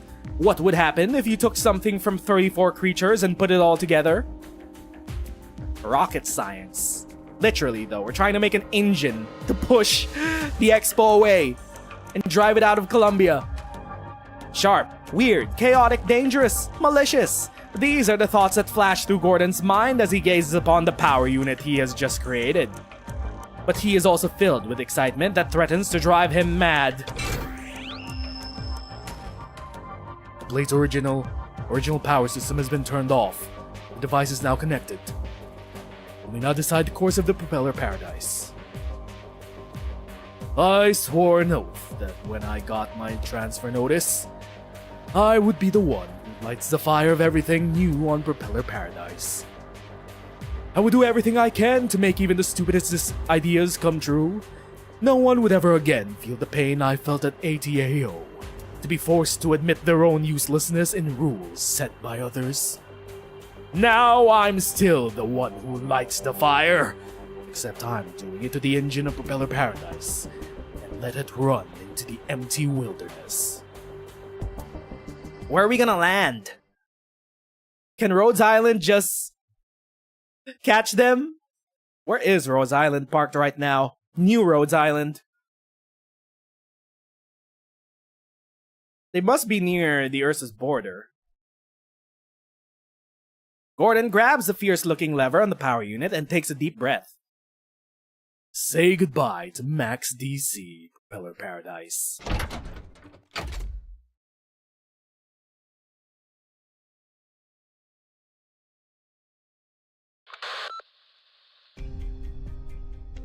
Tin Man, that Fern is leading a group on Platform 7. See it through the monitors. Looks like Tannen got one up on Gustav at Cloud. Hearing from the guys monitoring the Rhine tree, Nasty has broke through the blockade.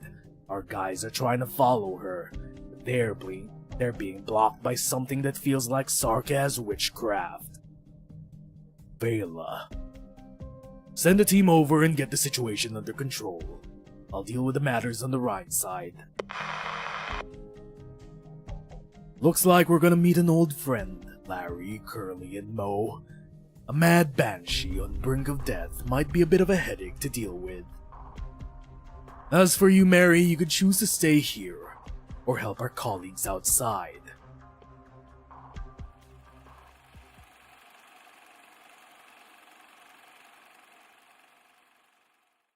You should stay a little longer. What if Mercia messes with Tin Man's memories? What if we do a little repeat of Oracle right now? What if we wipe him of all his sins and abscond with him to never be seen by the American government ever again? Tin Man, please let us save your soul. Hey, you three. Tin Man hears no answers from the Revenant friends. Old Curly's lightly waving a stick and dancing an impromptu tap dance.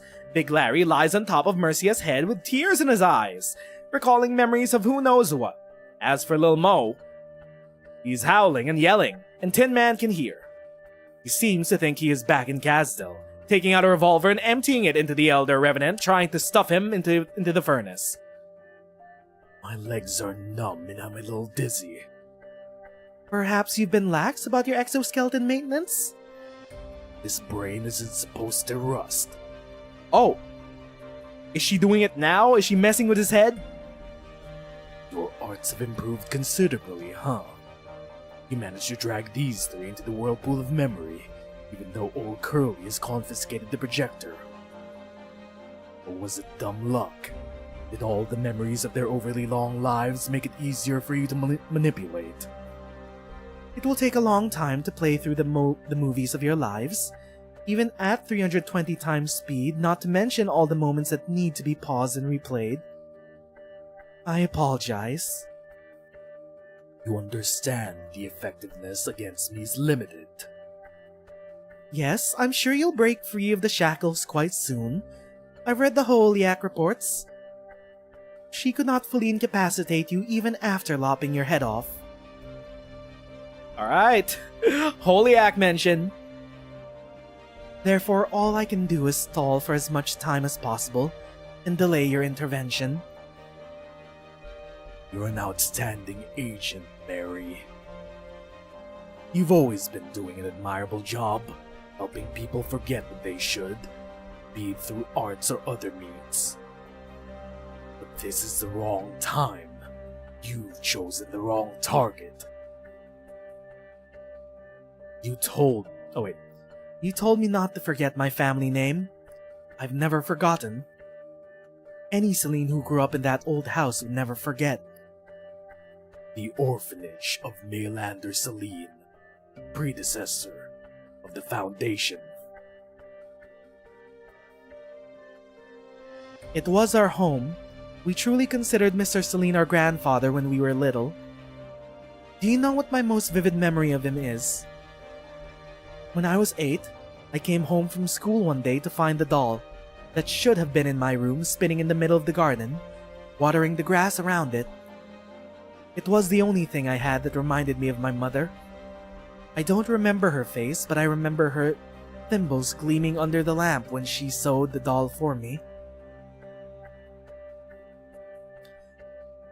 Grandpa turned it into a sprinkler without a single word to me, as though the doll was always meant to do that.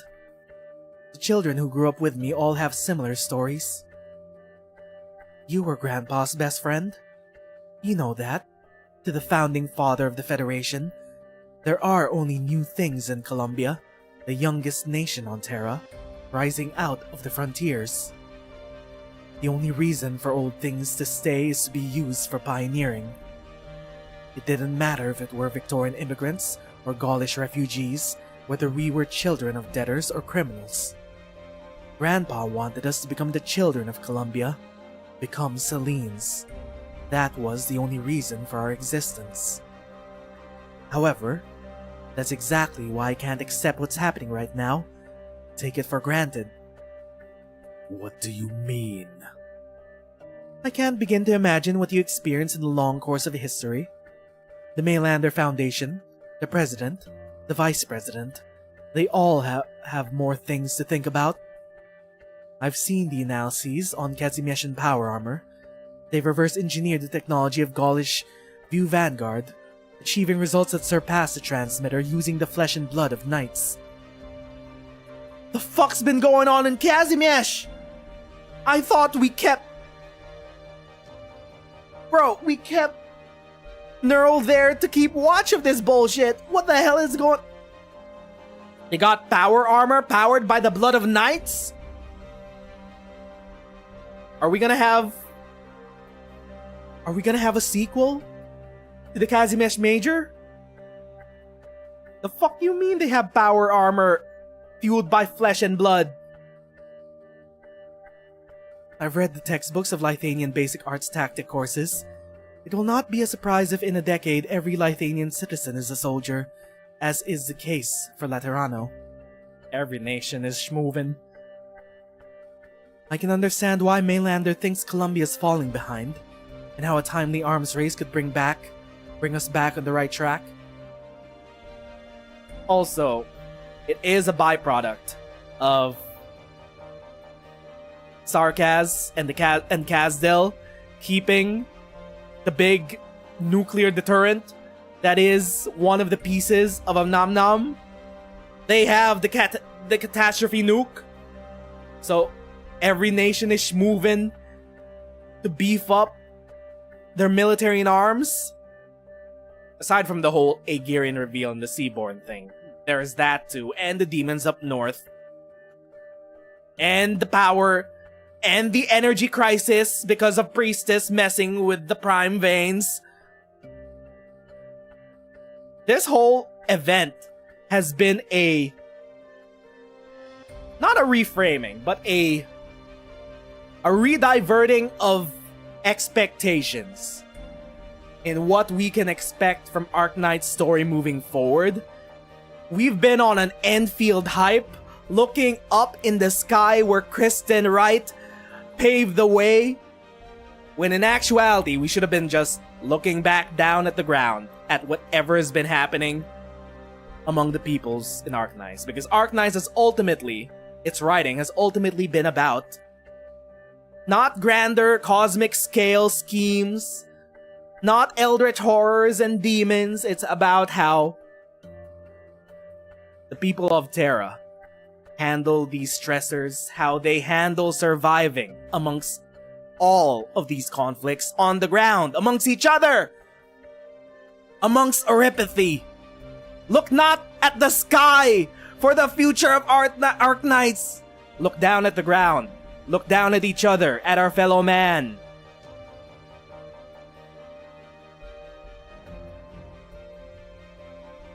Judging by the standards that Grandpa taught me so many times, there's nothing more efficient from the perspective of national development. It's not that I don't understand these fallacies. Indeed, if I was asked to deal with these problems, I would draw blank, and I would be able to do little else but cry. But I just can't take it for granted. Not now. If orphans like us, who had nowhere to go, would all become children of Columbia, then why should a mother who walked 1,000 miles in search of her daughter, a merchant who put everything on the line so that his wife would not be hounded by creditors, and testers who are simply trying to earn a living, why should they be sacrificed for the sake of Columbia's progress? They're dreamers, dog. They're dreamers, exactly like Kristen Wright. One grandma just wants her last wish fulfilled. a bunch of Colombian citizens just want to reach new heights. And for what? Arknights 9/11, a false flag to redirect the eyes, the attention of the Colombian people towards fear-mongering against the other nations. My job is to make people forget. But this time, you decided to pay a price for Colombia's progress. You shouldn't be allowed to forget. You should remember the lives and dreams that were part of the sacrifice. Don't think of it as no big deal. You should carry those sins, Tin Man. Meanwhile, back at Grandma, who's ascended to biblically accurate proportions. Shit, we're only before. Nasi gazes at the indistinct figure within the winding branches, the figure of her mother. Vela's limbs have been replaced by gray-white branches, bark climbing up her clothes and skin like scales, printing countless indistinct visages. Glowing resin pours down like a waterfall, obscuring her face. Many desperate hands reach out from within, clutching her throat like clutching at straws. Both the tree and person within seem almost unrecognizable. There's only one thing that Nasi can be sure of. This was not a natural occurrence. You merged with the tree. Falling. I see your road back falling, collapsing. I must make sure you can go home. My incantation could not reach the broken path, but the roots of this roosting tree. I harmed it. Unravel! Nasi's incantation goes unanswered. The tree's design was based on the grammar of the Banshees. It remained flawless in many ways, but it has never before rejected my incantation. Yet now, the branches continue to spread around Vela, dragging her floating silhouette towards Nasti bit by bit. Please, Vela, stop. Let me analyze what's happened to you. Nasti's plea goes unanswered too. All Vela does is ask questions, in an urgent, trembling voice. There's no mist apple pulp outside the valley. How do you polish your feather horns, Nasti? I never taught you incantations, but it looks like you've learned it on your own. A kind of imitation. How did you? And your bone pen, your... That's not important, Vela. What I need to know is what happened to you here. Not important. Vela is suddenly silent, and the creeping branches come to a standstill. An instant later, they start to spread in the opposite direction, encroaching upon what is left of Vela. Fusion is progressing.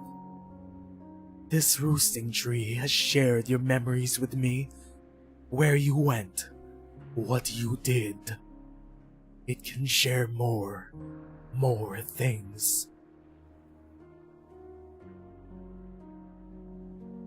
I saw you dig for answers in the great library of the Lich for days and nights.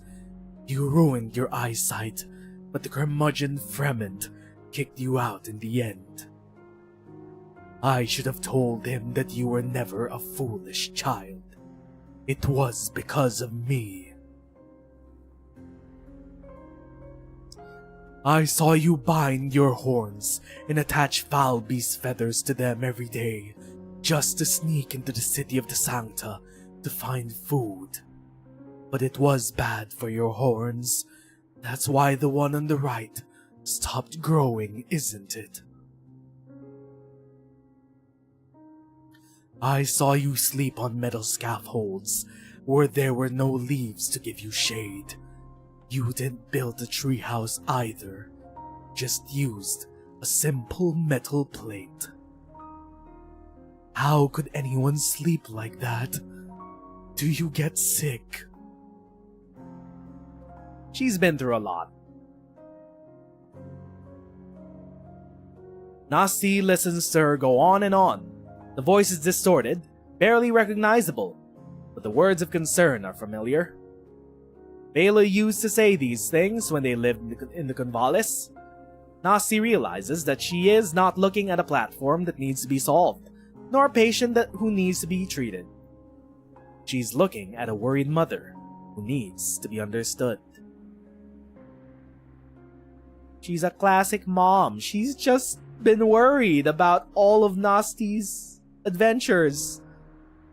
Nasti lowers her bone pen. Fern told me how you looked like when she found you. There were burns from arts, holes from bullets, gashes from sandstorms all over you. Even she also had her own adventure full of peril just so she could see her one and only daughter one last time. You walked the path that I once did, only harder, more painfully. People shot at Grandma. Artscasters shot at her. You could have died. You should have stayed in the Convalis. There was nothing more I could do for the valley, for Lakira Malin, for the children. You've already done so much. The lies you've weaved for the sake of all the banshees.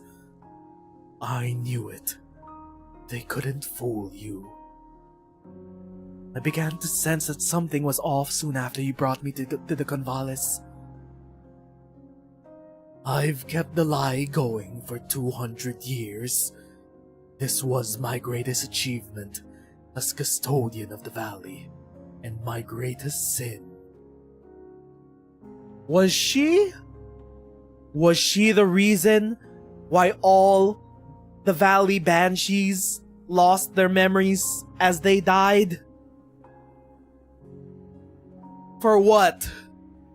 For what? 200 years? Do you mean the war? Yes. The king of Sarkaz at the time was old and foolish.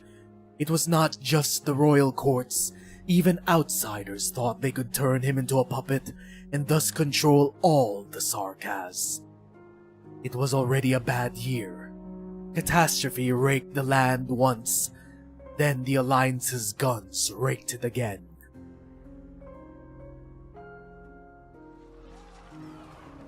Ooh. Kelshi. The green feline appeared on the horizon, leading a wall of steel that stretched as far as the eye could see. Which were the Steam Knights? Which were the Spire Casters? Which were the View Vanguard? I couldn't tell. I don't know when they learned to build ships of steel and tubes that breathed fire. All I remember is the towering Wendigos could only whimper as they were crushed beneath the ships, and our kin fell burning from the sky like broken kites. No one who heard the wailing that day could ever forget. Life in the valley does seem better than Kazdel. A little dementia after centuries of relative peace can't be the worst.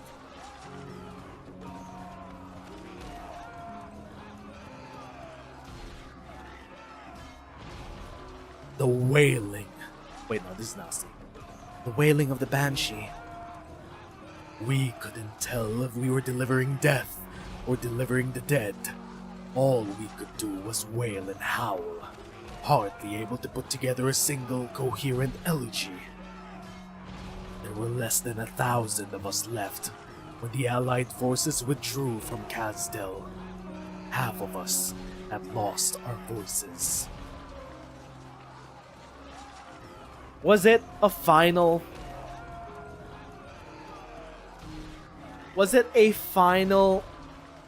gift that she gave to all the survivors of the war so that they could pass away in peace, not being haunted by the horrors of the war?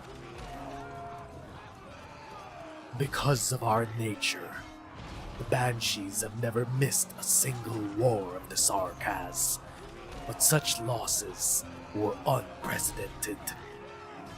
I survived by sheer chance and left the blood-soaked land of sorrows, trying to find a place where life still remained.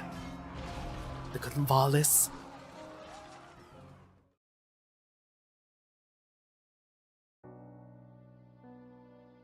The Convalis. The vast mist lake separates it from the outside. The seasons come to us still in the golden woods. It is a quiet place, one that seemed like it didn't belong to the Sarkaz. There's nothing that shouldn't belong to the Sarkaz. Who are these? Theresa? Who's the one in the middle? Long hair. Is that Lacarameline? It has a branch, so it's Lacarameline. And is that Sanguinarch? On the most right, looks like Sanguinarch. Yes, we believed it at the time. Me, Lacarameline, the new king chosen by the crown. Oh no, it's the king. We have a sprite for the king? Interesting. We believed in the new life for the Sarkaz. It's Vela? Oh, it's Vela. Hold up, they have a young sprite of Grandma? Can we see it? Theresa is the king.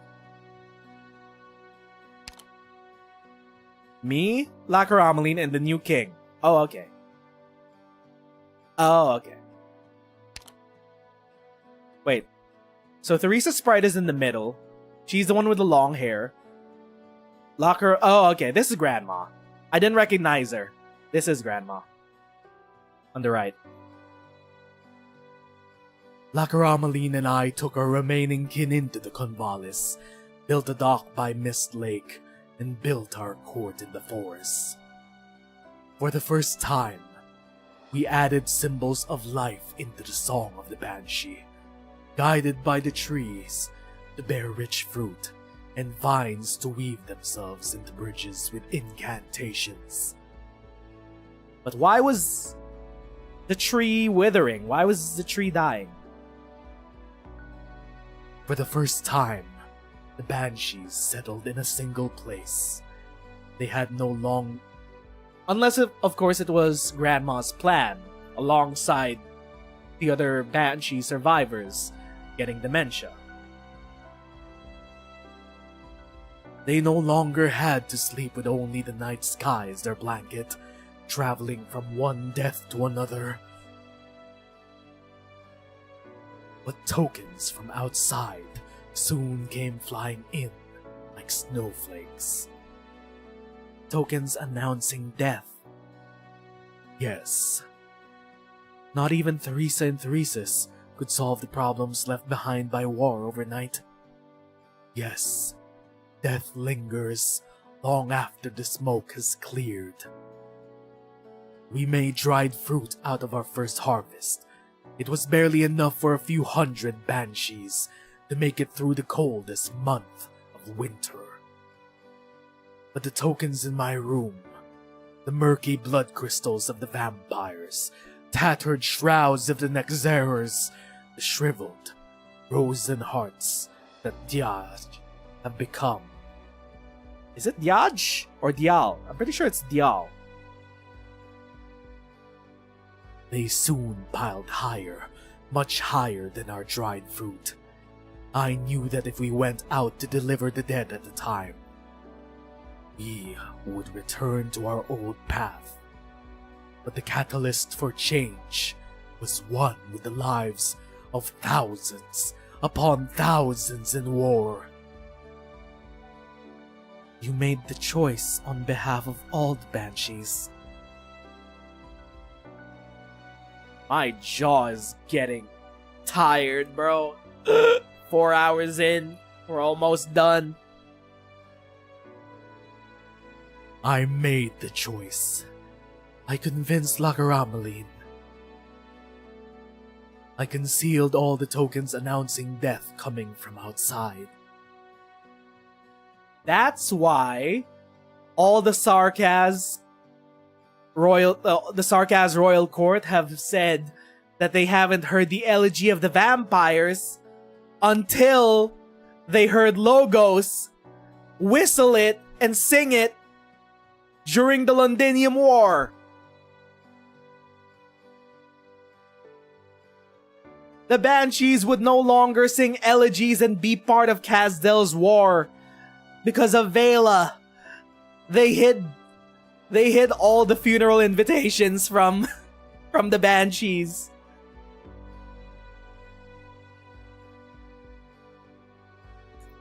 Occasionally, a banshee might leave the Convalis to deliver our kin, but I chose the people carefully and sparingly. Lakaramaline faced much criticism outside. For a long time, we believed we could cast aside our nature and lead a different life. If the Banshees could do it, so could all the Sarkaz. Even if the price was that the owners of the tokens would never find their way to the myriad souls. Good news to you, Grandma. We kinda dealt with the assimilated universe and the Sarkaz souls that were sent to it.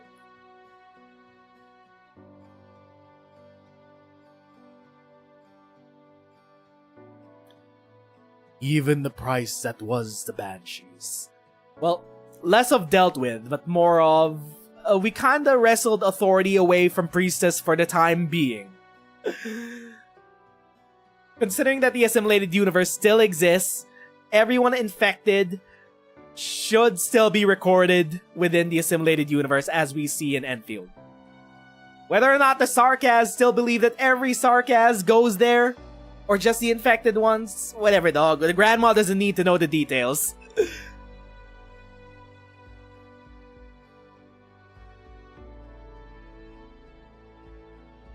200 years passed. 200 years we endured. Until I met you. She was her light, her shining light for a new path for the Banshees. But she still tried to keep Nasty in the dark. She isolated Nasty from all the other Banshees. She didn't even teach her incantations. She had to learn it on her own. That's why I had to leave. How many deaths did you tell the others about each month? More people die in Kazdelia every day. You could fool the others, but you knew that I knew from the beginning. Lakaramaline was right. You were too smart, and you grew up in Kazdelia. I could not have fooled you.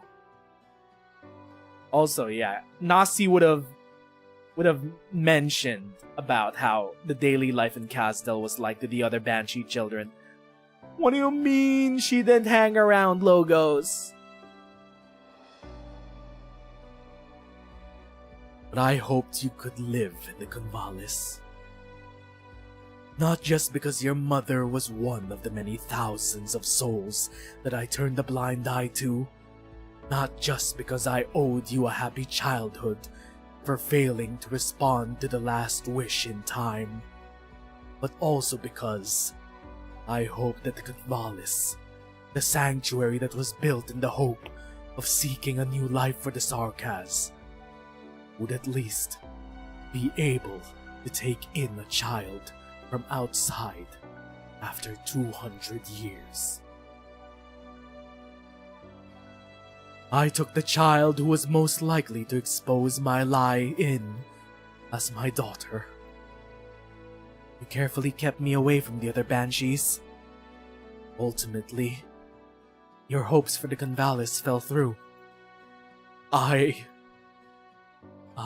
made many mistakes in my life, but there is none that I regret more than your departure. You were always a smart girl. I've thought about it many times, that if I had told you the truth about things, you would have understood and played along whatsoever. If that was the case, then perhaps you wouldn't have.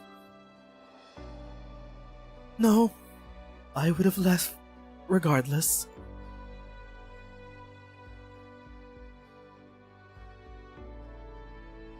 I remember the day we parted. You called out to me. I didn't turn around, but I looked down at the water. There was no wind on Mist Lake that day. The boat sailed across the water like a knife cutting through a piece of paper. I saw your face clearly, reflected in still water. You wept when I said I was leaving, and I let out a sigh of relief, so small, so imperceptible, that perhaps you didn't even notice it yourself. Deep down, you wanted me to leave, didn't you? We were co-conspirators in parting. Haven't you realized it yet, Vela? It is the Convalis, not me, that is truly your daughter. You discovered it, and trusted the Sarkaz future to it, and built it with pavilions and boats, fruits and cakes. Her love for it grew as time passed. There were two reasons why you brought me back to the Convalis: to make amends for the price you paid for it, and to verify whether it has grown the way you had hoped it would. My departure brought relief, because the one who could expose the fragile lie that ties the Convalis together left. But my departure also brought anguish, because it proved that the valley could not carry the burden that you hoped it would, even after 200 years. It was a failed experiment. It was a failed experiment to produce a Kazdel that wouldn't get tainted by death. Nasi didn't feel like she belonged. It was too fragile to accept a child who grew up in Kazdel, much less become the future abode of all the Sarkaz. The Convalis is too peaceful.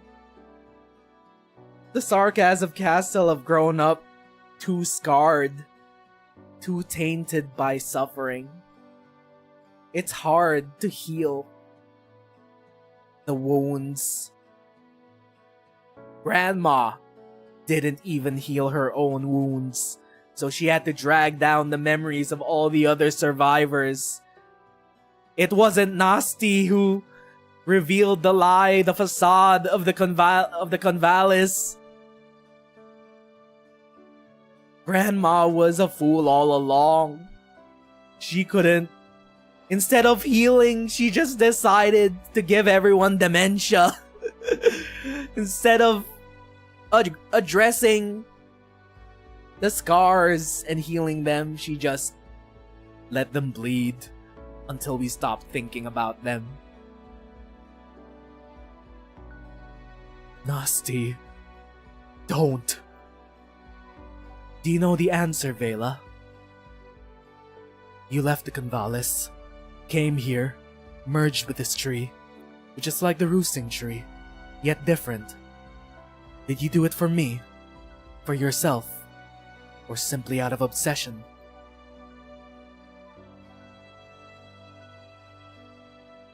What are you running from, Vela? She's running from the past, the present, the future.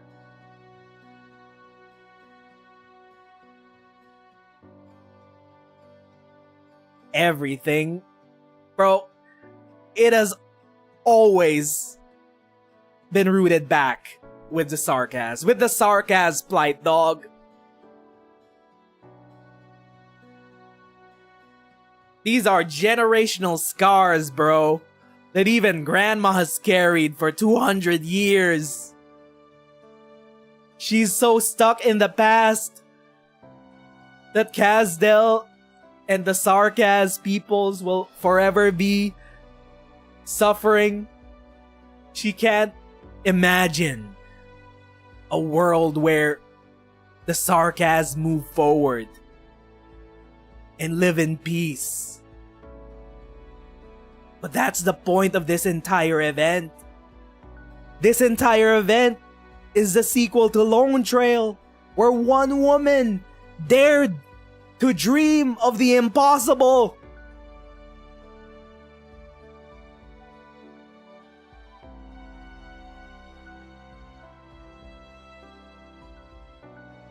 Are you running from death?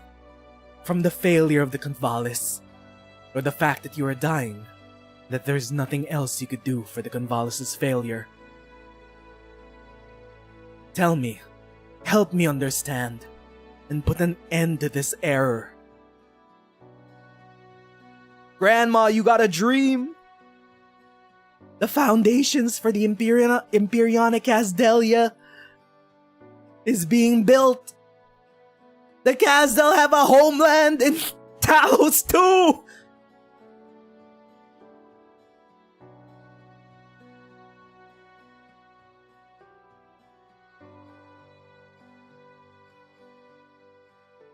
Seshka's gonna be a thing, Grandma! You must see the trees, of which, the shade of which you will never experience. Meanwhile, back with our bozos. No sudden moves. You know, I'm sure we could talk about this like reasonable people.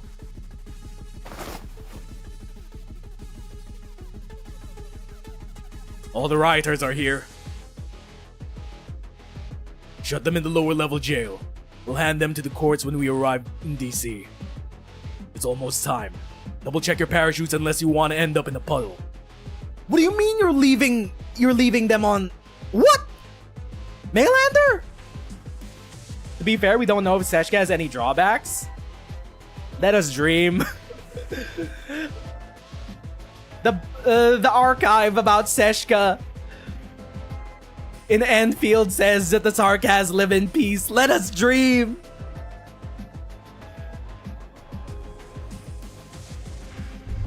What do you mean these motherfuckers are leaving the protesters on the levitation plates as they plan to crash, and the FBI agents are just gonna parachute out? What? Did someone press the detonate button early? Impossible! We're less than a kilometer from the district! Wait, the government buildings are Actually, no. I think they were just planning to dock, and they were just planning to escape. They weren't gonna crash the thing. The crashing plan has been dealt with. Their plan B was just to dock it. Wait, the government buildings are getting smaller. We're moving away from the capital. Looks like the events are moving faster than your plans can catch up, aren't they? Never intended to stop the explosion. You were just stalling for time for the plate to turn. Did you think we had the means to go toe-to-toe with the well-trained units? Events moving faster than plans can catch up to. Change of plans! Lower level evacuate the planned routes. Upper level protect the civilians around you and prepare to parachute. Point 0. Detonate. Okay, they're still planning to blow shit up. They gotta create an international incident somehow and then blame everyone else. Oh gee, false flag time! Arknights 9/11. What's going on? The broadcast has gone dark. Are the screens outside getting a signal? Oakley, where have you been? Have you just been playing along with Gustav and announcing the speech and things? You're still thinking about the broadcast? Did you hear the Emergency Management Council's evacuation warning? A serious accident has occurred in the levitation layer. All floating facilities will fall from the sky in less than 10 minutes. Hurry up and get yourself to the emergency shelters. What are the shelters gonna do? Are they like escape pods? Fall from the sky? Oakley looks up to see hundreds of floating pods turn into fireballs in the sky, marring the clear skies with smoke and ash. Without the gentle touch of sunlight, the cloud-like pods turn back into chunks of metal, crashing down on the lower level. Look out. Oh, it's the tester! That was a close call. Thanks. You're a tester. Which company? I don't remember you. Now's not the time for introductions, Oakley. The streets are exposed. You risk getting hit by falling debris. We should go into an emergency shelter quickly. Alright.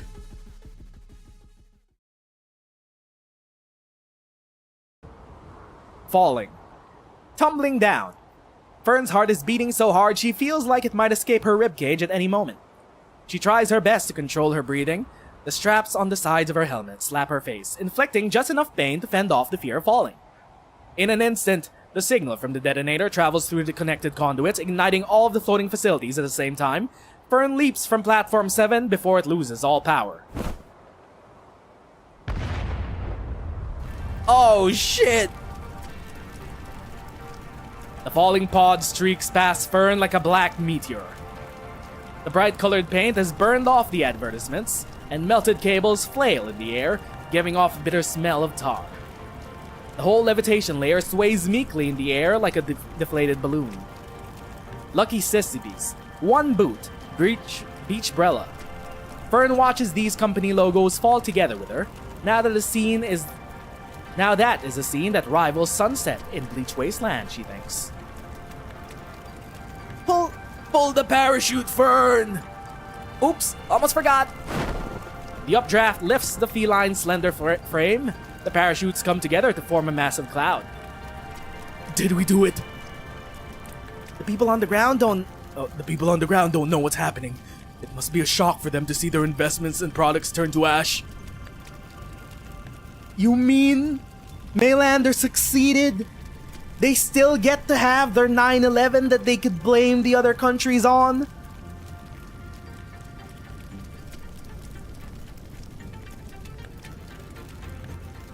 They're safe at least. The pieces of levitation layer would have fallen on top of their heads if the plate didn't turn around. Besides, they'll never find out that there were scheming and plotting to stop them from daydreaming. Where do we go next? You could certainly go to Northville to see your wife. Go back to your wife, bro. Sure. But what about after that? After that? Let's talk about that when we get to standing on terra firma and looking up at the sky. The light of burning fire illuminates the people's faces, and there is little regret in their hearts as they gaze upon the Propeller Paradise, now beyond recognition. The remains of Propeller Paradise are scattered across the barren lands between the district and the plate, like gifts that have been returned. What was that whole plan with the big horse and iguana, man? I thought they were gonna do rocket science and push Propeller Paradise past the border. Fern closes her eyes in relaxation as she comes back down to Earth with Paradise. Okay, meanwhile at the highest layer, the Elder Banshee said her kin were like broken kites as they fell burning from the sky in that war from 200 years ago. Now though, she is like a kite that has too many strings attached. the branches and roots tugging at her as she floats in midair. Grandma, let it go. We can make a better Kazdel for all the Sarkaz. It's confirmed in Enfield. A kite nothing could ever ruin, as she had wished. The roosting tree. That was the name I gave it. I built huts underneath it, and made it the abode of every banshee. But all I felt was the fear when Lakaramaline brought me to its roots. It was like a great void that could not be illuminated by the moons, by candles, or by fireflies. It was still and silent, sucking away my memory a little bit at a time. I could smell decay in the darkness, a decay that we could not reverse, not even the children of soil and stone could. It was a constant reminder of how pathetic the Convalis was. It wasn't a paradise that you imagined. It was just a hideaway for people for the banshees that wanted to escape the conflicts of Kazdel. It was just them being isolationists. They just wanted to save themselves. Well, Vela and the survivors did, but they were still racked with trauma. It was never an experiment to create a peaceful Kazdel. It was just escapism for the banshees. At the end, Lady Theresa and Lord Theresis found a future for the Sarkaz through war and death. Meanwhile, Afanil continues to seek a new future for the Banshees. But me and my valley, it is nothing more than a failed sanctuary that quietly awaits death. That's what I said. And there's nothing more I could do for it. So you ran away from the roosting tree? Ran away from death? Why here, though? Everywhere outside the Convalis was the same. Gray and chaotic, impossible to navigate. There was only one path that I remembered. Those unfamiliar names that you said. Lithanian, Laterano, Columbia. Is that how you got bullet marks on your cloak, Grandma? Did the angels shoot at you because they're racist? I followed the names, followed your scent, not knowing to what end the path led, and what I would do here. I just didn't want the tree to turn me into an empty husk. But you chose to go into another tree. Tresian himself did it. He couldn't help it. Grandpa, no! I was filled with sorrow when I saw that you planted another roosting tree here. When I felt the spread of decay, I thought you were going to repeat our mistakes. Even if we couldn't save the Convalis' roosting tree, I wanted to do something for this one. Even if all I could do was stay its decay and save you from sorrow for a while. Even at the end of her life, she wanted to atone. But when I saw it with my own eyes, I realized there was nothing I could do for it, but it could save me. This tree was nurtured by Nasty, with love and care, tender love and care, while the tree that was growing in Convalis the only vibes around it were trauma and depression and escapism. No one wanted to move forward. This tree has good vibes. It's gonna grow up into a big, healthy tree. The roosting tree only takes memories, but this one shares. It shares the story of the convalescence and of your journey. It makes me feel that I'm alive. I'm sorry, Nasty. I had fused with the tree before I stopped the path from collapsing. Once again, I deceived you. That's why you're so lucid. That's why the tree rejects my incantations. You rewrote its grammar and changed its operating logic. It keeps you alive, and you keep it running, even though neither of you are what you used to be. Wait. Grandma's no longer dying? She's now part of the tree? Part of the ship? Part of the crew? You're like a program that relies on a bug to keep running. Bug. Program. Like a withered tree that relies on a parasitic vine to remain standing. I think we should put Grandma down. It's not so bad, is it? If this can keep it from withering, then I've finally done something useful for you, for the Banshees, for Sarkas. I can bring it back to the Convalis. Bring you back. Grandma. That would be pointless. Why? Why is this tree not responding to me? That means it's working. The outer casing of the device Nasi is carrying on her belt falls away with a crack. Paper tapes pour out, laying themselves out around her as though following an invisible blueprint, forming an elaborate and organized framework.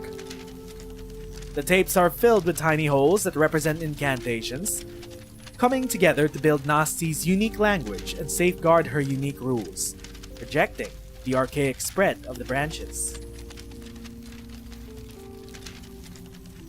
I said I must understand before I can put an end to this error. Now I do. Nasti raises her pen and writes down a function, an incantation. Reconstruct.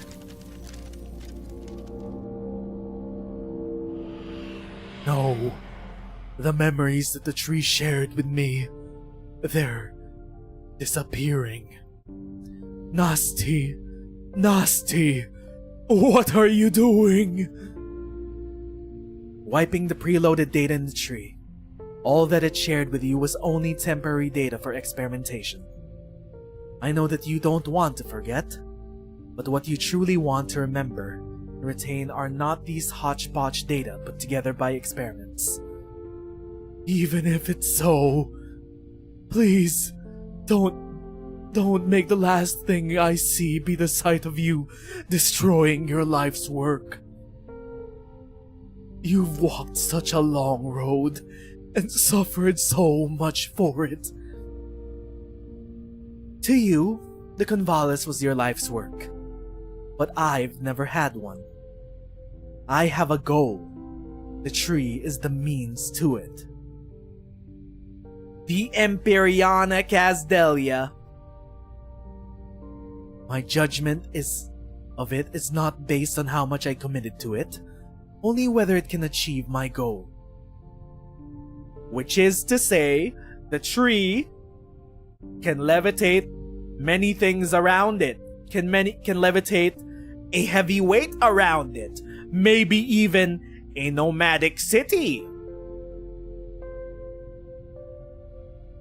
You hope that fusing with it would keep it from withering, but not withering would make it any more useful. Just like the roosting tree of the Convalis. I don't want to be cruel, but the roosting tree never truly consoled the dying. It is no more than a simple Phoebe tree, bent under the weight of incantations. It's native to the genus Phobopsis, in the family of Targanglis, Simarubaceae, and its wood is commonly used for buildings in Southeast Terra. I had an elf colleague verify its nature after I joined Rhinelab. So, it's not a special tree. The Banshee tree is only special because of the incantations around it. It became the roosting tree of the Convalis because you saw it as a symbol and mourned its change. It has withered because it has reached the end of its natural lifespan. Okay, it wasn't affected by bad vibes either. Okay! We're Reddit atheisting the beliefs of the Convalis. It's just a tree that's been alive for centuries. It's just old. It's time to pass away. I thought it had fucked up vibes. Well, then again, the Banshee incantations around it may have fucked with its vibes. That is all. Grandma, you don't need to blame yourself for the withering tree. That's another weight off your shoulders. It's just another old tree. It's just going through the passage of life. You don't need to bury that sin. You're too traumatized by the war.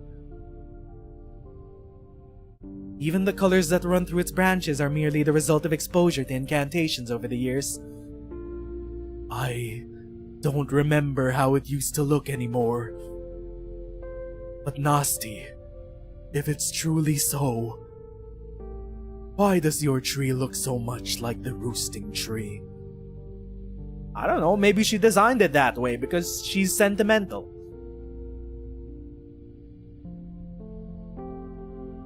Because it reminds me of you. Just as you think of me.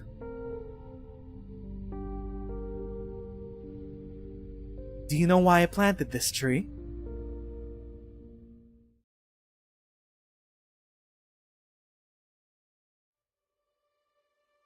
I remember the day we parted.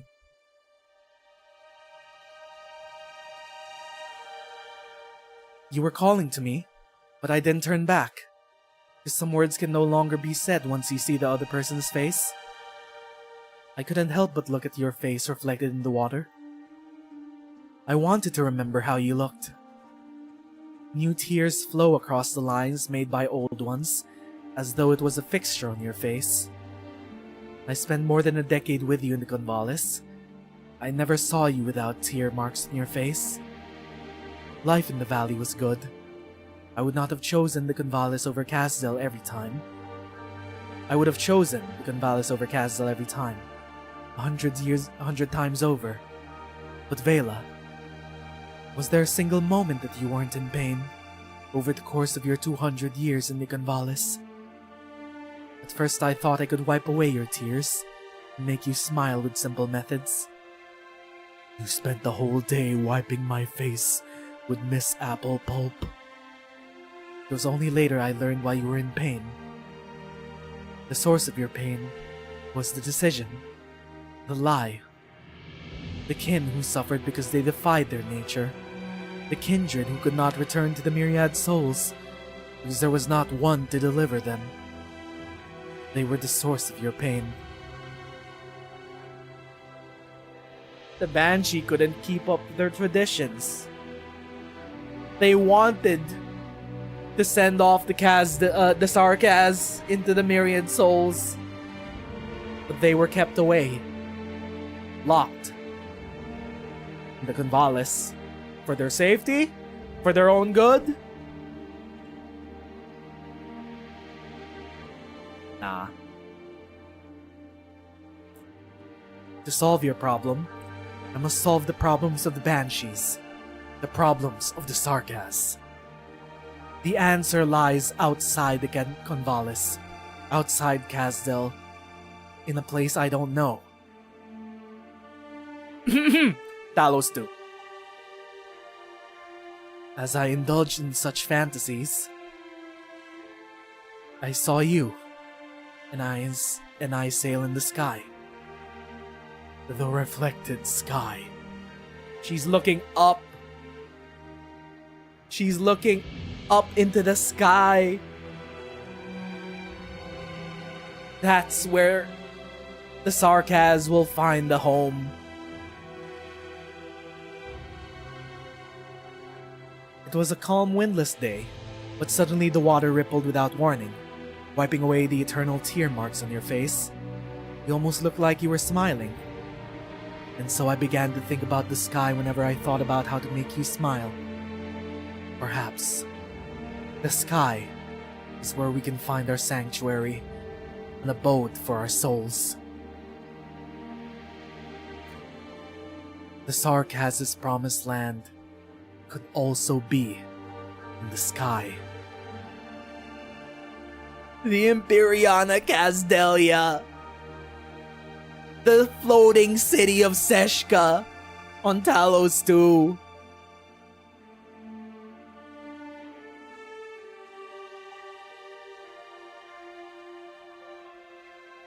All the things you did, this tree in the sky, that's where it all began. Access security camera image.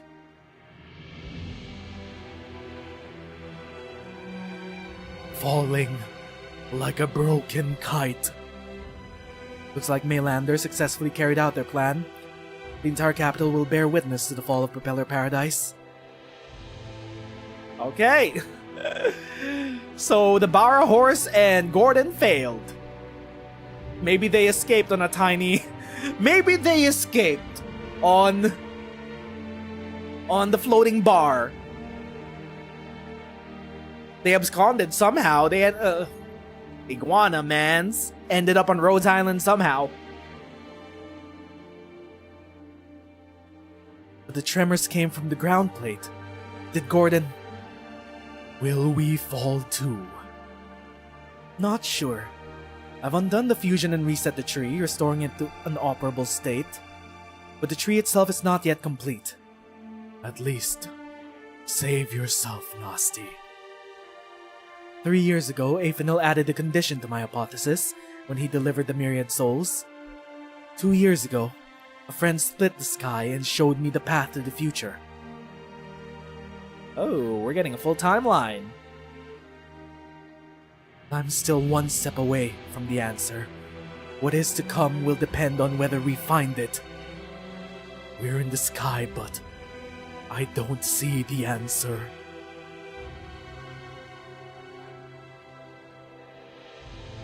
Everything has fallen. The sky is empty. Bela, you're still looking to the side and downwards. Look up. Yes, the sky has always been empty. It is we who must fill it.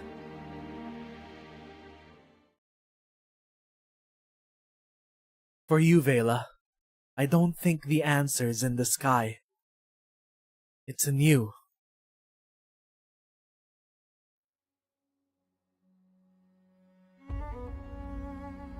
I can hear the roars, the hatred, the cries that surround you. The kin I delivered, or failed to deliver. Vampires, Nexerers, Dial, and Banshees. I've wiped all the preloaded temporary experiment data from the tree. It's your own frustration, rage, and sorrow that binds you now. Like every Banshee that you sent away the last 200 years. Like every Sarkaz that returned to the myriad souls since the beginning of time. That is why our people are made empty by painful oblivion. That is why the myriad souls are always roaring, always angry, always wailing. But if we leave behind residues of information and death, and the myriad souls are merely the collective of such residues, why shouldn't it be joy and song that remains?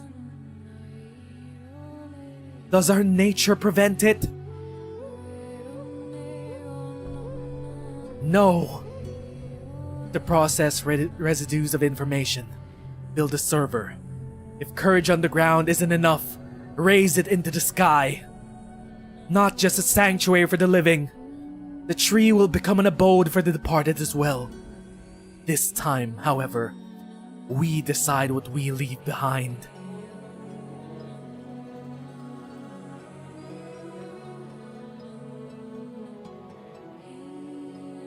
Perhaps it wasn't function that the tree was missing. It was a command, a decision, a sincere wish. Tell me the answer, Vela. What is it that you truly want to leave behind? The tree. I will preserve that memory for you. Oblivion will never claim what you want to leave behind. I don't know. You don't know. At first, I just wanted to save our kin from pain, from anger, from sorrow. But I no longer know what can be achieved. If neither the Convalis nor the roosting tree can accomplish it, is there any meaning in leaving anything behind? Grandma, Theresis planted the seeds for the Sarkaz to live in peace. You too can come to the conclusion from first principles. Vela. Nasty wanted to do something. Say something. No sound comes out from her lips. She's normally not one to deal with hypotheticals, but she could not help but think, if she finished the tree and took her people to the sanctuary in the sky sooner, would her mother have had a comforting memory to cling to? Hundreds of pods fall burning from the sky, like black meteors, like heavy raindrops, like broken kites. Mother and daughter gaze at each other silently, as they hoped it would make this moment an eternity. No. You were never one to stop walking, Nasty. Once you've decided on your path, you will see it through to the end. Don't stop now. Don't let me take away the meaning of what you've accomplished. My life may have had no meaning, but there must be some meaning to all that you have done. If this tree is the new abode for the souls of the Sarkaz, then let me be its first denizen. I gave you a home 20 years ago. Now you've given me one. When the children stand around the tree to listen to its voice, I want it to be your laughter that they hear, not your weeping. Is this our alternative to the myriad souls, especially after we fucked with the assimilated universe? It's kind of like a furnace. Hold up. The tree is kind of like a furnace for all future Sarkaz souls. Wait a minute. If this implies what I think it implies, the tree will act like a server for the souls of departed Sarkaz moving forward, which means they won't go into the myriad souls within the assimilated universe, which means they can't be turned into reconveners in Enfield. They can't get reconstructed. Or I don't know. Maybe their information is still gonna get recorded if they're infected. But any sarcas that passes on, uninfected,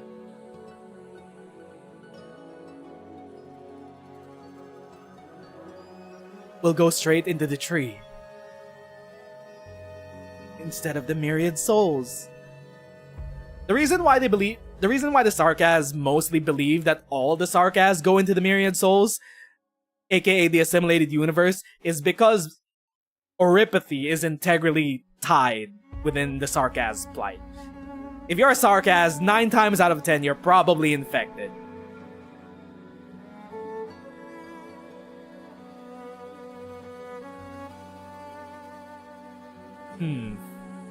This is a huge step forward. And I want to remember your smile when I think of you. Nasty, my child. I've had good memories. Memories that make me smile. I remember it was.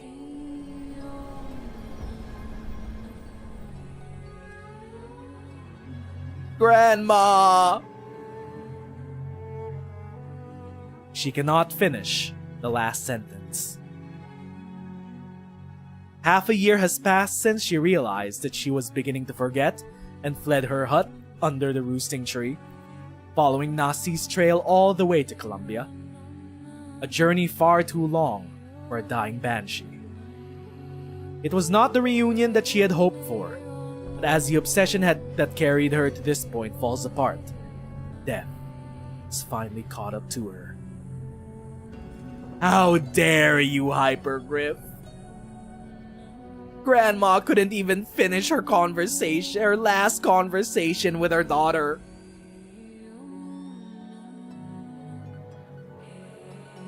Countless scenes fade from Vela's memories and become vivid before Nasti's eyes.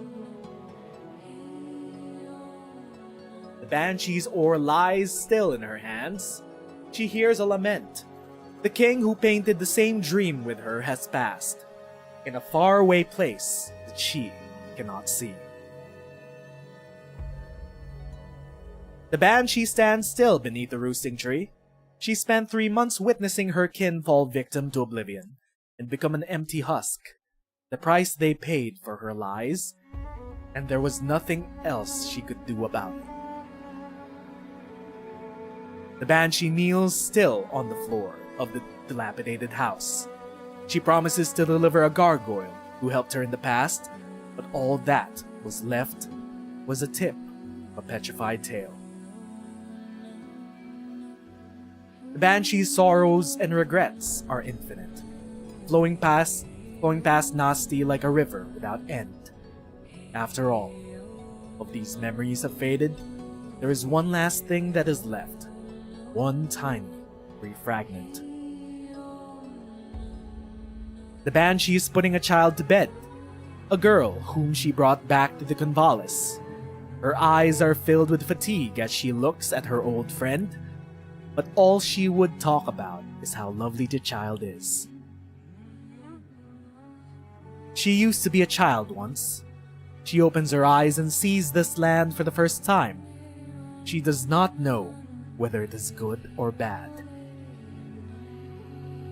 But Nasi can see that she is smiling. Time passes through the banshee, like the wind across the surface of Mist Lake, leaving nothing behind. Bela fades away into the sky.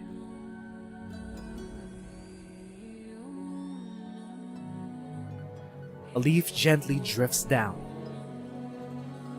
I'll catch you and remember you, Mother. Nasti catches the leaf gently as her mother once picked a leaf from the tree for her. One does not need a bone whistle to accompany a smile. After a long silence, she blows a tune with the leaf.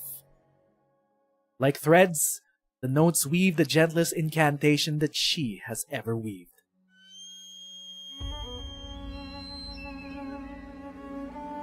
be at peace. Rest in peace, Grandma. You no longer have to fight the war. The myriad souls can now rest on our Discord server. The sarcasm no longer need to go to that piss-filled ocean.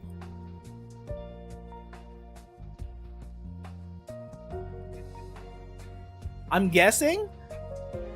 I don't know. I'm guessing the mechanics behind that is that if you're an infected Sarkaz, I think you still get funneled into the assimilated universe. But if you're an uninfected Sarkaz, you go to the tree. That's what I'm getting out of this. Oh look, it's Jackson. I'd like to make a bet with you, Miss Wilson. How many sky stocks do you think young Pavard, the honest and serious secretary of mine, will go and buy once he delivers the balloons? 0. The end of the line at the stock exchange was 2 blocks away when I came. The last time I saw this level of excitement in the district was when the Department of Defense decided to send troops to Bolivar. I still have one of those cactus hats in my office. Colombia's colonizing Bolivar now. Arknights America is going down to Arknights Venezuela. Hypergraph, we're being a bit too on the nose here.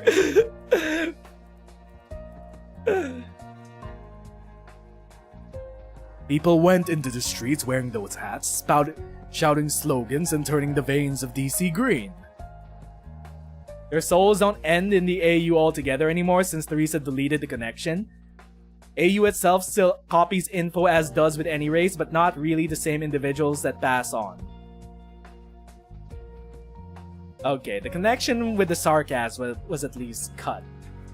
They still gotta explain how the reconveners came to be. Oops, your information's in the piss server. But at least the Sarkaz have the tree now. They got a private Discord server now. No longer admin by Priestess.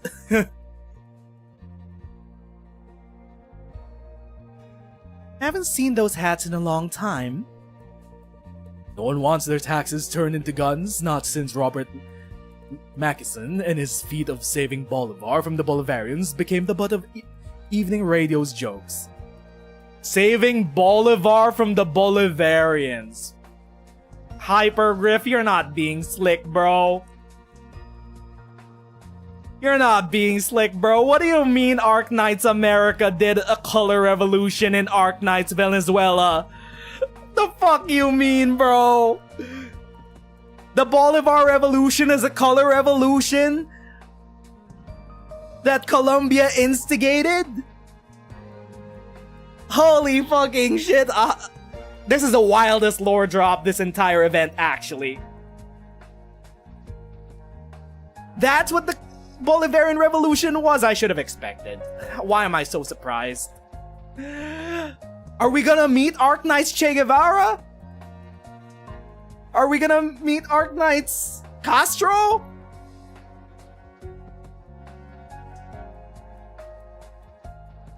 Okay, bro.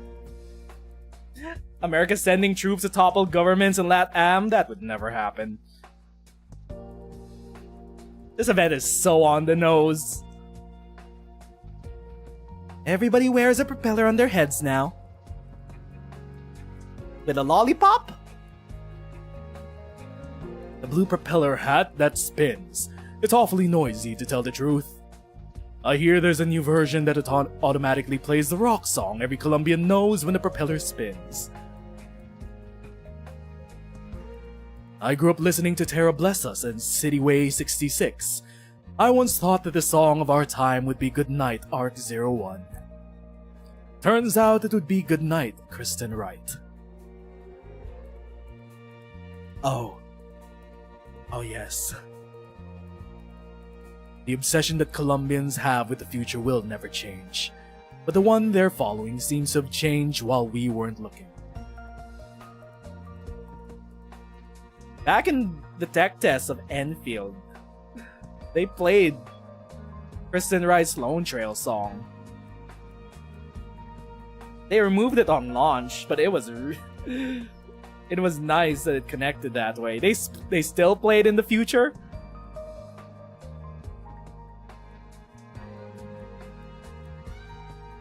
Kristen never intended to become an idol. The Department of Defense never intended to become a joke. It never occurred to any of us when we raised the glass to the failure of the DoD that it wouldn't be just the DoD who loses credibility. The people listening to late night radio over a pot of mac and cheese don't differentiate between DoD, Congress, or the cabinet after all. As you said yourself, these days the masses seem more willing to take inspiration from a legend or a miracle. Sometimes, however, we need to turn their gazes back to the soil that nurtures miracle. Back to Colombia. Sure, bro.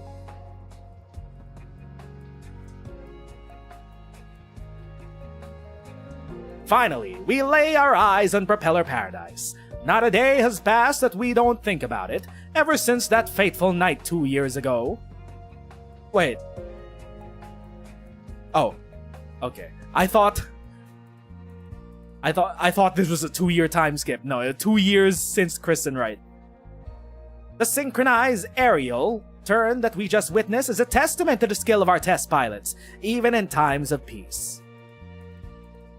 Now Propeller Paradise reveals its miracles to use, this wonderful spectacle of the Colombian dream. Demonstrating that. Declaring that. Boom. Okay, that was the live stream.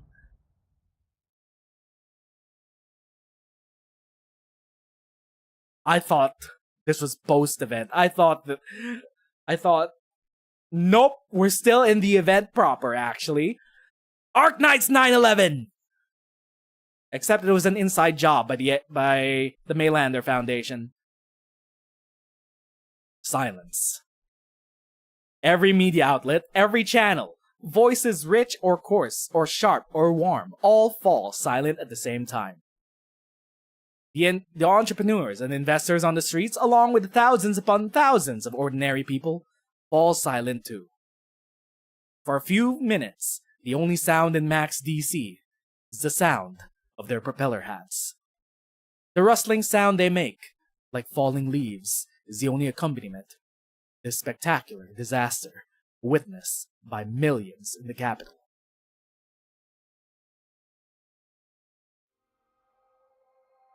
Turn their gazes back to the soil that nurtures miracle. Back to Colombia. This was all a plan. It was the plan all along. Mr. President was like, stop looking at the sky. Look at Colombia. Look at our enemies at our borders.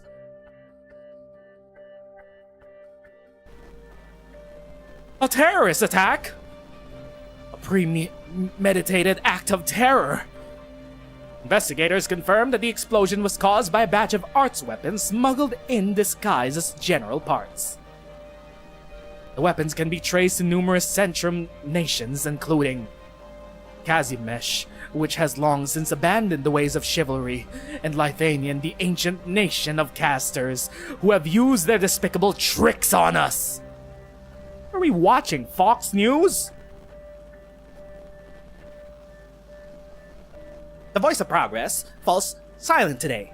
It is the darkest day in Colombia's 80 years of history. Haha! Is that my best Tucker impression? The nation is waiting for me to speak. This motherfucker.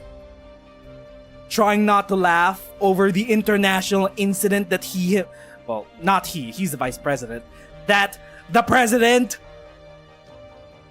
themselves caused. This fuck-ass bird plotted an international 9/11 incident. I should tell them they have destroyed more than just an exhibition. They have destroyed the hopes and dreams that every Colombian entrusted to it. I should tell them the shameless, heinous act was committed by those who envy our splendor, trying to make our people timid and afraid. They're jealous of our Colombian majesty. All the other nations tell me, oh Colombia, you have the most advanced military I've ever seen. And they're right to be afraid, because they've just made an enemy of the Colombian government. I should tell them, but they're doomed to fail. Colombia will never be defeated. We are number one. No conspiracy can stop the lamp and star from shining bright in the west. I can't believe it fits so well, dog. Why didn't I just give him that accent to begin with? I gave Arknights Trump way too much credit to give him a normal accent all throughout this event. I should have just went full Trump. And then Colombians will eagerly turn their taxes into guns again. Everything that they have fervently devoted to propeller paradise, all those sky stocks, and the spinning propeller hats will turn into shields and swords. When the smoke clears, the empty sky will be more inflammatory than any speech. Then again, this guy's way more articulate than Trump.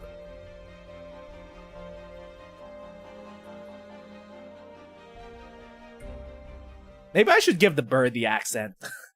Jackson can have the normal accent, but if we're talking about the fuck-ass bird, he can have the Trump accent moving forward in the story. I'm down with that. Also, the fuck-ass bird didn't even say anything. He only talks through Jackson. Maybe that's it. We only ever hear the fuck-ass bird talk through Jackson. Fine, he can have the accent. The winds on the wilderness of Colombia have never stopped, mercilessly blowing away the smoke and cloud that surrounded Propeller Paradise. He's more Reagan and Nixon, that is true.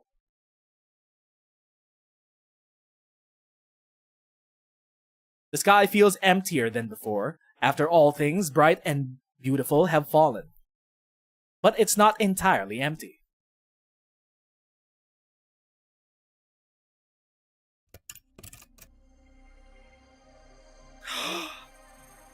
The tree! It's still up there. Wait a minute. Is the soot playing tricks on my eyes? No, let's just... I see it as well as you do, Mr. Vice President.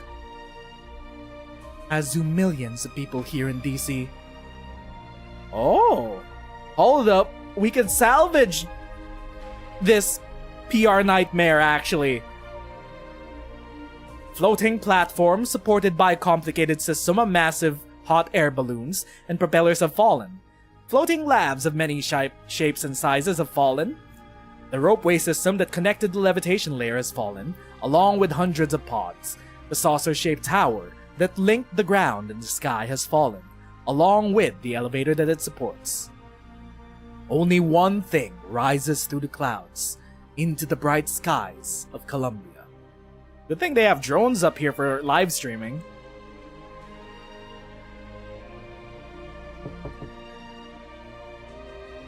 Message from Maylander, sir. Propeller Paradise has stopped moving towards the capital. It's now headed for the southeastern border, accelerating. Maylander believes that they are trying to escape Colombia, which may be an act of treason. The slop has fallen, only Peak remains. Mechanized units on the border are moving to cut off Propeller Paradise's potential routes. Tannen got his shit moving! More importantly, the unknown object in the sky has already been locked on by our defensive artillery deployed along the district's route. With your speech about to begin, they want to hear how you define it. How will they spin it? They're probably still gonna fearmonger, but they're gonna add a spice of Colombian exceptionalism and be like, look what our scientists created. It survived the attacks by our foreign foes, something like that. The Department of Defense recommends opening fire immediately. Sticking with the current narrative, Maylander has raised the possibility of conveying a different message through the survival of this facility. But they have also noted the risks of doing so. The facility was created by Rhine Lab, after all. Ooh. The government also funds Rhine Lab, by the way. This is gonna be a public PR nightmare if you purposely fire onto a American Colombian corporation. Those are private assets you're laying your eyes on, Jackson. We know who your real masters are in Colombia. It's not the fuck-ass bird, it's Capital. You're afraid of what your shareholders are gonna say when they find out you shot down a Rhine Lab project? Before they do anything, I would like to get a good look at this thing myself.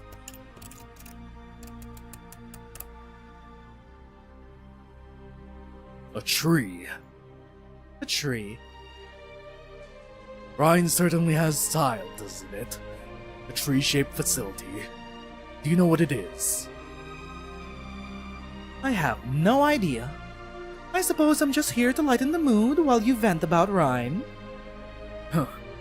Well, it doesn't matter. What it is will soon stop mattering to the people, just like that balloon that couldn't fly.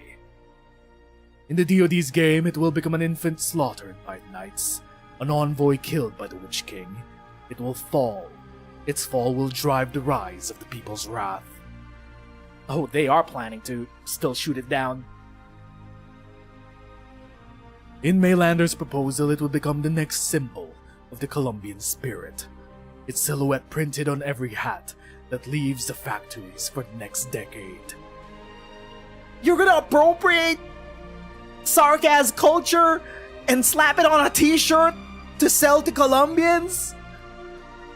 You don't even know what it is and you plan to shoot it down. My grandma's in there. That's a sarcasm cultural artifact, bro.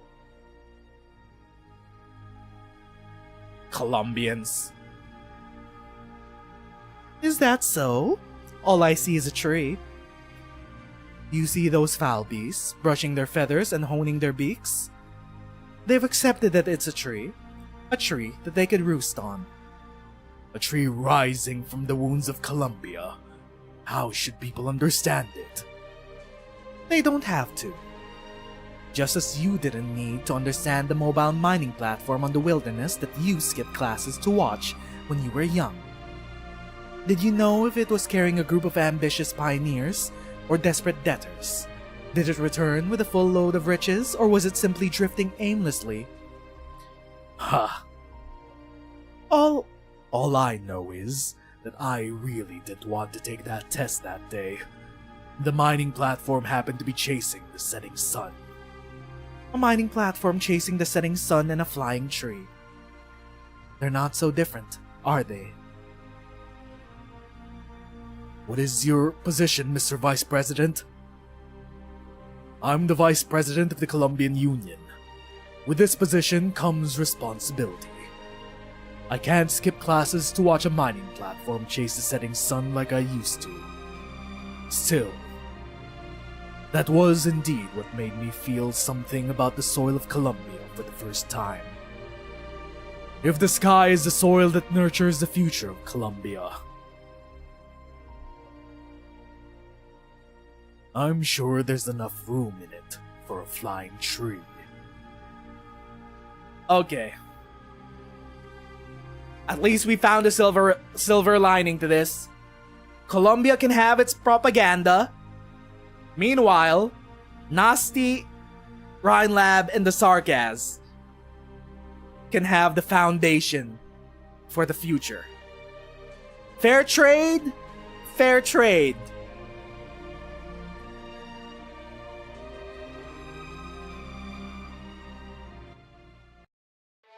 Fuck, this event's so good. Bro, this is... Rhine Lab 2 has met and exceeded expectations. Sure, the events along the way aren't as perfect or peak as original Lone Trail was, but as a sequel to Lone Trail, it kept the spirit alive. You could also say that it carried the flame. It kept the themes. It kept the legacy of Kristen Wright alive. Oh!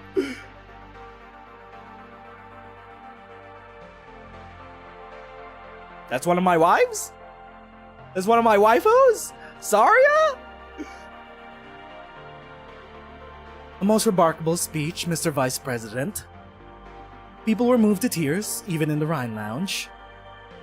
I didn't think I would move the most eccentric, most maverick scientist of Columbia.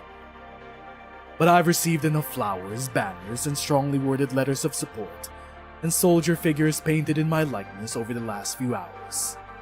Oh, great. He's got the warmongers riled up. Not from Rhine. For the better, I suppose. Let's get back to the topic at hand. How should we define that tree floating in the sky from a scientific perspective? If you really want to know the scientific principles behind it, I could spend the whole afternoon explaining how its roots will spread across the land, and its branches and leaves across the sky. What? Wait. What? Saria? You're just dropping lore bombs on us? You know more about this project than we thought? Or is that just a metaphor? From a scientific perspective, however, all you need to know is that when it is fully grown, it will be able to collect energy and information from across Columbia and process it centrally. You mean an energy well like the shaft, but on a national scale? Is that what we're just telling the government? Because I'm pretty sure that's not what the tree was intended for. And the server too, bidirectional to boot. The roots and branches go both ways, not only from the ground to the sky, but also from the sky to the ground. No need to force yourself to understand these things. You can zone out the way you did when you visited our Tri-Mount's headquarters. It was your words that saved the tree when dozens of guns from the Department of Defense and hundreds of cameras from Maylander media were pointed at it. Miss Wilson's words truly tugged at the heartstrings. Even an old man like me couldn't help but think back to the wild days of our youth. I see. And there I was thinking it was because you didn't want to give away the chance to define the tree to Maylander or the Department of Defense. Saria can see right through him. He knows. She knows that. She knows that it was a false flag. An exhibition, a speech, sky fever, and patriotism have made you the overwhelming darling of public opinion over the other candidates in just the span of a few hours. But have you thought about the future you would need to paint in order to not let your supporters down? You stoked the fires of war. You stoked the seeds. You tilled the seeds of xenophobia and hatred into the Colombian consciousness.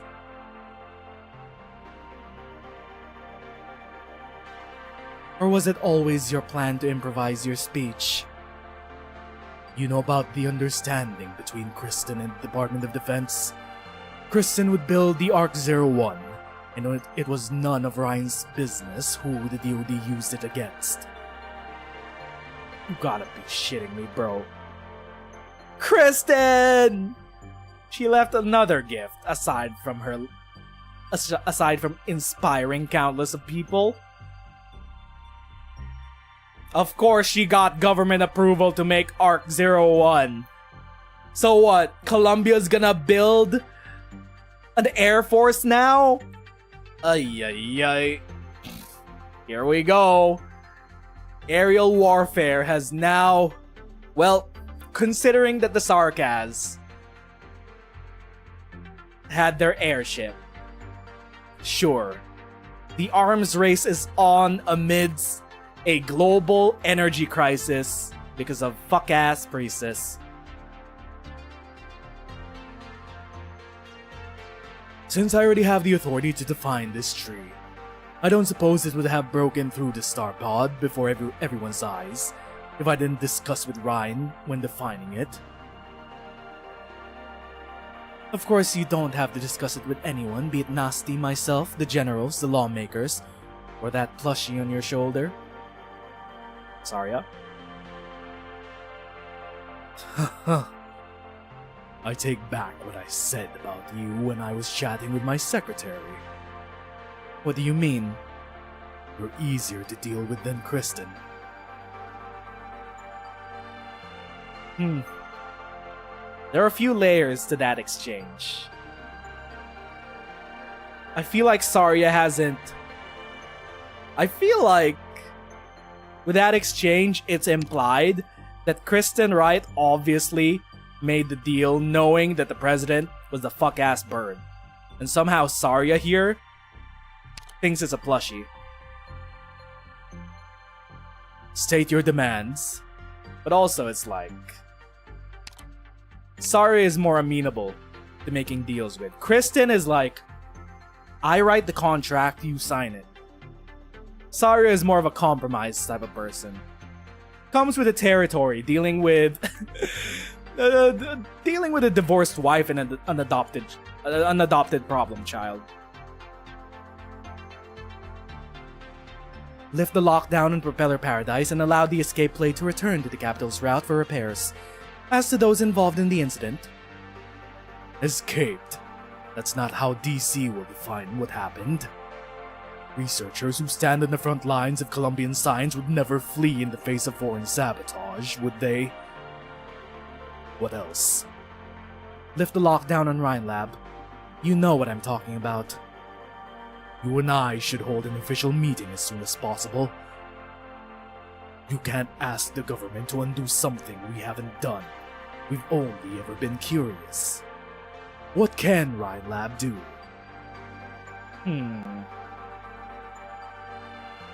Well, you see, there is an issue.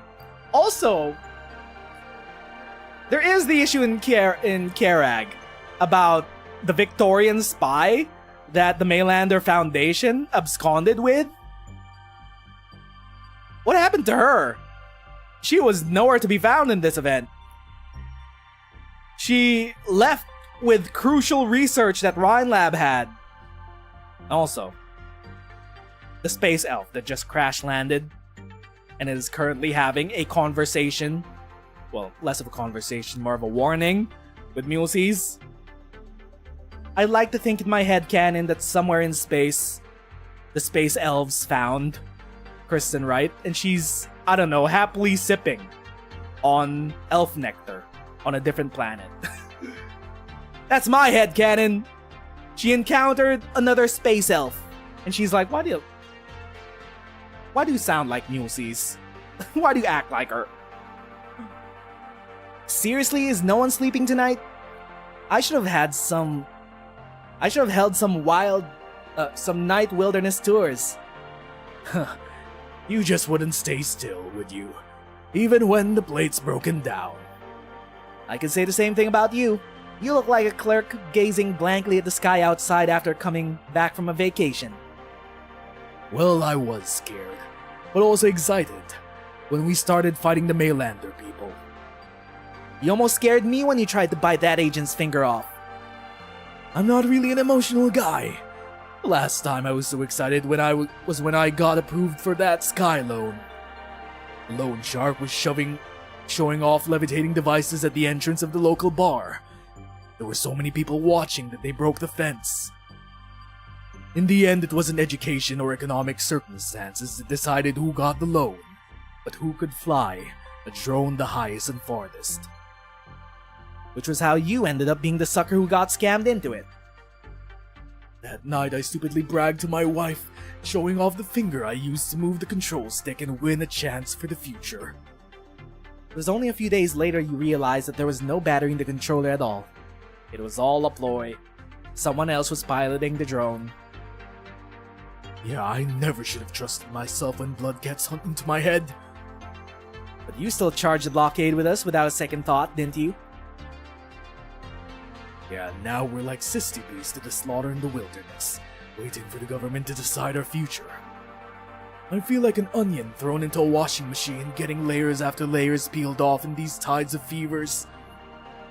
Do you want to escape the washing machine, or do you want to be more of a powerless onion? A few years ago, I had an idea while going to the Bleached Wasteland for the third time. If I sneaked inside with a truckload of pure gold ore, and took it through the border checkpoint in broad daylight, Colombians would forget all the terrifying legends in the blink of an eye and begin another great expansion, and it wouldn't be much different from what we're going through. Even if it began with a bored tour guide rather than a scientist who split the sky, even if it was a hoax rather than a milestone. We always try to see new possibilities inside the door marked impossible, to escape the laws of common sense that seem to have no end, to go somewhere else and live a different life. They're really bringing it back home to the themes of Lone Trail. Just to wrap things up. See the impossible, do the unthinkable. Row, row, fight the power. You, me, the hundreds of Propeller Paradise testers, even that Rhine Lab researcher assistant, Sky. We're all the same. Wait, what did happen to Jagger? Hold up, Jagger was... Bro, Jagger got sidelined for the finale? The onion can't get out of the washing machine. But we can remember why we chose to go inside. If the government doesn't hang us all for treason tonight, I want to stay on Propeller Paradise, run lucky sissy bees and pay off my debts. Can you deliver a letter to my wife? I don't really trust regular messengers. Would you like to join Fern's tours? I could deliver you.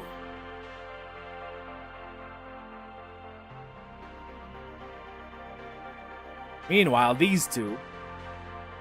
The fuck were you two doing? Making out in an alley? I don't believe it. There can't be a single scientist on Terra like you. Are you clopping your hoof? How did you meet Gustav? Did you know about his and Melander's plan? Shame I never actually got to teach him a lesson. The old fox ran off with Melander's people after the levitation layer fell. He was taken away in handcuffs. Handcuffs? He wanted me to take the fall for Propeller Paradise, but he's the one who ends up going down. Good. You've been sitting here the whole day with those pliers and hammers. What are you studying? I'm preparing for a journey. Oh? A setup for a little adventure with the evil, intimidating horse? What is your name, bro? Still haven't gotten your name. And are you gonna be part of, I don't know. Where could you possibly go? You look like a wild horse. Can we go to... Are you? Actually, are you Knights Mora? I just realized it now, actually. Wait a minute. Red hair? Wild horse? Are you Mongolian, brother? Are you Knights Mora? Also, another contrast if you are Knights Mora. A scientist Knights Mora? Considering that... The Blood Knight? The Nightmare Knight? Was it the Nightmare Knight? Whatever the fuck he was called was kind of a zealot. Narantuya, she's a drifter and a bandit. Meanwhile, he's likely Knights Mora. The Karanta gestures to the bottom of his shoes. Only then does Gordon realize that the sound that the Karanta makes when walking does not come from his shoes. An integrated journey with a lot of strategy involved. Is he in IS? Have I been sleeping on IS-6? I still haven't done anything in IS-6. I also have a lot of backlog in IS-5.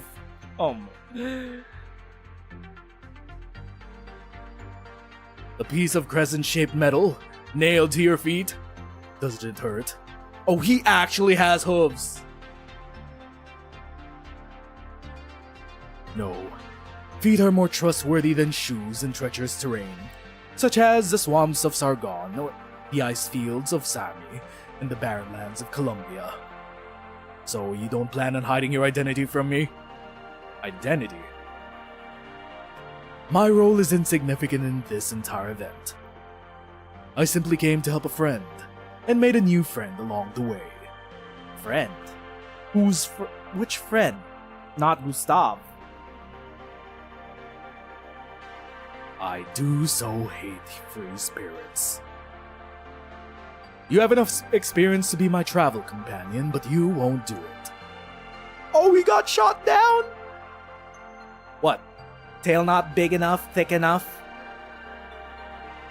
ATAO is gonna be purged after this incident. Why should I not go back when the old fox no longer has any influence? Besides, you recognize everything in my collection room. I'll always be inferior to you if I traveled to you. You can be the bottom. You can be the top. Things can get sloppy. I'll make good use of all the ATAO resources available to me. You won't recognize 5-4 the next time you see him. Oh? Is that gonna be part of your kit? I haven't actually seen your gameplay kit. I look forward to it.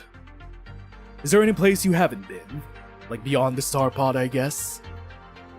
There are many paths that no one has trodden before. Why are you so stoic, guy?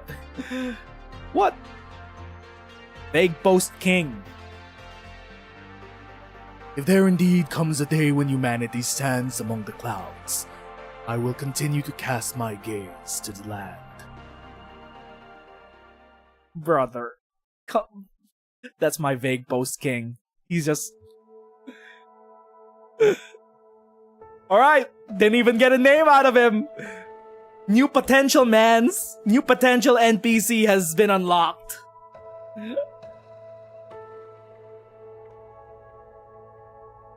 I saw you coming this time, Mercia. Oh? Are you no longer part of Mainlander? It's rare to see you not bearing your head in work. Are you waiting for someone? What about you? Your colleagues already pulled out of Propeller Paradise before the sun had set. Another rule of secretaries. You have to be the last one to leave. Just ran into a bit of trouble when packing. Hover. Oh, thank you. I was wondering how I would get down from here. Yet you chose the most scenic route, one that would take you around the tree.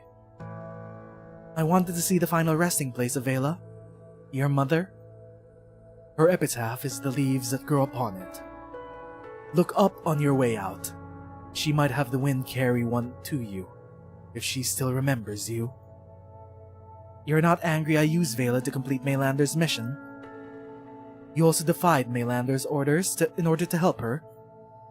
If it's a prison that you go from here, I would not consider it a shining example of Colombian justice. No need to worry about that. She's a Nepo baby. The Tin Man once decorated himself with drone parts that Mr. Celine discarded. Usefulness is not the only standard that he uses to judge. And this little rebellion won't be either.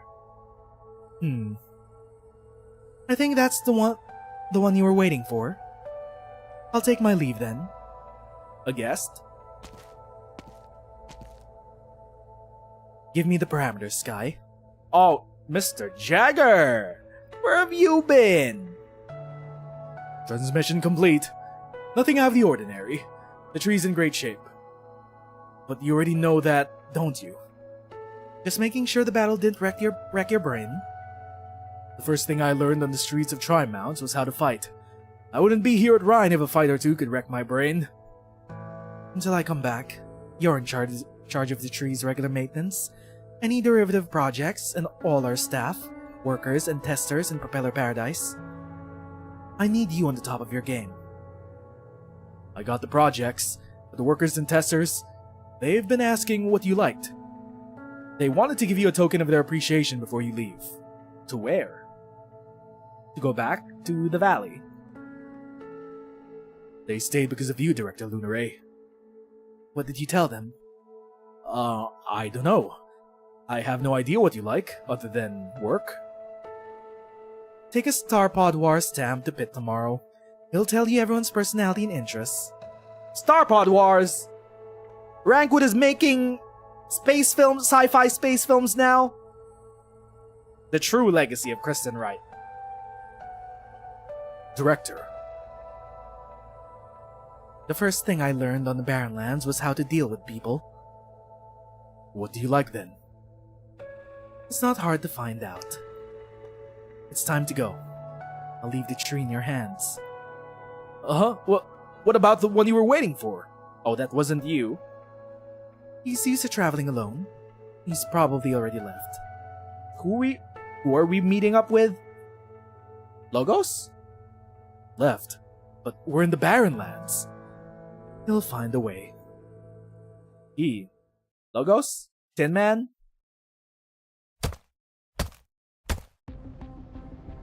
Hey, stop! This is Rhine Lab HQ. Visitors need to register over there. I noticed you the moment you walked in. Hard not to, given the clatter you make when walking. Did you just come back from the Barren Lands or something? At least change your clothes if you want to steal company secrets. Okay, Horseman's is here. What the? Director level access? Who are you? He's a director of Rhine Lab! I'm sorry, I'll take you upstairs now. The others are waiting for you in the conference room. Thank you. What? She...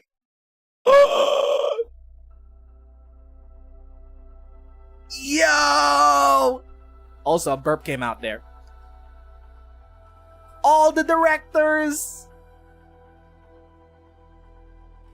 The buff Horsemans was a director at Rhine Lab. I should have known by his autism. I should have clocked it when he started speaking autism that he would be a director at Rhine Lab. Everyone's got it here. I should have known. That's the gist of it. The rest of the details are on the slide. So, the person that Nasty was waiting for was a Horseman's. She was the insider. And, he was the insider and she was the friend that he came to help. Propeller Paradise has docked with Max DC. District will now proceed to perform repairs and take inventory. Hundreds of tech firms, more than 1,000 research projects on the sky and flight, and some 20 to 30,000 people. It could take months to complete. Holy shit. It was basically a small island. It was like a miniature floating Rhodes Island.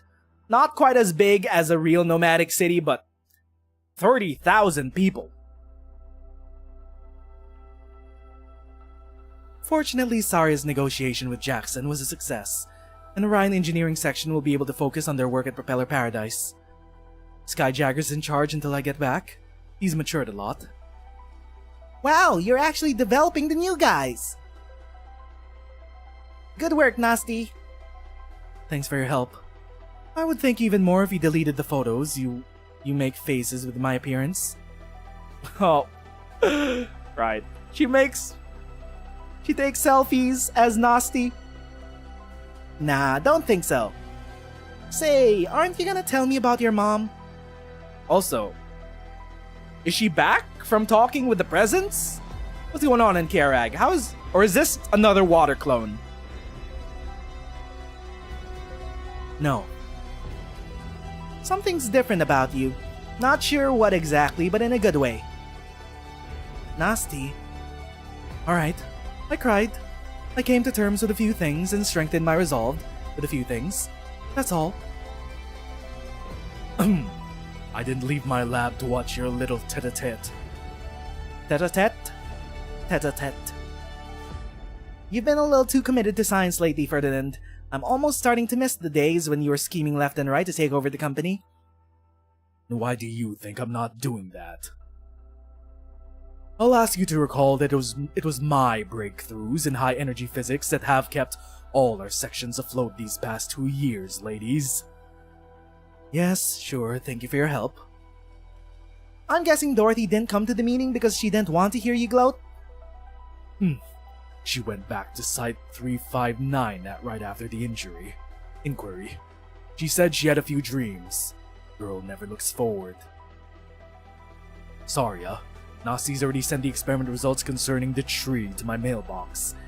We're not here only to discuss the Propeller Paradise matter, are we? Of course not. Then who are we waiting for? Perhaps you might be interested in seeing data from the Infi ice fields. How do you have data on the Wait, Magellan?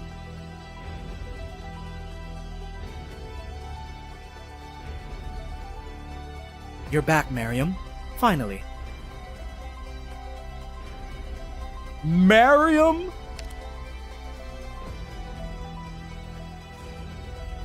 Hold up. Infi ice fields. You're Magellan's director. He's the director of exploration. No wonder you're big and buff. No wonder you got artifact autism.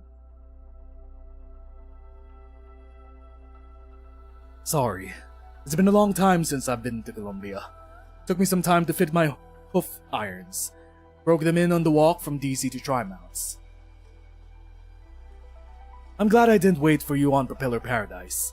I had a car that could... Oh, wait, no. I'm glad I didn't wait for you in Propeller Paradise. I had a car that could have taken both of us back to Ryan together.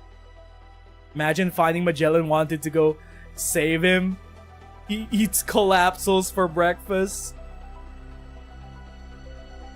You know, I never considered that at all.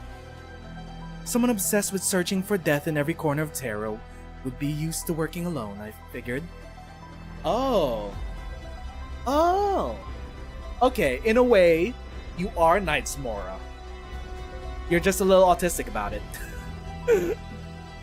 That's a very Knights Moran thing. To be searching for death.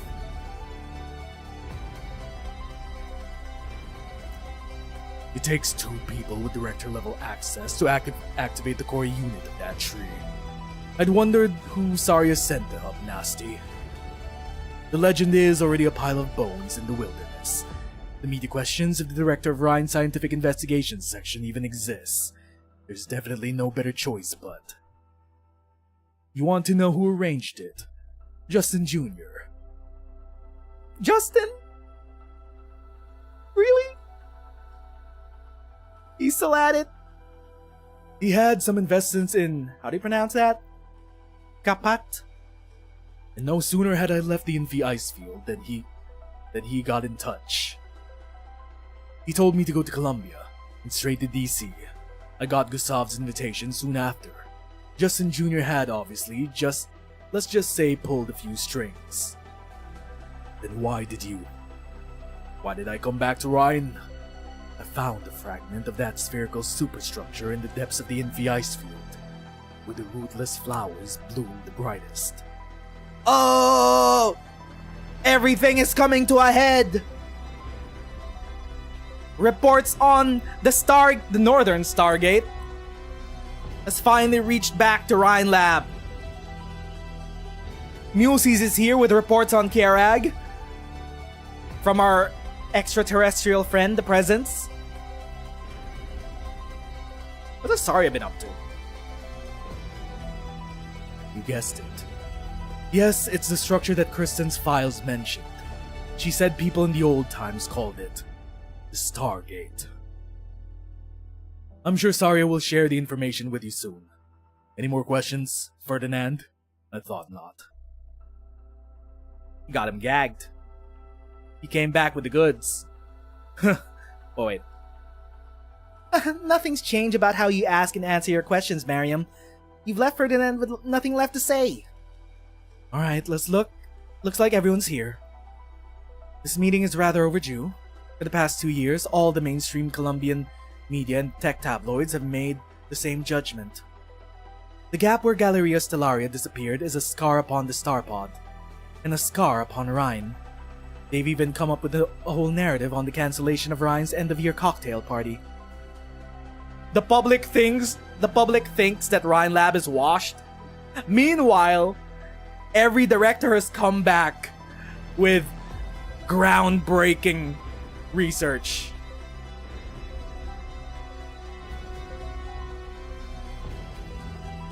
We were all busy, that's all. Yes, but now we finally have some time. The joint project between engineering and ecological had some unexpected twists and turns, but the final result was a smashing success. Nasty, you're now holding the key to a brand new domain. If we could keep it in our hands. We got the Colombian government to deal with! Mariam's discovery in the Infi ice field has proven beyond all doubt that those strange tales that Kristen collected are indeed based on actual fact. Interesting. This is post Summit of Nations, where Ager revealed the truth of the world. Is this a continuity error, or am I missing something? How does Saria... Well, maybe as a scientist, she needed way more evidence than just the accounts of a foreign nation. Fine, whatever. I just chalked up to Saria being a skeptic. Perhaps it will help us rebuild dialogue with the old era. And Muleseas has brought back data from our observation station in Kiarag. Data that's very interesting, or very dangerous. I'm sure you've heard about the events in Bolivar. What? There's something going on in Bolivar? 20 science teams have gone missing in the Black Flow. The fuck's happening in Bolivar, aside from Color Revolutions, Rainbow Six, and the Black Flow? And also Siesta. IS-7 from the 7th anniversary trailer? Ah, shit. Explorers and schemers will be excited if there are any developments with the swamp. Rhine should act too, Saria. With that swamp. What is going on in Bolivar? That's where we're sending Fang Squad for whatever trauma that we have been vague posting about for 6 years. We finally get to see what happened, or maybe it's something else. I don't know. Magellan's already on her way. The events and phenomena that have unfolded since Kristen's incident indicate that the most well-hidden secrets of Terra all lead to the same answer. It will tell us the reason for Terra's existence, and whether it is a disaster or a brave new world waiting for us in the future. Rhine Lab has already made preparations, but that alone is not enough. We must respond to the fear of the unknown, and go boldly where no one has ever gone before. What you said was absolutely correct, Nasty. However, Rhine Lab must be the one to turn the key.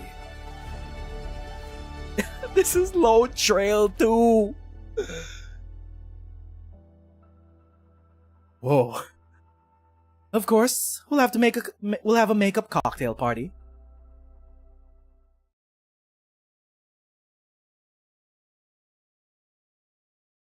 Convergence of minds. Oh! They're hitting us with this song by the end. Rhine Lab elites reunited in Trimax. What's this, Justin Jr.? A newspaper sample. I would like you to think of it as a title for this article here before it goes to print. Are these scientists gathered to mourn the end of the sky fever, or preparing to usher in a tide of new changes? Who is this talking with him? You sent a screenshot of your communications with your colleagues to the Savior. Oh, he leaked it. More appropriate to put it as a DoD-aligned newspaper getting its hands on certain documents that could not be obtained by official means. DoD-aligned newspaper, aka state media, the Savior. The fuck, bro? Hypergriff, it's so on the nose. Colombian state media is called the Savior.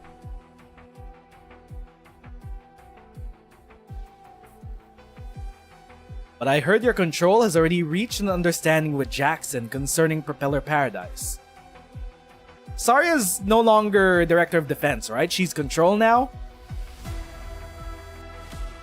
None too thrilled about it, are you? But it won't stop me from making another deal with you. You understand that in the aftermath of the Horizon Arc project, Ryan Lab's credibility with the Department of Defense has become roughly equivalent of Mama John's scratch-off lottery tickets garbage. Defense is someone unnamed for now? I see. Which is why I only came to you after Saria reached an understanding with Jackson. In the aftermath of the setback in Bolivar, the failure of the Horizon project, and the Propeller Paradise incident, the Department of Defense's credibility with President Mark Max has become... I got hiccups. Well, I suppose I should spare you the proverbs. I don't know what exactly your scientists are planning, but I know the value they can create, and in this, I'm sure we're in agreement. I'm a businessman, and my priority is Ryan's business interests. Justin Jr. back at it again. Sounds like I have no reason to refuse. It's a pleasure doing business with you. To be frank with you, I don't think much of you when Blake recommended you. I'm sure you remember my life story that I just shared, which is a fairly interesting one if I do say so myself. All you need to do is think of something of fate. As for your attitude towards the one who controls its pulse, that's rarely in your hands. Who are you talking to? The DoD head?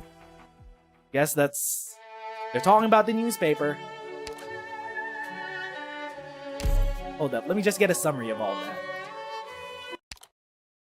Saria bargains with the government using the completed tree as a chip, saving Propeller Paradise and lifting the restrictions placed on Ryan Lab since the Tri-Mounts incident. The leaders of Ryan meet up for the first time in a while, reporting their findings and setting the tone for research in the new era. Not a single mention of the Empyreana Kazdelia. I've been clickbaited this entire time.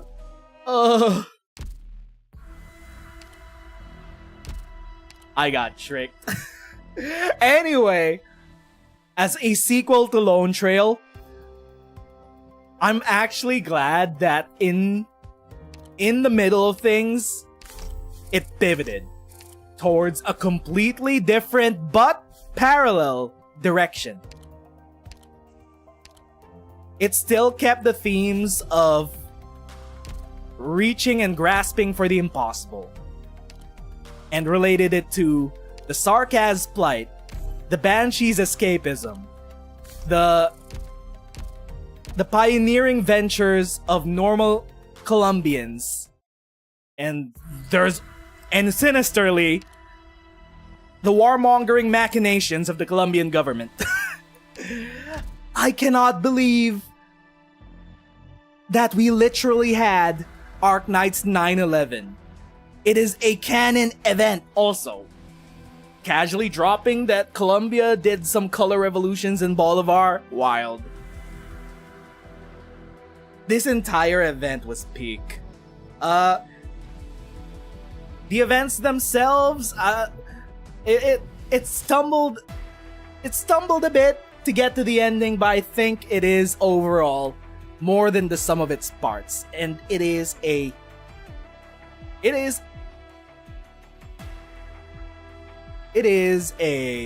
acceptable sequel to Lone Trail. But now we got more. This is just the beginning. All the research in the past 6 years and build up from the Stargates, the presents,